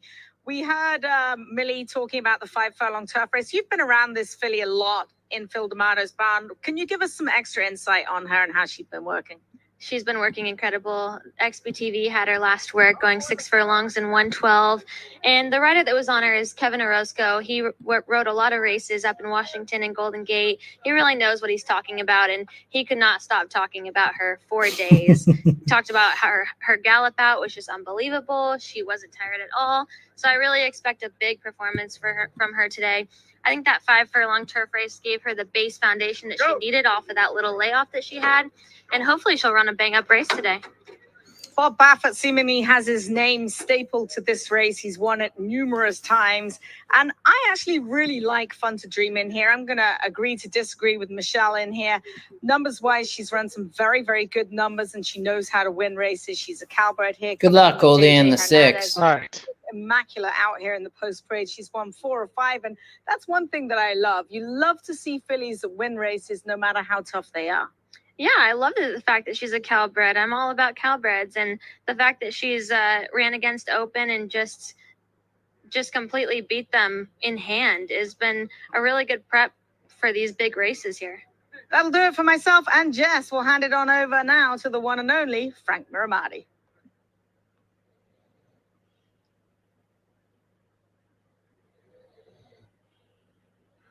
It's post time for the La Brea.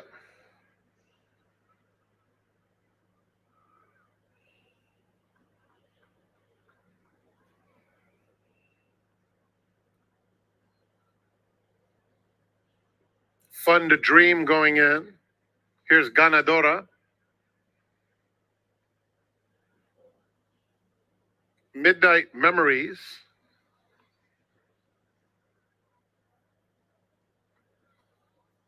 Kirsten Bosch and Awake at Midnight.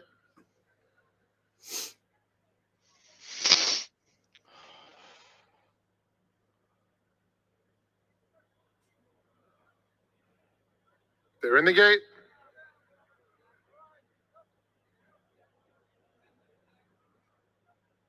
And they're off in the La Brea. Ain't Easy gets the first call. Ganadora is coming through swiftly along the inside to challenge. They're followed by Fun to Dream and Midnight Memories in 4th. Awake at Midnight is 4 lengths off the leader. Then it's Under the Stars, and Kirsten Bosch is the distant trailer. It's Ganadora who's come through on the inside to lead Ain't Easy by a head. Sliding up the rail, Fun to man. Dream and Under the Stars has room down at the rail. She's only a length off the pace. Midnight Memories worked upon in the early stages. Awake at Midnight and another 5 to Kirsten Bosch.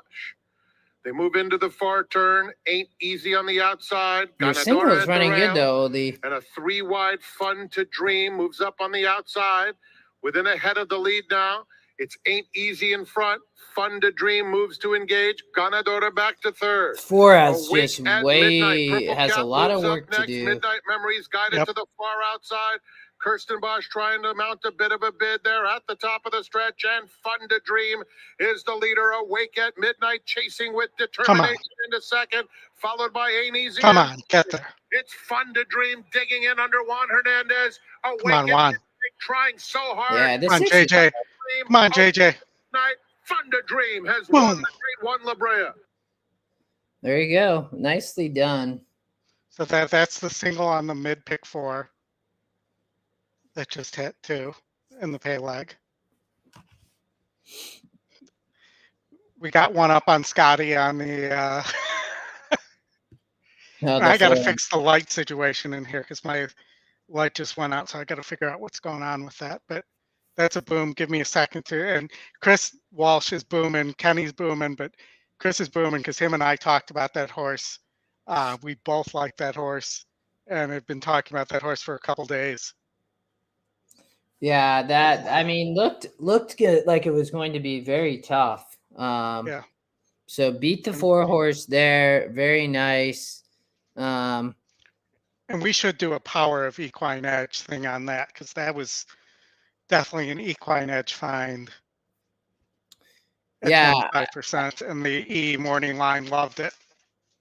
I mean, if you just get off this, if you just use the system there, it's the morning line and the top win percent and the top EquinEdge pick, like, and the 4, if you don't love, I mean, the 6 becomes, I think, the single, and I think that's essentially kind of how you landed on it, Oldie. Yeah.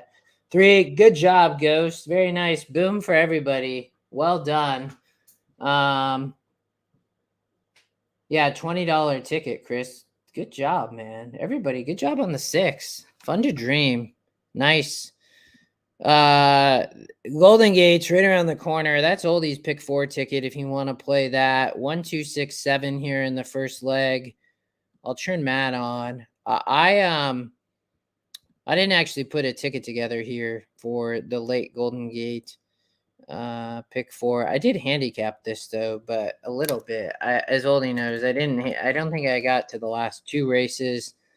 The 7 is 44% to win. A lot of pace out of the 2. I thought this horse could be really dangerous for long if it clears the 4. The 4 is probably going to try to press the 2 a little bit, but I think the 2 is just by far the better horse. And if the 4 doesn't get the lead, he's going to stop. I just don't know how much pressure. I might single the 2 here. The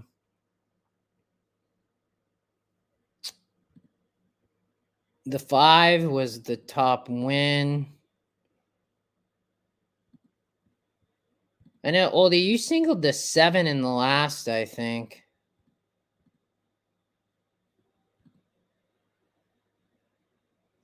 Yeah, that's correct. The 1, 4%. The 2 is the EquinEdge long shot. What did I have here? I'm going to try to get mine in on time too. Yeah,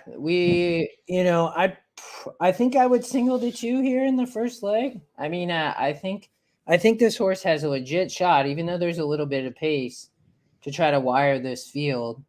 So I'd probably play 2, 1, 3, 5, 6, 9.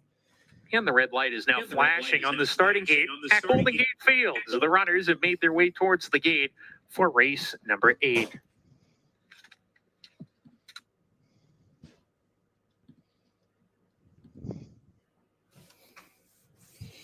Uh, 2, 4, 6, 7, 8, 9. No 1, 3, or 5 there, which are all low win percents. Synthetic. The 3's top GSR, but only 3%. And then 1, 6, 7, 11, 12 in the end. 6, 7, 1, 3, 6, 9. Bobby's I'm alibi. trying to figure out where I made a mistake here. For him to take his spot. Now I'm going to fix my light situation while we watch this next light race.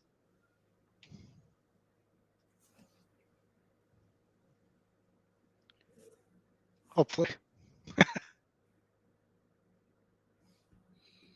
That's mine. That's yours, Oldie, for 40. Mine's a little more singling here in the first leg.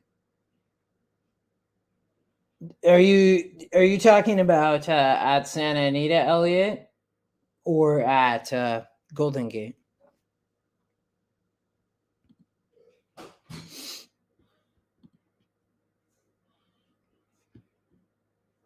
Rager and Better Trip Nick have both gone in. So is Bobby's Alibi. Irrefutable, post position number 3.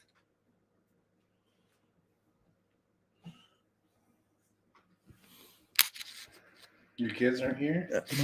Oh, you're on. So I think I'm single to the 2 here. Definitely, I think has a shot. Charge coming up. Oldie, you are 1267.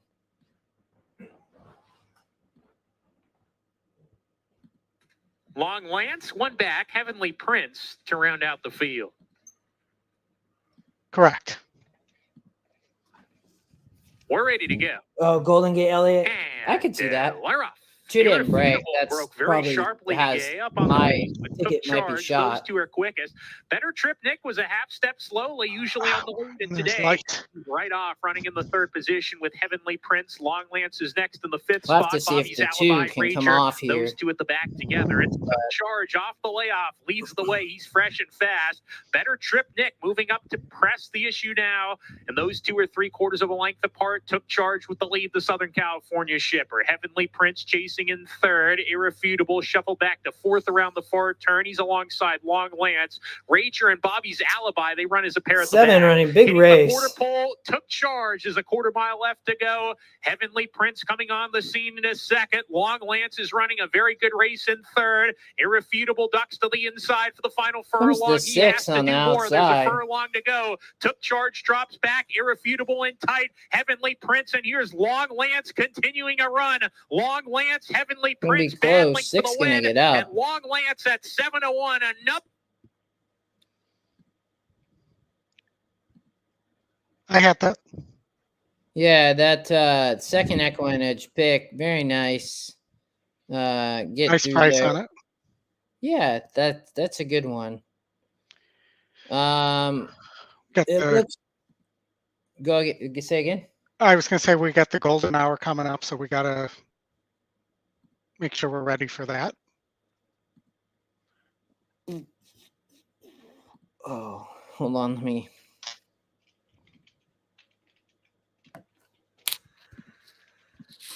Get your pick 4 back here. Fairgrounds race 11, stakes race. I think we may miss this though.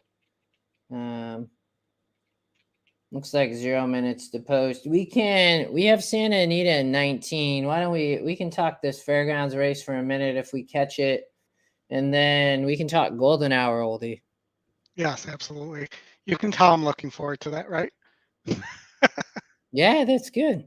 Look at the 4 horse. 4 horse for sure worth a bet here, I would say. 29-1 at Fairgrounds. 10% horse. Yeah, you got to do that. 7-2 on the EquinEdge morning line. Beatable. I mean, figure out what you want to do with a horse like that. Maybe just bet win, play, show. I don't bet that a lot, but at 29-1, I mean, as long as the horse hits the board, you're getting your money back. That's pretty wild.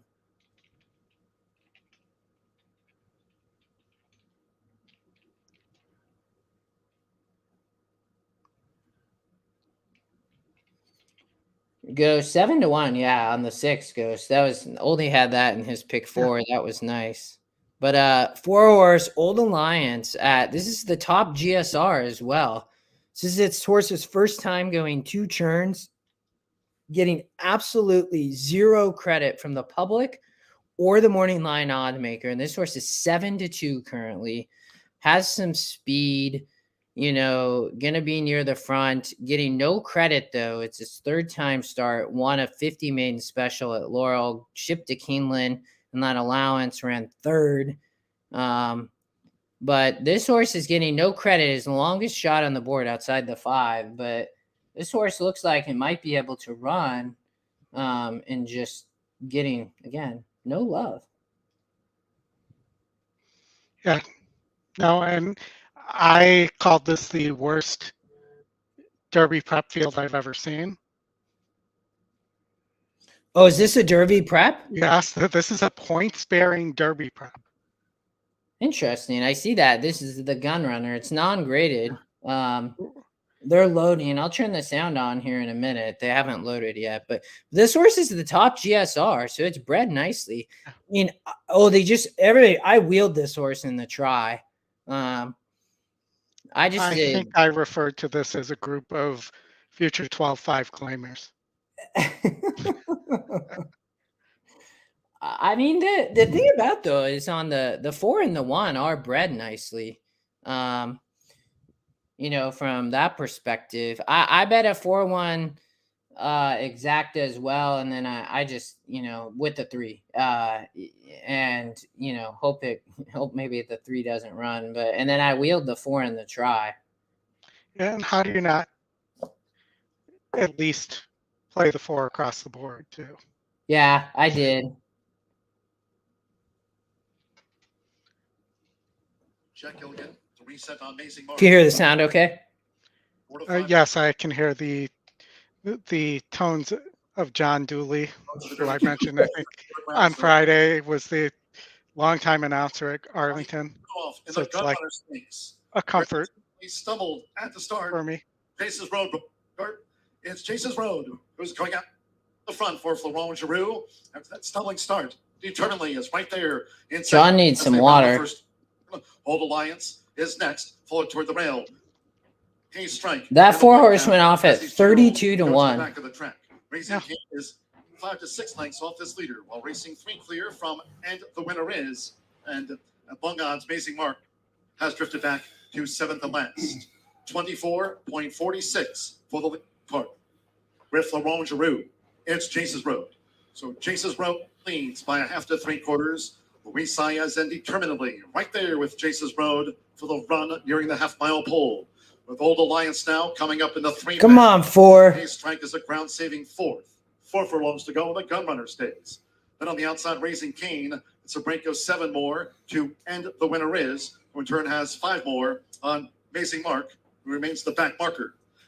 Half mile in 48.18 seconds. Inside 3 furlongs to go. It's Chase's Road. Not gonna run, but was an interesting little bet. I don't know if the source got passed. Is Hayes Strike.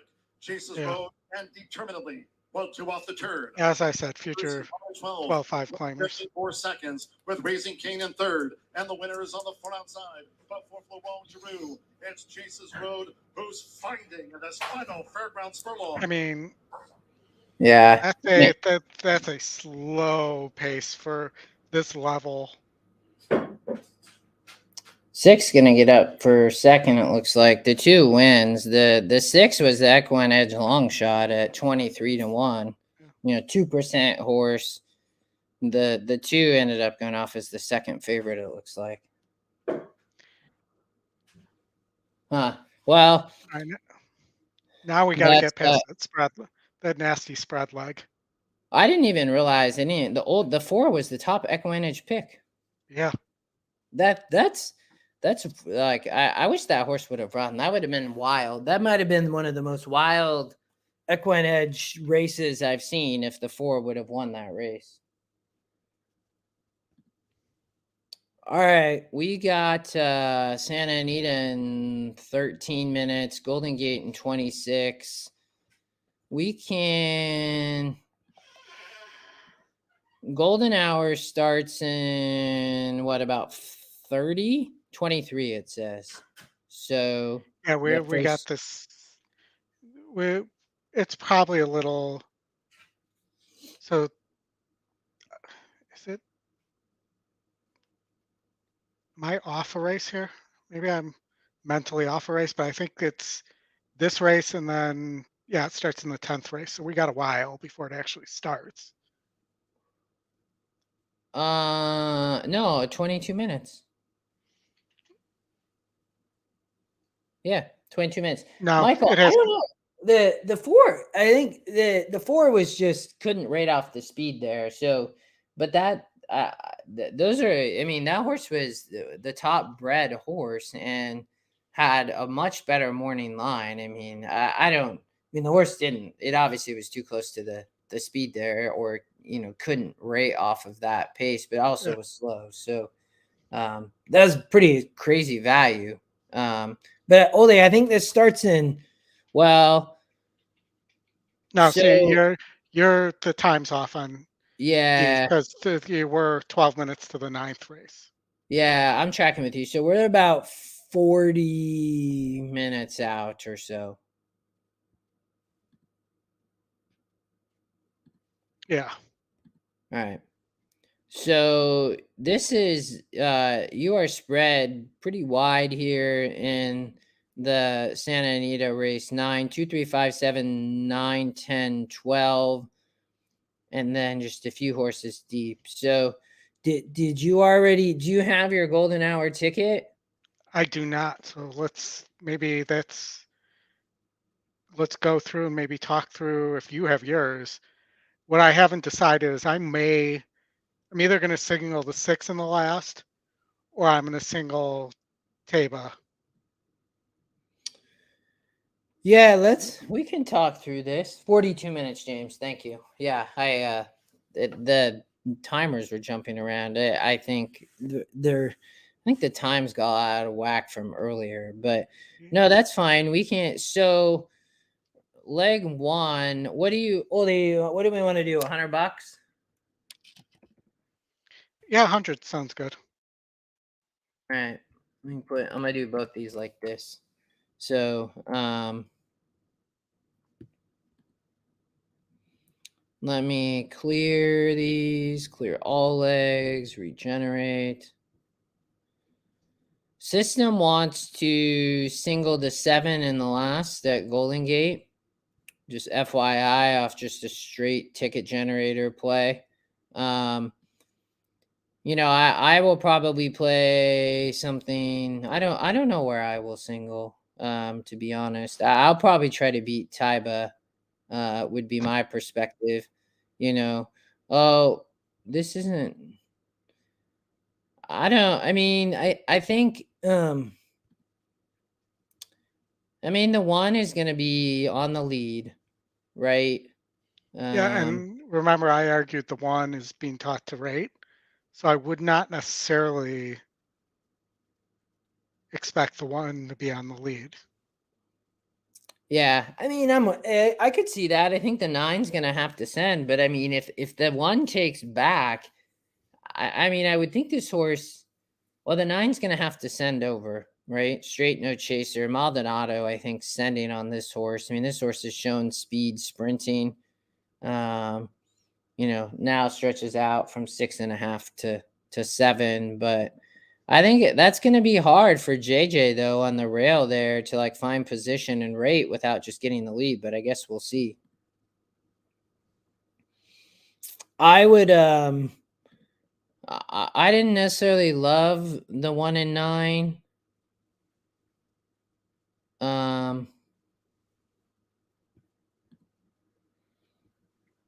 I was 2, 4, 6, 8 here. Yeah. No 1, no 9 for me. I'd probably just stick with that oldie, to be honest, and not single. Would probably be how I would play this. I think the 2's got a big work in Messier. You don't really know what's gonna happen here. I don't love the 2 Messier, but I also wouldn't want to leave this horse off the ticket.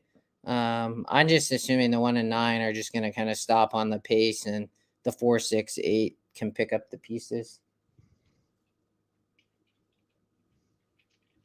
Yeah, so I'm at 105, and I'm in a single Taba.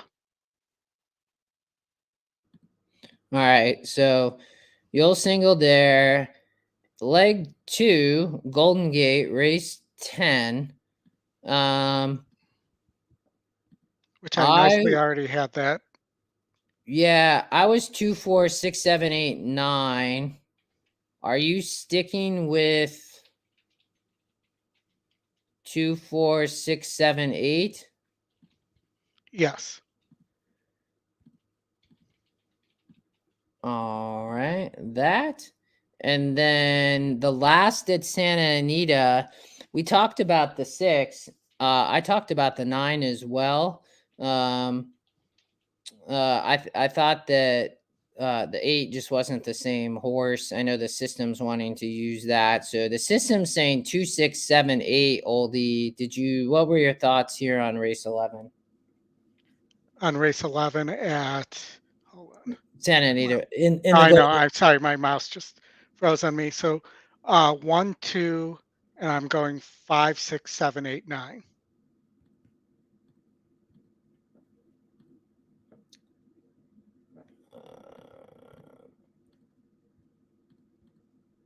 All right. And then, so I think here on mine,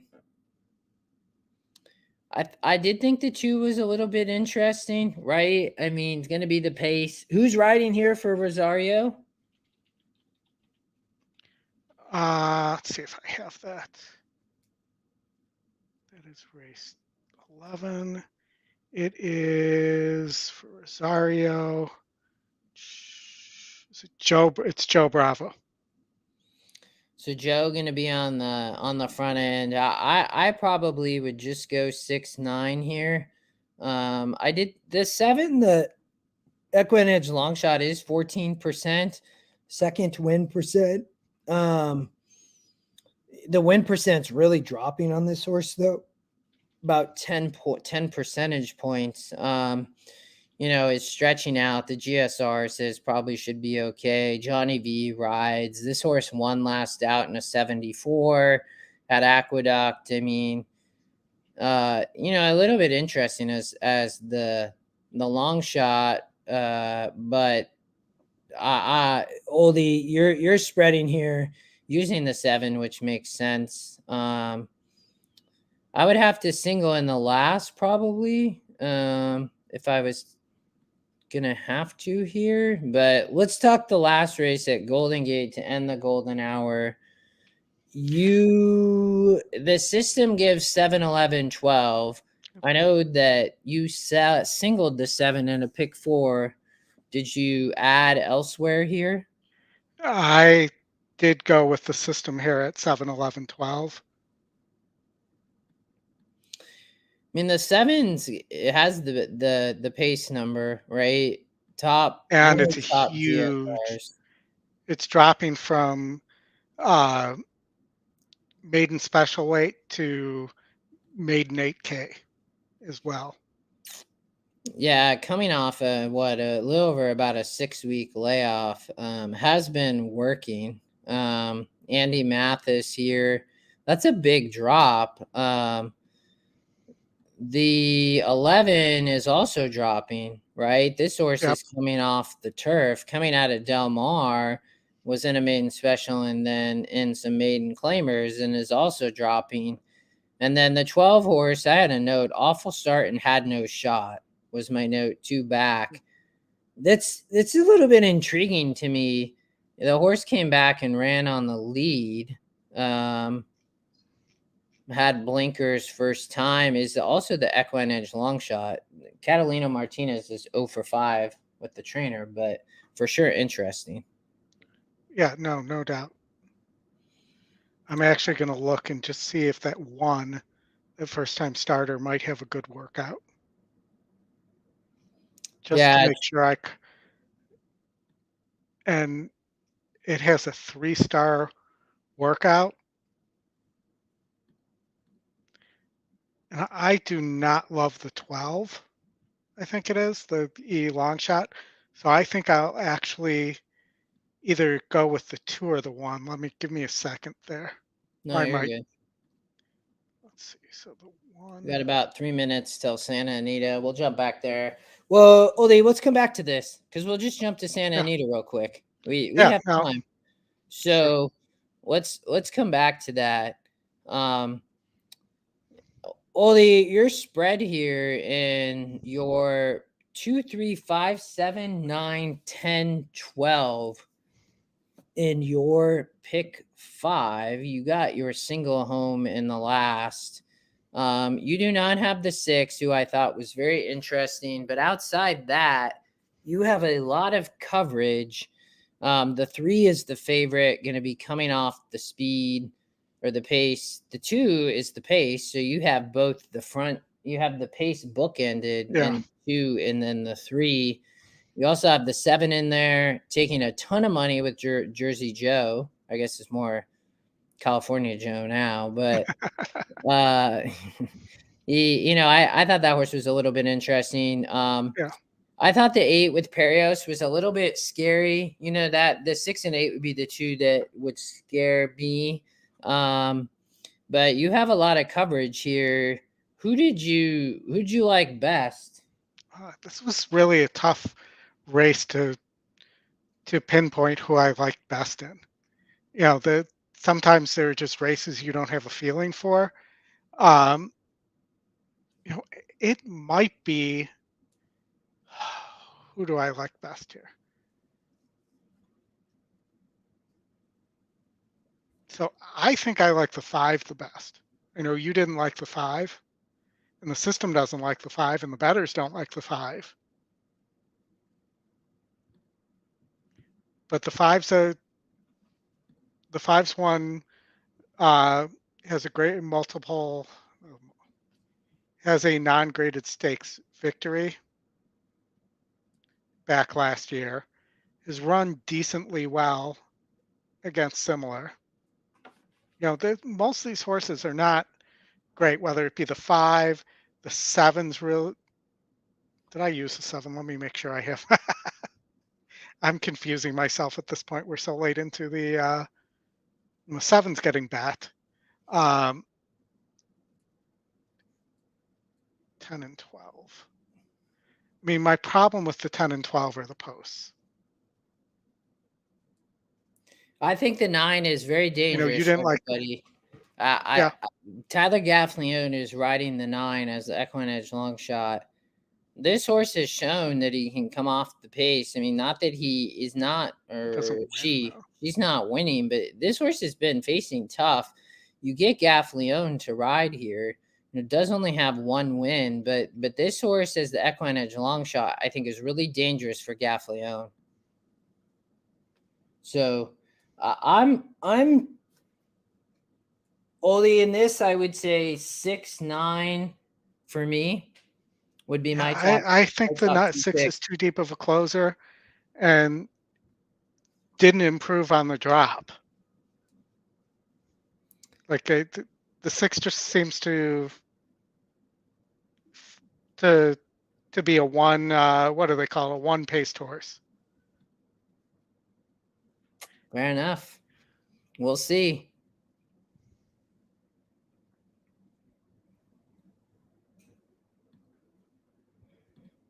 They're getting close. I do think I would not be surprised to see a price though here. If anybody's playing a pick 3, add as much coverage as you can. I would say here, if you like Ghost, you like the 2-9-11. Yeah, the 2 has big morning line angle there. That's dangerous. I'm with you on the 9 though. I really think that the 9 horse could improve big time. And I do have on the 2 huge morning line angle versus E morning line. Mm-hmm. It's also possible the 3 just gets away. Or somebody gets away. And I will point out that Dettori's won 2 races in a row right now, I think it is. Or no, he was not on so he's won 2 or 3. And wasn't in the last race. Which I think nobody's surprised by that either. Especially on the turf. We'll talk Taiba here in a minute. I think in the last race, we talked that grade 1 quite a bit. We'll talk some more. I think the Oldy, you have 2, 5, 6, 9 in the last. The 6 and 9 to me are in your pick 5. And the 2's kind of gonna be quick there with the 6. So will for sure be interesting. I think Pratt on the 9 could be tough. I would love to get the 9 here because it's on the ticket. We get a price on both the pick 5 and pick 6. They're loading, so I'll turn it over. The horses have reached the starting gate. It's post time for the 9th. Good luck, all, if you're alive. Good luck, Oldy. Started the late pick 3. Let's go.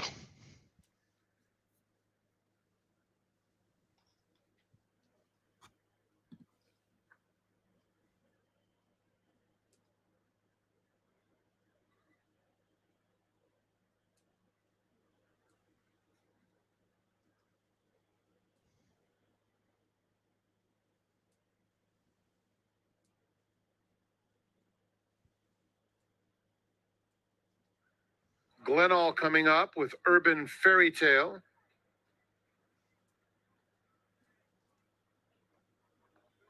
Batya. Leisure Wear. Leisure wear. Clada Cure. That's awesome. Yeah. Karakatsi to the outside.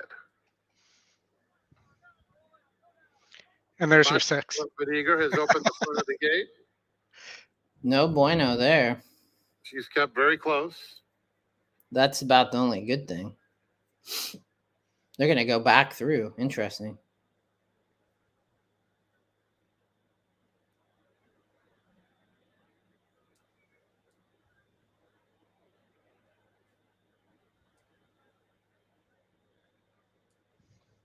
Loaded back in. All set. Showtime. And they're off. Urban Fairy Tale in the center has some speed, as does Leisure Wear. And down on the inside, Precious Baby flashing some gas as well. So there are 3 across the course. Precious Baby, Urban Fairy Tales, and Leisure Wear. Well, pace worked out just like what we thought. Gold Dragon Queen and Ballet Dancing has settled smoothly 4 lengths off the leaders. Then Glenall in mid-pack on the outside of Yes, Rodney. We'll cover it here in a minute. Oldie's alive. He has lots of horses. I'm on not. the far outside. Clada Cure just in front of her at this stage. At the rail, My Favorite Daughter, and Almost a Factor. Around the first turn, and it's Precious Baby leading the way, showing it by 3/4 of a length. Leisure Well tracks comfortably in About second, 24, and Urban Oldie. I'd be Fairy curious Tale what the with green second cap quarter and here Eager is. third.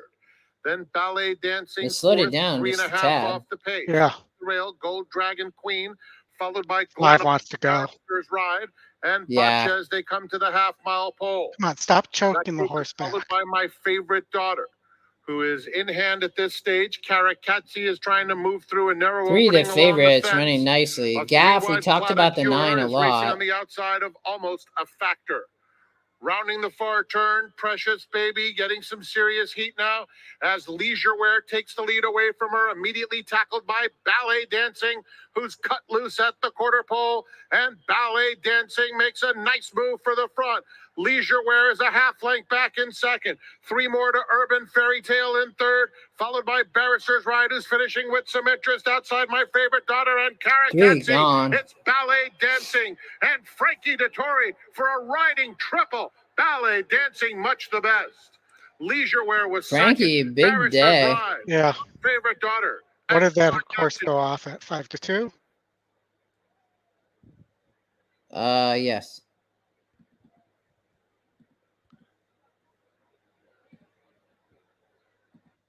So no longer a money burner. My note about Dettori making a difference appears Yeah. to have been right. Was running, I mean, great ride. I mean, really was. I mean, that speed on the front end was there, and he was able to just kind of sit off the pace and just kind of blast home. So good ride by Frankie. It's awesome to see him come to the US and do well like that. Yeah. So 3 out of 4. And he wasn't yeah. in the one race he didn't win, so all right. We can Fairgrounds 12th. And then we can come back to pick up the Golden Hour, probably. Golden Hour, and then as well as Golden Gate, the race 9, which we're alive in the pick 4 there. Yeah, we got 5 minutes, so It's nice to keep saying we're alive in. yeah, that's good, man. That's 5 minutes. Fairgrounds. Looks like 2 more races. I didn't look here, so Oldie. The one is even money on the EquinEdge morning lines. Top EquinEdge pick, second win percent. Saya is riding over at Fairgrounds today, taking a lot of money on the 4-horse. Yeah, I don't get it. The one is, let's look at this real quick. So the one is coming, wins a 76 with Gaff Leone, then races here in another 76 at 2 churns, and tough race though in a grade 2. now drops back into a non-graded stakes. I mean, this one horse is dangerous. Yeah, no, I agree with you. I mean, this prefer the horse one is to the 4 here. yeah, the 1 and 4. I mean, so if we look at the 4, I mean, won a 50, then couldn't win in a 58. This is horse is getting 2 turns for the first time. Did win here in the 11 hole and break its maiden, but you know, I It guess is a gun. The 4 is a gun runner, so yeah. it's getting bet because of that. I mean, I think the 1 has proven that it can win, right, at a very difficult level. Has gone 2 turns before. You know, is gonna get probably a similar trip as the 4. The other horse that I think there's some value on is the 5. Unless one of these need the lead types is just a monster. 5 coming 2%, gonna be coming from way off it, right? And I'm not saying necessarily to win. I'm saying there's a lot of need the lead types here. And maybe the 5 gets up for second or third. Mm-hmm. Yeah, I mean, no, for sure. The other one that's remotely interesting that has won at 2 turns, but 100% needs the lead is the Cox horse, the 6. Yeah, Florent Drew's riding. I mean, there's a lot of speed on the outside, and then you have the 2 who's a little bit tactical, but the 7 and 9 probably going to show some pace. To your point, the 6. I mean, I guess this horse is sending for the lead, right? If it needs it. It seems like there's going to be a lot of hot pace here. I think to your point, around one of these bombs could get up for second or third. And as we're talking, the 1's getting bet down and the 4's coming back up. Yeah, Chris, still going. It is a marathon. We covered pretty much the whole card. It's been a good day too. Lots of winners. So riding triple, Ken. That's awesome. I don't know, Rory. Has Flavian won? It's a good question. I don't know if he has. Yeah, and let me just say that. Go ahead. No, I feel like maybe he did win one race early on, but I don't remember. Go ahead, Oldy. No, I was just, don't worry about it. I forgot what I was going to say anyways. No, yeah, you're good. I think we were just looking at Fairgrounds real quick here as we, we'll get to it in a second, Chris. Yeah, the 6 was Chris Paul for sure. That, had the morning line angle and win and all of that. But Chris, we'll cover the golden hour after the Golden Gate race here in a minute. We were just looking at Fairgrounds. The 1 horse is now taking money, may end up going off as the favorite, but the 4 was taking a lot of early money. And the 1 has proven an allowance company already and was able to rate switches after 2 turns, which shouldn't be a problem. We were just going to talk in the 1 and 4 real quick. Well, they're getting close. We'll just jump over to Golden Gate, Oldy, because Fairgrounds is not anywhere close to loading. So Golden Gate's already got the red light on. We'll turn it over to Matt. Oldy, you are live to 1369. 1369 sounds right, yeah. Flashing on the starting gate at Golden Gate Fields. The runners have reached the gate for race 9. Good luck, buddy. Thank you.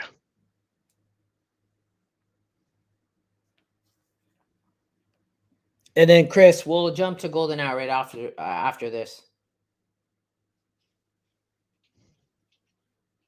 I mean, I don't think Taiba's a lock, probably distance-wise, Chris, but maybe class-wise.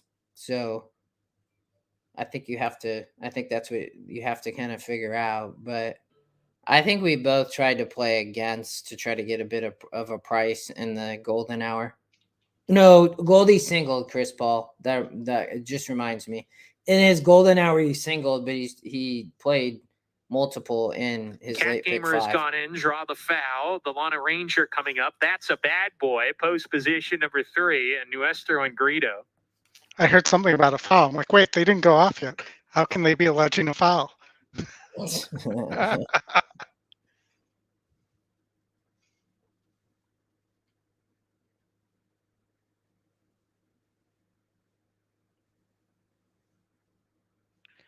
I mean, obviously, I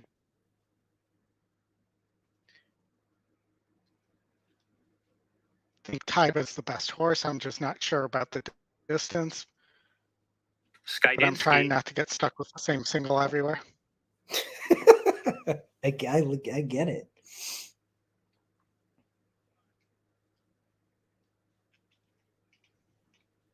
Chris, on the for Taiba, Chris Ball, you must be talking about Taiba. You could, man. I included on my golden hour. I didn't completely Macho pull, but I Chrome added, coming up I to the added a gate. He'll couple be other second to horses. last to load in. And then to round out the field, Wellsworth.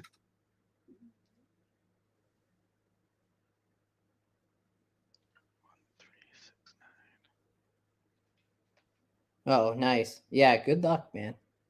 Good luck here, Oldie. We're ready to go. Remind me what you have. 1369. And All right.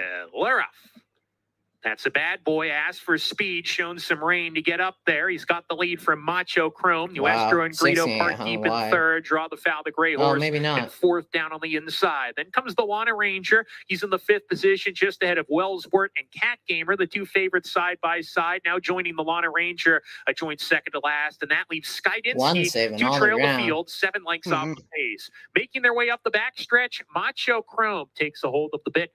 Strides clear a length and a half. Nuestro and Greedo applying stalking tactics. 23. That's quick on the boy. The same synthetic can there. be said for him. He's behind horses right now in a pocket third. Nine's Cat Gamer game, makes great his way trip, into fourth alongside Wellsworth. Then the gray horse draw the didn't foul cost level with the earlier Lana being wide. Ranger. Gap of 2 to Skydinsky, who's still the trailer. There's a half mile to go.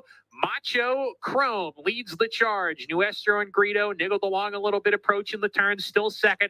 That's a bad boy, a clear third. Cat Gamer in the clear, fourth with Wellsworth. They're moving as a pair now. They're coming after the leaders. 2.5 more to draw the foul. Loses a few spots. Skydinsky's out of last, passing the Lana Reloaded, Ranger. man. Coming Yeah, to if you can the get out. stretch.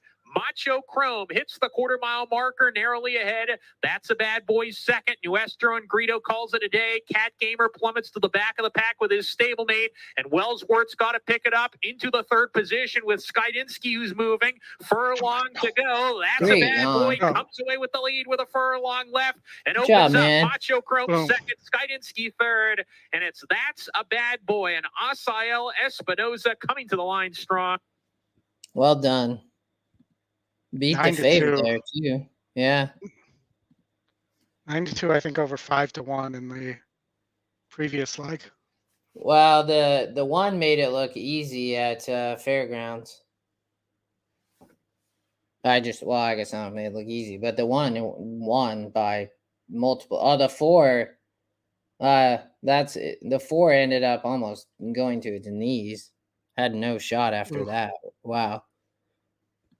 But we were right about the 1. And remember the 6 I mentioned? Mm-hmm. But how good must the 4 have been to finish third after that? Yeah, that's a pretty brutal stumble. I do agree. All right, we got 16 minutes. So, Oldie, okay, we'll start at the top here real quick. So, just since we have we'll make sure if anybody new's jumping in on the golden hour. You're singling Taiba, currently 1-5, 23%. I'm playing 2, 4, 6, 8, trying to add a little bit of value against. I didn't play any of the kind of speed up front in the 1 and 9, but played off the pace. Messier was kind of the wild card, and then 4, 6, 8 for horses to come off the pace. I think, Oldie, the question on Taiba, right, is he going to get the 1 turn 7 furlong? Yeah, no, I think that's. That's way down. 76 is still, if we looked at that normally, without going to GSR Plus, we'd be like 76. That looks just fine. Mm-hmm. Yeah, which might be, I think, Chris, like you could play against, but I mean, Type of may just be much the best horse. Would be, has an 81 SOR. It's better than many of these. So Oldy singling. I'm playing 2, 4, 6, 8. Oldy, if we go to leg 2, you spread here 2, 4, and then 6, 7, 8. I also spread 2, 4, 6, 7. I also added the 9. Yeah. The 9. The 9 here at Golden Gate. 12%. It was my only kind of thinking here of spreading and adding the 9. So. All right, then leg 3, you are spread here quite a bit. 1, 2, 5 through 9. I'm just probably playing 6, 9 here. I may not. I'll probably single somebody at the end, whether it's the 7 or another horse. Might add, the 7 here. Oldy, you spread quite a bit here. You also added the 1 and 2. I know we talked about the 6 a lot. I mean, what were your thoughts here on the 6 and not singling and spreading? I just thought about it, and there is the whole thing with horses coming out of the Breeders' Cup races. I think that they're 8% over the last 5 years, or I don't remember the exact period of time. Next out. So I just decided, well, that horse could win and probably will win, but there's some other decent horses here, and I think the 1's getting overlooked. Yeah, a I mean, lot. Second EquinEdge pick, 8%. JJ rides. I mean, 73 GSR. So I'm guessing this horse is going to be fine going. The distance is a little bit of a question. Yeah, that is the question. Unsure wants this long was my note, but yeah, good point.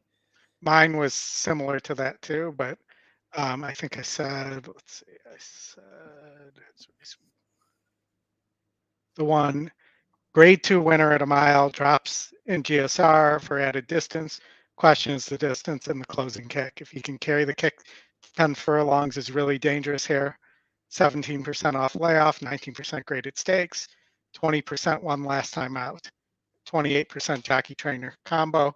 But I believe Rosario, was that a horse Rosario was on? I did not put in my notes. Ray Moon. No, it's JJ is riding. JJ, that's right. Yeah. Rosario was riding Sparkle Blue on the front end. Yeah. All right. And then so we had covered most of all that, but wanted to recap real quick. So we talked about the last leg. You I think we're trying to decide, what do you do with the 12? What do you do with the 1? Did you figure out where you were going to Yeah, I went with the 1. Yeah, I could see that. I mean, 11%, big workout. The 12, I had this note on, awful start, had no shot. So if you toss that race and then this horse was too close to the lead, it will be interesting what Catalino Martinez does here. I mean, it DQ'd here, third off the layoff. I mean, maybe the 12 is the EquinEdge long shot. So maybe surprises. The 7 could be tough here, and then the system here. So 11, no 12, right, Oldie? 1, 7. No 12. No, I looked at the 12. The 12 actually, even in that last race, had a start problem. And from that post, you have a start problem and you need to be on or near the lead, you're going to have a problem. Yeah. It's bobbled start, sent. Mm-hmm. Yeah. The 11, just I'm going to figure out, I'll probably play the 7. I got to figure out, probably not. I'll probably go 2x2 here in the golden hour. I mean, the 11 is dropping in class. step slow. I mean, it was in the wide post and was slow. I mean, this horse doesn't break well, so it's going to be tough for the 11 to run. This horse is going to have to really improve breaking, would be my perspective on the 11. But is 14%. Yeah. That's I would probably, that's mine. I mean, I'd definitely go the 7. I mean, your 1 is interesting as a first-time starter. I would probably just play. That's probably mine.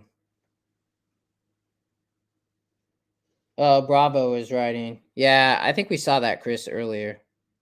So I'd probably single the 7 in the last. If you wanted to add, you know, or play a little bit more, I'd probably play with the 12. If you wanted to play 96, the EquinEdge second pick is the 6. So we haven't talked about this horse. So 11% has been getting second places, but these have been much easier races, Oldie. So I guess Frank Alvarado is riding. First time this horse was claimed, and they're now bumping it up in class. Does that scare you at all? Not really, no. I mean, the claim was relatively recent. 2, I don't know that there's enough time for them to, and they're bumping up in SOR, but not in class. So in terms of the claiming price, it's going from 5 to 8K, which is, you know, a minimal difference. Yeah, I mean, and you look, this maiden claimer here at Golden Gate, you know, it's interesting. So just since we have a few more minutes to talk about this, this is the same race here. This horse ran second in a 36, but this shows up as a 42 today, mainly just because the drop in class from the 7 and 11. Yeah. So this horse was claimed, but seems to be facing much tougher horses in the 7 and 11. Agreed. Yeah. So the 7 has big win percent increase, 10. The 11 increases a little bit. The 12 drops a little bit, but is the EquinEdge long shot. And then the 6 is the second EquinEdge pick. The 1 there, the also at 11%. Yeah.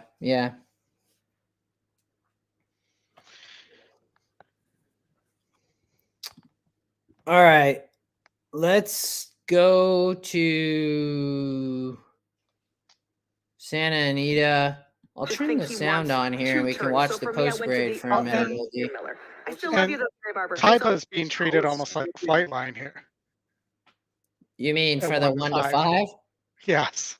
Yeah, that's pretty wild, man. I'm gonna go use the restroom. Okay. Peter Lowry got the 2 on top over Taiba, it looks like here.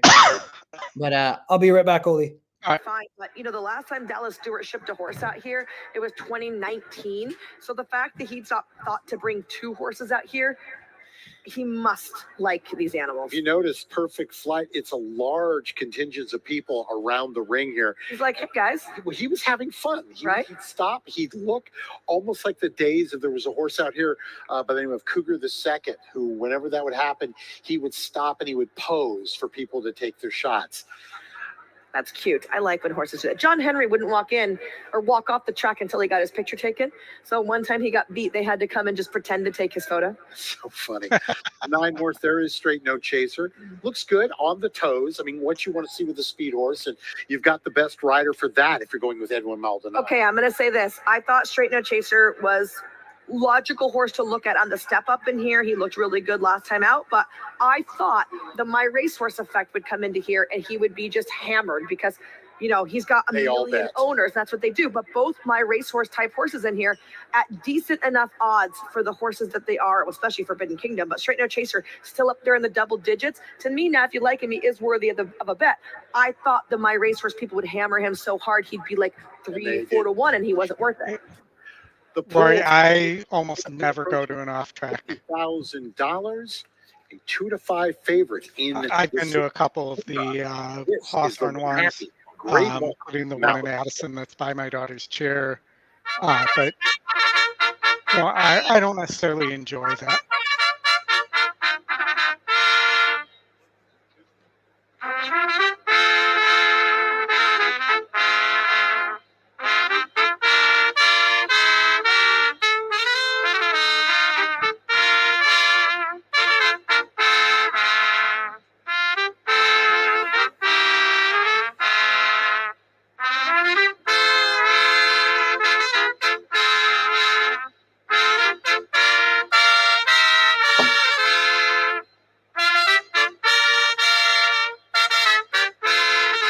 What's 111th, Oldy?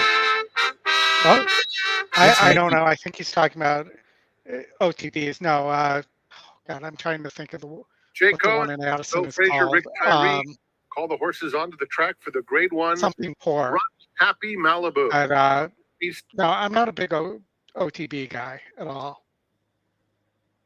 I'd Yeah, much they rather be get. sitting in my house watching than be at an OTB.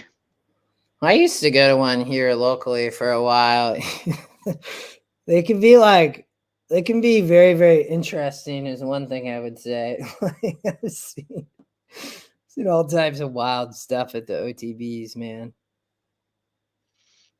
I mean, in the past, Rory, during summers, Friday, Saturday, you would find me at Mr. D's at Arlington. Outside on the patio with a table.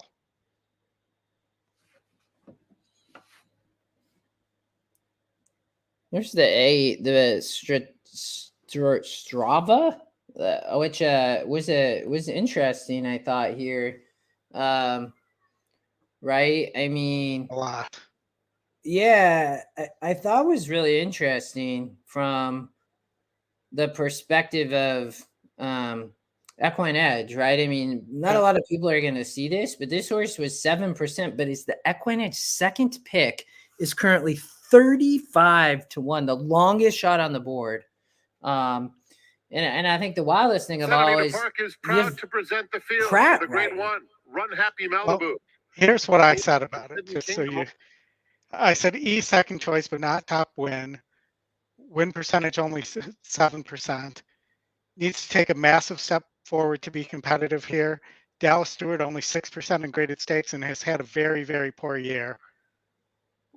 Horse appears to be a mid-60s SOR type horse. Yeah, I mean, I could see that. I mean, I get it. I mean, it's been running thirds, right? It won the 64 last out in the slop. I mean, just looking at this, I kind of looking at my other screen, just so everybody knows. Since is the race still showing up? Yeah, we're all good. Yeah, so I mean, win percentage drops, but somehow Pratt, this is the horse Pratt lands on, which, I mean, I think if the horse isn't in the EquinEdge second pick, I wouldn't even think much of this horse. But with it being in the second EquinEdge pick, I think it's very interesting and may go off as the longest shot on the board, to be honest, between the 5 and 9. Although the 9 is taking money, it looks like. So maybe it becomes between the 5 and the 8. I said the 9 should be greater than 50-1.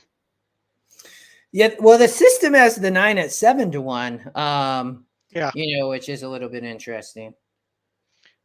I said it lightly raced early speed horse, 100% needs the lead, needs the 1 not to run to the inside, and even then is class compromised, would need a massive move forward, will not run to the 20-1 morning line, was my note. Yeah, and I mean, we talked about that 4 earlier as an EquinEdge pick. The 8's a little bit of a similar play here. I mean, if the 8 can hit the board and Taiba doesn't win, you're gonna have a massive value from that perspective. If Taiba wins, obviously, even if they hits the board, the try or super isn't gonna pay much, but if Taiba doesn't win and they can hit the board, you're going to find a lot of value on somebody like the 8 horse. I'm going to sneak off and take one more quick pit stop. Razor, how you doing? Happy holidays to you too.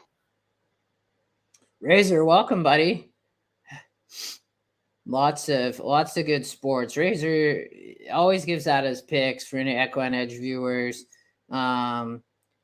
Sports play. He's a horse player, but he always on Twitter is giving out free days. And Razor, you've been doing well.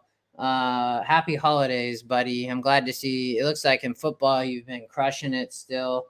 It takes some time off. I love to hear that.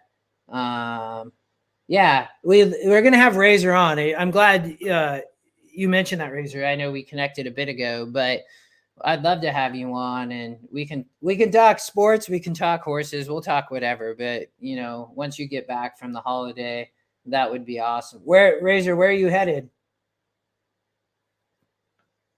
I remember back a few years ago when Omaha Beach won this race for Richard Mandela, and just really pulling for their team here. That being said, can he beat Tabor, the current favorite now for Hall of Famer Bob Baffert? Because numbers-wise, he looks terrific out here. It looks like it's his race to lose. I agree. I think he'll sit a great trip, too. I think cutting back in distance would be just fine for him. He'll be sitting off the pace a little bit and have that run that he always does coming home. One horse that caught my eye in the post-parade, and I agree with Michelle Yu correctly, Strava, Pratt, Dallas Stewart. This horse has got the numbers to be right there, and he is at a massive price. And I've got to say, he looks much better in person than he does on paper. Yeah, and these horses should look great. I mean, they're top-class horses. Dallas Stewart sends in 2 here, which means he's looking for some money, and I'd give him a shot here. Absolutely. Horses coming up to the starting gate. The next voice you'll hear will be Frank Miramati. Best of luck.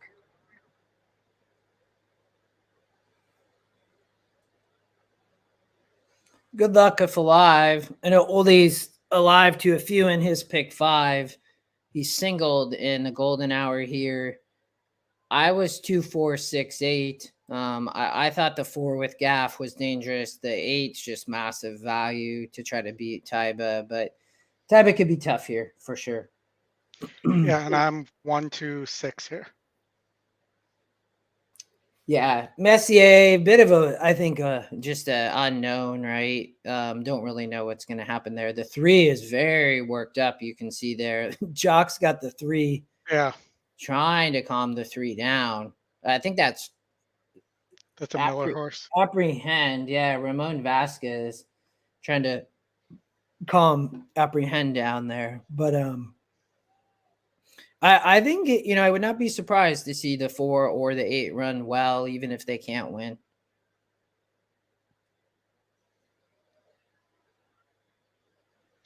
I think the question is, does the 1 go to the lead? Does he get away? And then do Messier or Taiba, are they able to run him down? It's post time for the Grade 1 Run Happy Malibu.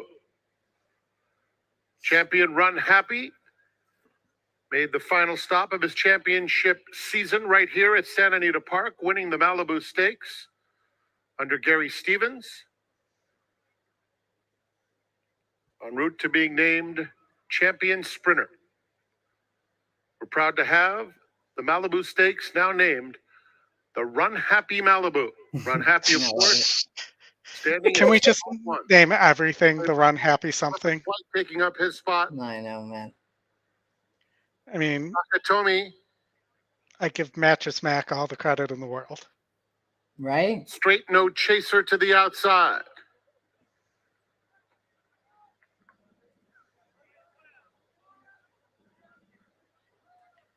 We lost the screen. Sorry. And they're off in the Run Happy Malibu, and Straight No Chaser flies out of the gate very quick with Strava in second. And now here's Forbidden Kingdom flashing his early foot, and Forbidden Kingdom is up to take the lead pretty easily. Perfect Flight is up and on the pace between rivals. Straight No Chaser just outside of him. Taba is 1 from the rail. Apprehend on the fence, just 3 lengths off the lead, followed by Hoist the Gold, racing on the inside of Strava. Messier second to last, and Nakatomi at the back. 8 lengths covers them as I don't think Messier is running. Past the half-mile pole. He has a 3-length lead on Taba second. Straight No Chaser to the outside third. Apprehend a ground-saving 4th. He's 4 lengths off the lead. Then Hoist the Gold. Inside Perfect Flight. Strava inching up just outside of that pair, followed by Nakatomi and Messier at the back. A quarter of a mile to go. Forbidden Kingdom, Taba and Straight run by No the Chaser. 9. 3 of them across the track as they turn for home. Taba between horses. Straight No Chaser running the race of his life. These two will arrive at the 8th pole together. Hoist the goal. 4 is running a finishing big with race, interest on but the I don't think outside. he's going Five's to get coming. there. Nakatomi, a 16th to go. It's going to come Taba 6. starts to I pull think away late. 6-4. It's Taba. Oh, there's the 1. 6-1 maybe. Terrific in winning the run. Happy Malibu 6-1. by 4 widening lengths. Forbidden Kingdom. Yeah, he made that look easy. Can we be done with Messier? Let's both make a pledge that we're done with Messier. Yeah, that's pretty That bad. last had no business. My original comment of it has no business being in a grade 1 after the return effort. I don't think you can blame this one on bleeding. Yeah, no, for sure. Yeah, Razor, Oldie talked about the 9 a little bit earlier. I was a little bit more on the 4 and the 8 who didn't really run there. I mean, they didn't run awful, but just outclassed for sure. So Oldie, you move on, I move on, but you were singled, so nicely done. You know, that big favorite wins, probably not gonna pay much. Aren't gonna pay much, but we're alive to the pay legs for both of those at Santa Anita. Now I'm tongue tying myself. Yeah. So Forbidden Kingdom, I think that horse is a miler, and they've been running it back in sprints. I think a 2-turn mile, that horse can carry its speed. Yeah. But a gritty effort to come back and get second there. Yeah, for sure. I do agree with you. Ended up running second, the 5 and the 4, and then there was the 8. So they ran on. But Taiba much the best. So leg 2 of Golden Hour. These legs are going to be really close to each other. Usually feel like they're spread out a little bit, but pretty mischievous one there at Fairgrounds. Golden Hour, you're 2-4-6-7-8. Oldie, I'm 2-4-6-7-8-9. Yep. If we jump to leg 2 here, you know, the 7, the pace of the race, it looks like. You know, I added the 9, who was 12%. I think you had added the 2, and then the 7 EquinEdge, or the morning line favorite, you know, 10-1 on EquinEdge, and not taking a ton of money, but is the pace of the race, Oldie? The 7, yeah. I would love to see the 7 here.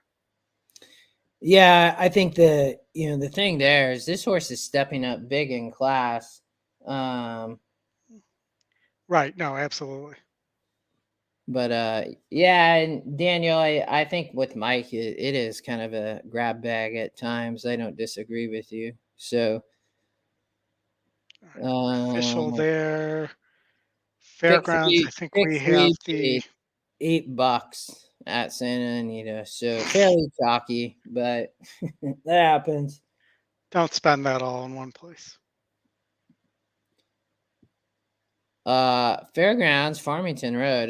We didn't maybe we won't spend time here because we got Golden Gate jumping over here, and looks like 1 minute, but yeah, I could see Farmington Road here. Yeah, I mean, I don't know. I mean, 5-star general, the pace, but 6%. Morning line likes, but I don't. I mean, the one EquinEdge long shot's got a morning line angle business model. You know, going to be coming off the pace, 12%. Some absolute kind of bombers in here. This is a pretty wild. This is a tough last race. The Tenacious Stakes at Fairgrounds, definitely competitive. You know, some interesting horses for sure. The 6% Cox horse who's the favorite. Yeah, Mr. Wireless. You have Chess Chief, who, if it wasn't a Dallas Stewart horse, I might be really interested in. I believe I gave my talk on Dallas Stewart in the last race about what a terrible year he's had.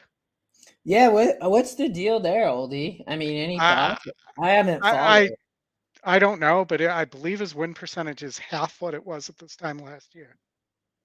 Yeah, look at Mr. Wireless. I mean, wide post there, not a lot of speed, but 9-5 on the EquinEdge morning line, currently 7-2.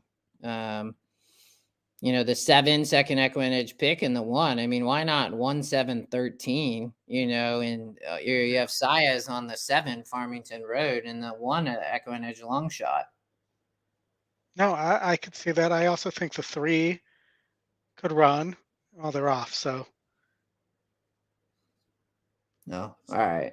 Well, 10 got the lead like you expected. The 12 at 96-1 is right off the flank of the 10. Yeah, let me see where Golden Gate's at, because they got the red light on, so I'm gonna flip to Golden Gate, Oldie. Okay. Obviously, and the red light is now flashing on the starting gate at Golden Gate Fields as the runners have made their way towards the gate for race number 10.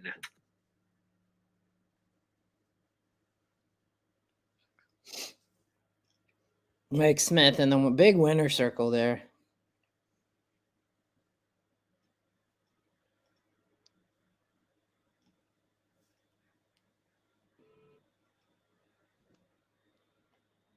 I'm watching that 10 horse got the lead, but here come the horses at Fairgrounds. It'd be nuts if that 5, not the 5 if the 12 won this race. 78-1. I think they're gonna. There's I think too many horses to come off the pace. 5 already went around him. Yeah. So you're the 5-13. Looks like it's a 5-13 stretch battle. 13's going to win. Unless I can't see who's coming off. That's the 3. The 3 that I mentioned at the end. Oh, no, it's the 9. 9, okay. The 9 was at 5-1. We didn't even talk about the 9. All right. Good luck at Golden Gate. I guess our golden hours. You're 2, 4, 6, 7, 8. And I'm Love 2, 'em and 4, leave 'em 6, is 7, loaded 8, into the 9. gate. Love Candy, post position number 6, has gone in as well. Here's Autism Blue.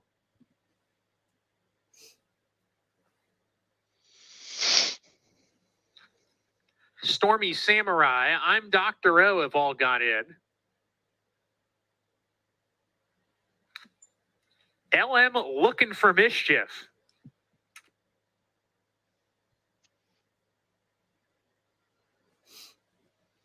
Beat this 6 here. It'd be good. At least try to make this pay a little bit. We've gotten a couple decent prices. Oh, you're talking about the golden hour. Yeah. You're talking about the Chief Wild Eagle. The Golden Gate pick 4 also. Late pick 4.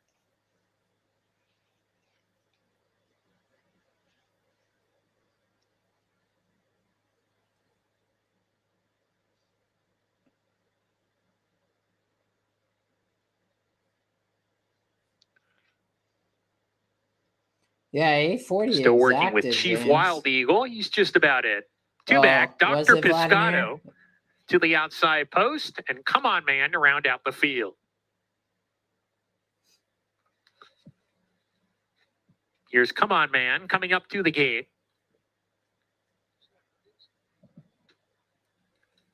Come On Man's it. We're ready to go. And we're off.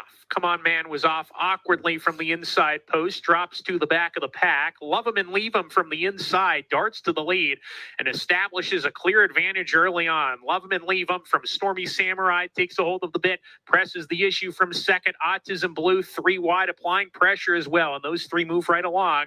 That trio's opened up about 4 or 5 on Dr. Piscato. I'm Dr. O to the inside. Another 2 lengths to Chief Wild Eagle. Love Candy third last. Love Love 'em and Leave 'em is still in front and at the back. Come on, man, alongside LM Looking for Mischief as they round the far turn. Love 'em and Leave 'em around the turn, leads narrowly. Stormy Samurai Six between has them. got a lot of Autism work to do, Blue, is the 3 wide on the favorite. course, approaching the quarter pole.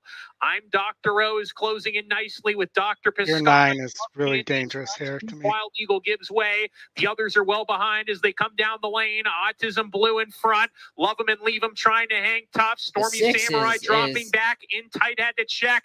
LM Looking for Mischief is rolling down the center of the track. LM Looking for 6 to Mischief 1. and William Anton Georgie strike the front. LM Looking for Mischief gets the win. I'm Dr. Rose second. Love Candy third. Photo for 4. That's the price we needed. Yeah, the 8 there, I mean, both had it. Yeah, the 9 looked a little bit dangerous there, but it was like wide, and I think struggling. But get the 8, 6 to 1, very nice. Look at that, 23%, second to win percent. So if they're gonna give us gifts like that, we have to take them, right? Yeah, for sure, man. That was the 3, I think, was a little bit scary there. I thought I saw the 3 flashing at some point. Maybe I had that wrong, but was a little bit interesting. But yeah. So you get through. You're then singled in your pick 4. Hold on 1 second. Hold on, I got somebody on my door.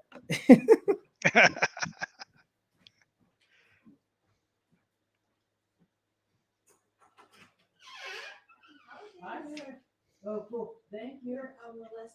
Oh, cool. I appreciate it. They'll be back tomorrow, so I'll give it to the boys. Okay. Thank you, you too. Thanks, you.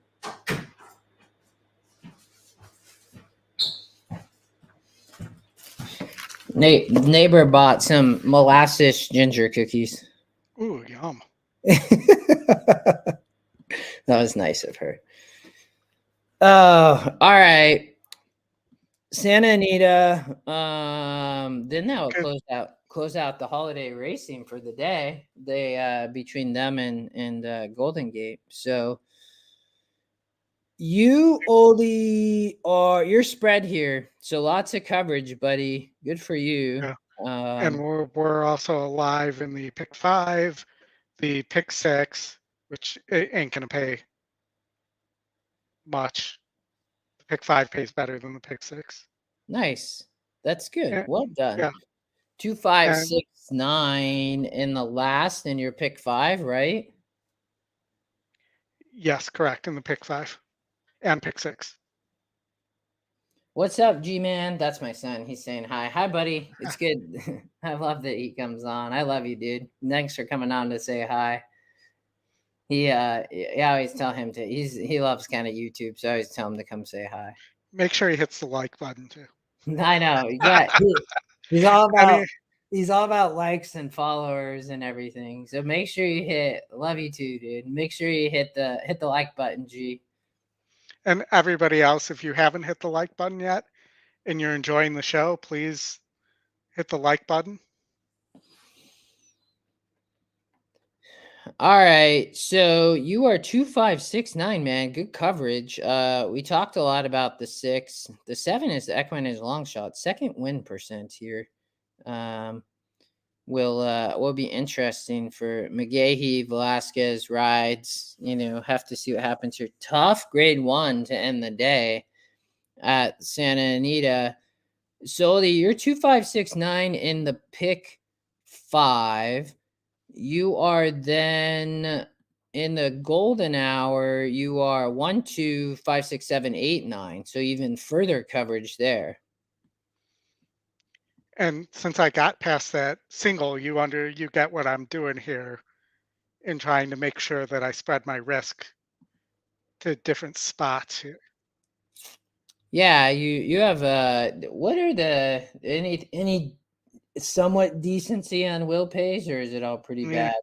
It's all, I mean, Taba took all the value out, but okay, so the 5 is about 500, a little over 400 to the 6, 400, 450 to the 9, and the 5, well, I said the 5, the 2 is the bomber, the 2 is about 75, 750. Yeah. And also, so Wow. the Keep going. and then the pick six pays 460 to the 2 as well. So I'd like to get the 2 here. Nice. Sparkle blue. But either way, I think I've had myself a pretty good day today. Yeah, well done, man. You killed it. Spend all the day I spent. I literally spent. It took me all day yesterday writing up those notes, but it was well worth it. I was watching football and writing notes on stuff I had already handicapped and double checking things. And I don't know if people used them. They were out on Twitter. They were out on EVIP, but I hope people did, and I hope that they brought you success as well. Yeah, good for you, man. You know, the 3-horse here, just to talk about this race a little bit, has Frankie Dettori riding. I mean, look at the morning line angle, Oldie. Anything on Lady Clementine? Whichever way you want to say it. So the 3. 7% gets Dettori. Horse would need a massive step forward to be a factor. Seems like a nice low-level allowance horse. 8% graded stakes, 10% won last race. Placement seems aggressive, but morning line disagrees with me. That's exactly what I wrote in my my notes. It's definitely an interesting play here, I would say, for a vertical bet to include. Thanks, Juice. That's awesome. But I think it's interesting in verticals. I mean, you're getting 18-1. So this horse is taking a little bit of money, but not much here with 10 minutes still post. And, you know, when you look at the odds of this race, right, EquinEdge has the favorite, the 9, at 4-1. The public has put the 9 as the favorite. We've talked about the 6 Oldie, but, you know, the 3 here is interesting, I guess, in a fairly wide open race.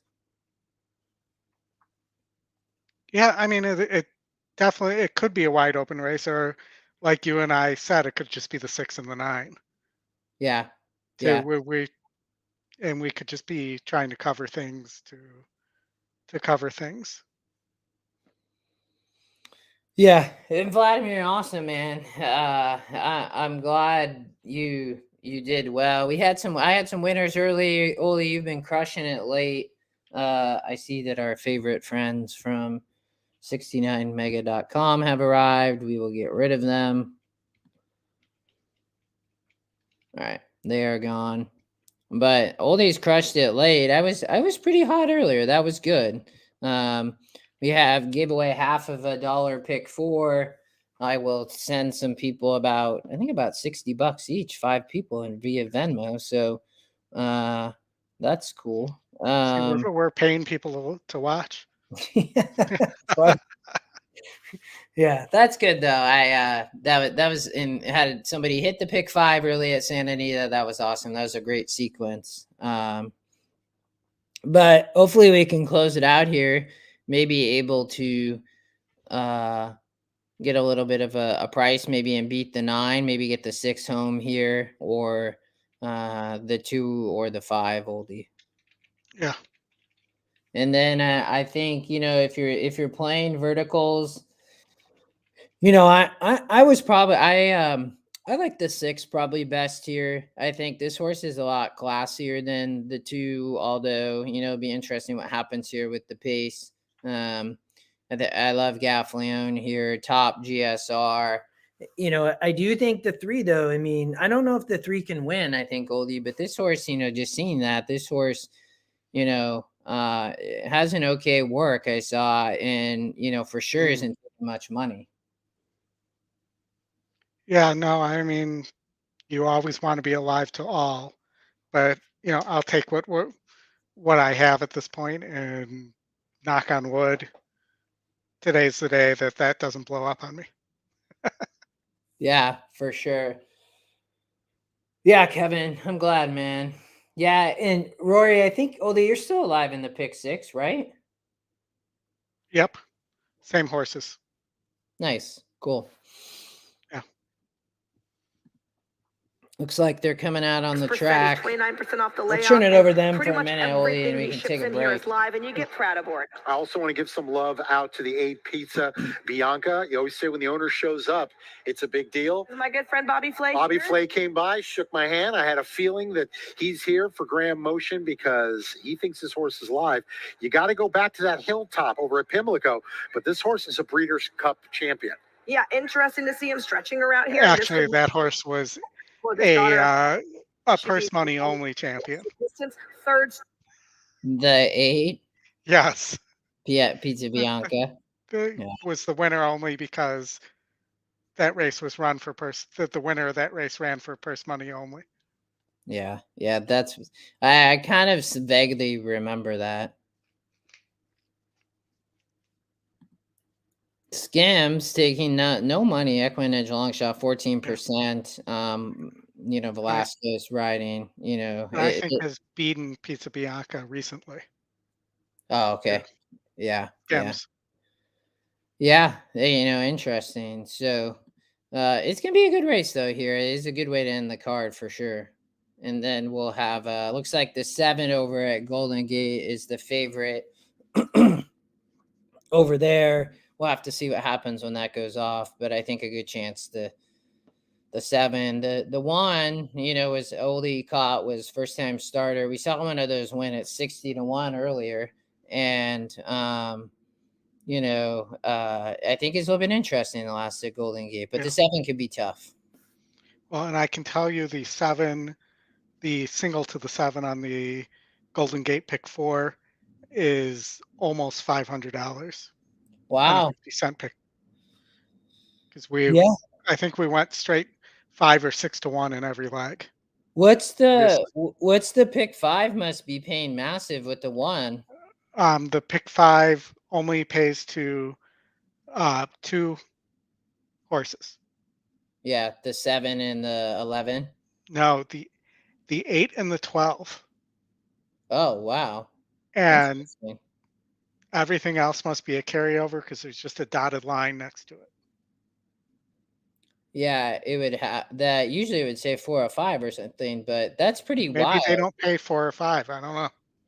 No, it could be. I think in the late they do, but that's just wild in general. Yeah, and some of you should see the 12 is on the pick 4 is paying almost $4,000. The same with the 1. Yeah, that was a good little sequence for sure. Remember, we didn't pay it. We didn't get our pick 5 in, which we lucked out because that was the 68-1 horse. Yeah, although that horse I would have used, whether I got there, who knows? But I probably only because that horse looked to be working well. I think was 4%, fairly open race. But that's a wild pick 5. That's awesome to see. I mean, we could talk a golden hour double. I don't think I'm going to play one, but I would play something like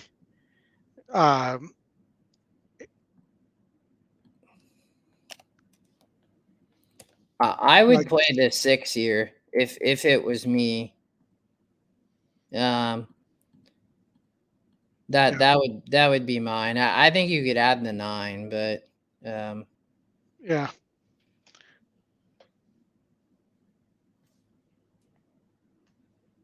The system seems to really like that 6.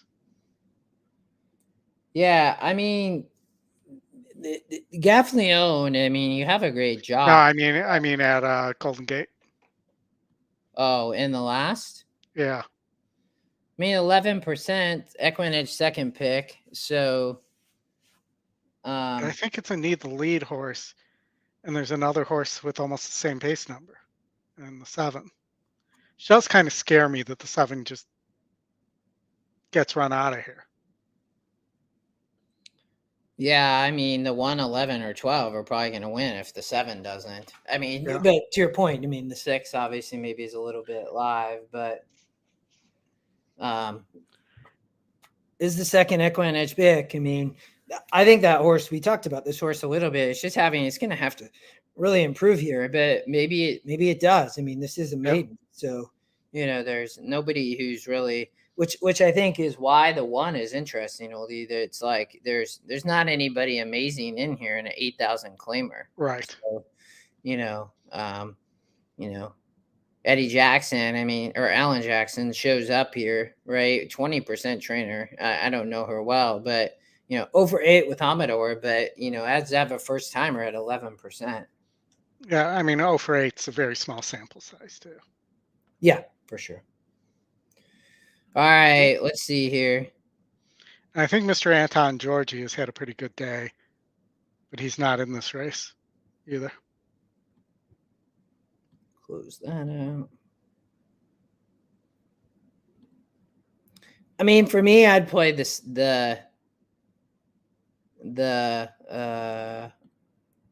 I'd probably play whatever. I'd probably play this would be mine. If I was to play it, I trying to find a little value to beat the 7 if it gets a little bit of a speed duel here, and then the 1, 11, 12 can pick up the pieces, but keying the 6 here, the 9 is the favorite for Chad and Pratt coming off the pace, but I think as we talked about, the 6 is a pretty classy horse, and you have Gaffleon riding, so I think it will be interesting. Definitely going to be it could be the 6 or it could be a bomb here type situation. I'm really surprised that the 7, granted, Johnny V and Shug are not a good combo. I just saw they're 8%.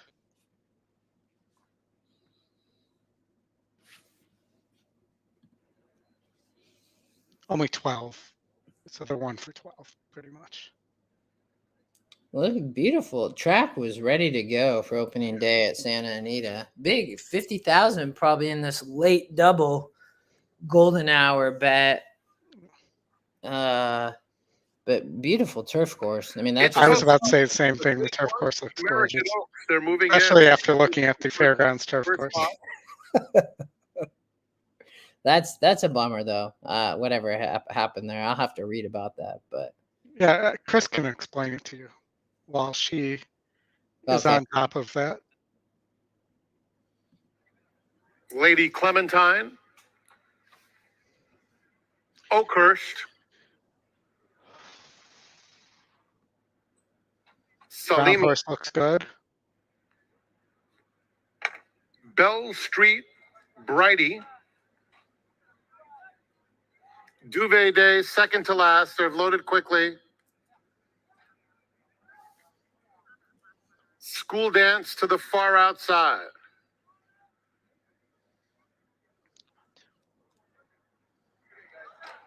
They're in the gate. They're off in the American Oaks. It's a quick beginning for Salima's. Sparkle Blue has some early interest as well. And they're joined by Lady Clementine, yellow cap, who's drifting just. That was an aggressive move. Salima will be the pace setter. Opens it up to a length and a half. School Dance now moves into second. Pratt going to try to control the pace for sure. And well held third. That's going to be a risk of getting taken down, though. Now in fourth, about 2.5 or 3 lengths off the leader. He definitely by Lady cut some people off there. Sims has made it over to the rail and is only about 4 or 5 lengths off the lead as they move into the first turn. That group is followed by Bell Street, Brighty. I'm going to point out that's the second. And the turquoise colors is down on the inside. Oakhurst between rivals. Duvet Day outside of them, and Pizza Bianca at the back of the field. It's Salima, the controlling speed. Has it by just under a length. With School Dance in second. Mise en Scène 3 wide third. Followed by Sparkle Blue, Lady Clementine, and Skims is racing between those two. 3.5 lengths off the pace. Rhea Moon and Duvet Day are right together with less than a half mile to go in the Grade 1 American Oaks, Oakhurst, and Pizza Bianca. They're covered by just 8 lengths into the far turn. And it's Salima and Flavien Prat dictating all the terms, letting it out a notch now to lead by about 1.5 lengths. School Dance trying to cling to her, cuts right back into the margin. It's a neck with 11's running a mile to huge go. race. Mise Lady en scène is Clementine next. looks Just like behind them, Lady Frankie Clementine skims. may have They horse. turn This is for the home. big price At the we rail, talked about, Salima but has to kick on as School no. Dance goes on by. There's clear sailing for Rhea Moon on the outside, inside the final 1/8 of a mile. EquinEdge And long Skims shot. is running a good race between horses. Here's Rhea Moon after School Dance, and from the back, Oakhurst flying late. Rhea Moon gets up to win the American Oaks from School Dance. Then it was Well, a final. Out on the pick 5 and pick 6, but that was a good scenario for the golden hour. Yeah, nicely done. The one gets up there. You talked about Rhea Moon some. Yeah. I think the question there was wanted the distance, but definitely did. Good ride by JJ. Was able to get up. So well done. 9, Flavian sent for the lead there. You could see the horses came from behind hop pace, or I don't know what the fractions were, but definitely let people come off the pace. The trifecta is probably going to be huge there. I don't know what some of the other horses. The 4 was coming, I saw, which I'm guessing was the 4 was a big price with Barrios. So will be interesting what happens there. The 7, EquinEdge long shot, I think struggled, I think, maybe to get on the right lead, but was coming, but couldn't get there. So well done, Oldy. Stay alive. And look at the 4, man, ran really big. Didn't end up getting 3rd, maybe 4th. Got 4th. Okay. The 11 ran a big race there. 6 didn't, struggled. I think 6 needed the lead. But that goes back to, remember the stat I gave you about last out participants in the Breeders' Cup? Yeah, for sure. And, Real Glory already won, so, but most of the other ones have lost. Mm-hmm. Including Tyler's Tribe. I think the Baffert Turf Horse.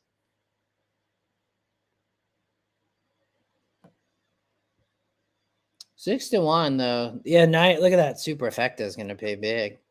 Yep. 4 definitely riled up there at Golden Gate. Well, everybody, I hope everybody had a good holiday. I'm glad everybody joined us. Yeah, Juice. Good job, Rodney. Hit the pick 6. Yep. I love it. Boom, Rodney. Good job, man. I love hearing that. Rhea Moon wins there at Santa Anita. Big handle in the last race. Wow. Geez, $2 million. That's wild. I didn't see what any of the other races were, but geez. 7. So you are singled in your pick 4, and then your golden hour is still alive, correct, Oldie? Yes, correct. There you go. 1, 7, 11.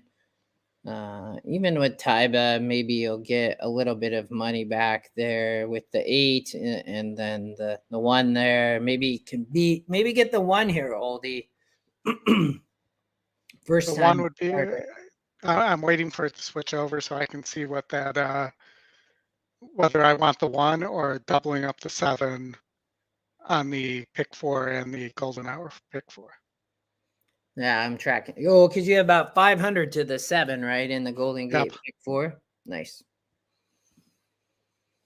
Yeah, this horse, even money. I think, going to be on the lead with the 6, maybe, right? And see, these horses, both the 7 and 11 dropping in class. The 6 going to have to really improve. The 1 is to me, is just the absolute kind of wild card. I mean, this horse seems to be working okay. California bred, is, not no amazing GSR, but working well and looks to have a sprint GSR. Rhonda's cooking. Yeah, no, I mean, we've seen it happen once today at Golden Gate. with one of those firsters. Yeah. So objections, yes, but it doesn't look like anything to do with the one. Maybe Oldy that's coming from something in the stretch or the 9 to start. I mean, they're probably going to take them a while to figure this out. Matt Dinnerman has the 12 on top, the EquinEdge long shot. If that means anything to anybody. So just Well, he does use EquinEdge, so that's not shocking either. Yeah. Good point. Good point. I mean, I'd like to hold my. I would have liked the 2 to get up, but no way that's going to happen because the 1's not part of the objection. But it will mean we probably won't get to see the golden hour will pays before Golden Gate goes off. Would be my guess. Yeah, they have 5 minutes. They might be able to figure it out. But to your point, you know, depending on how long this takes, I'll turn the sound back on. 7.5 seconds. There is an objection in progress. The 5th place finisher against the 2nd place finisher in the Run Happy Winners Circle to make the presentation for the Grade 1 American Oaks is Chris Murr, Santa Anita's Director of Racing 11. and Racing Secretary. I Congratulations. did not see anything, but Of Rhea Moon. The 7 was really. Oh, that must be your phone. Was that your phone? no, that was not me. Yeah, that was Frank. That that was awesome. That's not mine. That must have been the phone. Frank Carmody. Yeah, that must have been Frank's phone. Yeah, it did kind of sound like a landline phone, like an old school, Yeah, like wired, no change. maybe a rotary dial. Yeah, for sure. That was awesome, man.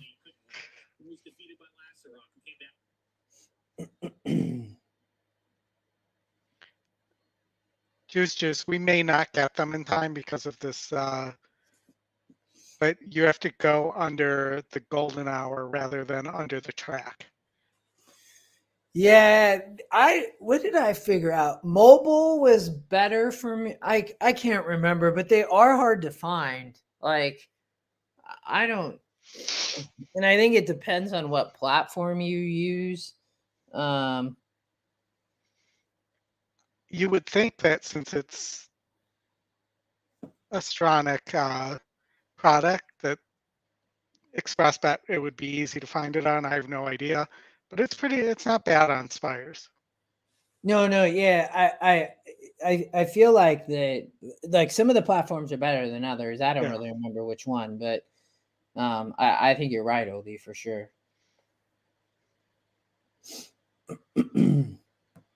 When TVG integrates a lot of the stuff that FanDuel, that they're licensing from Spires, I'll probably switch over to. Hey Nathan, how was it today? So this is Nathan's busiest week of the year. It's what I referred to as the former 50 car rental bowl week. Dates myself a little bit there, but that's good to know, Rory. That they like. I mean, I always use Twitter for all that stuff, so that's awesome. Like, and we still have 3 minutes, so probably get a chance to see him. Maybe hasn't switched over yet. Nice, Razor. Razor hit the pick 6. Rodney hit the pick 6. Congrats. Oh, they're up. Oh. The 7 will pays are up. So the 7's another almost 300. The 11 is almost 550. So you want 7, 1, 7, 11 would be my guess. No, because of the golden hour, the Golden Gate pick 4, the 7 is better for me than the 1 and the 11. No, So but this. 1, 7. Yeah, 1, 7, 11. So yeah. the 1 is almost $1,700. Yeah, Yeah. Well, good luck, man. Like, I hope 1 or 7 would be good. Get that home.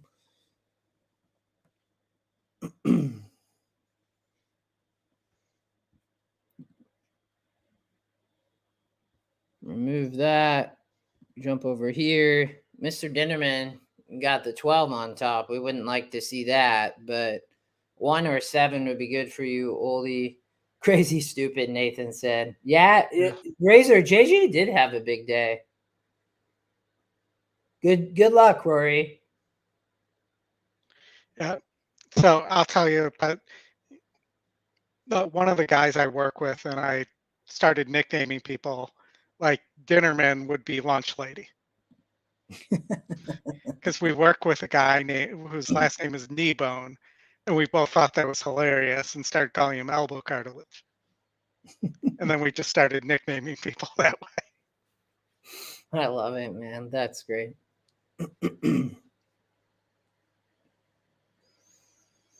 Well, we'll be interested to see here. There's the flashing light. Matt will close us out. It's been a pleasure, everybody. Good luck. Yeah, thank you, everybody. Either way, thank you. Thank you for spending 6 hours with us. Yeah, that was fun.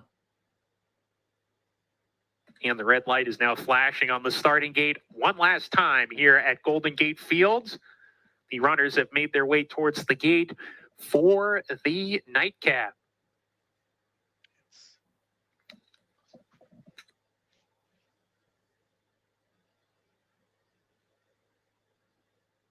Ladies and gentlemen, we welcome in our friends at Santa Anita Park tuning in for this nightcap.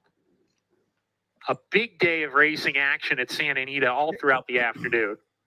All right, the one pays $591.50 on the double. One of 2 runners here that would cause a pool scoop in the pick 5.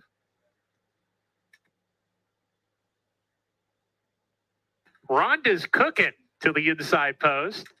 Boom, boom, Rodney. Of course, man. We had fun. Let's go 1, Art. That'd be awesome. Yeah. Let's go 1. I would be ecstatic with the 7 at this point, too.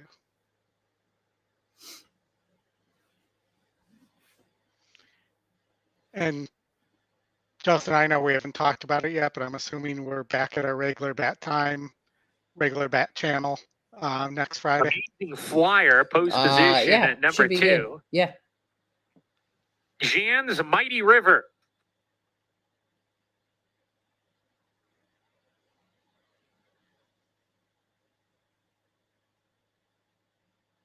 They've loaded Pete's Inferno. Here's True Comfort coming up. Good luck, Chris, on the 7. Go see that 7 first and 12. class. Good luck, man.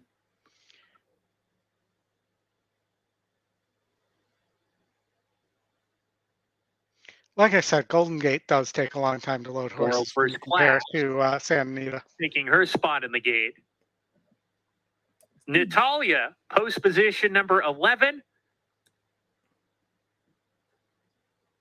2 more runners to load in, it appears, from my vantage point. Actually, 3.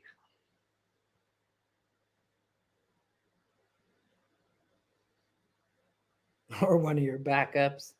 Dizzy Dasmira, the second of 2 runners in this race that would result in a pool scoop in the late pick 5.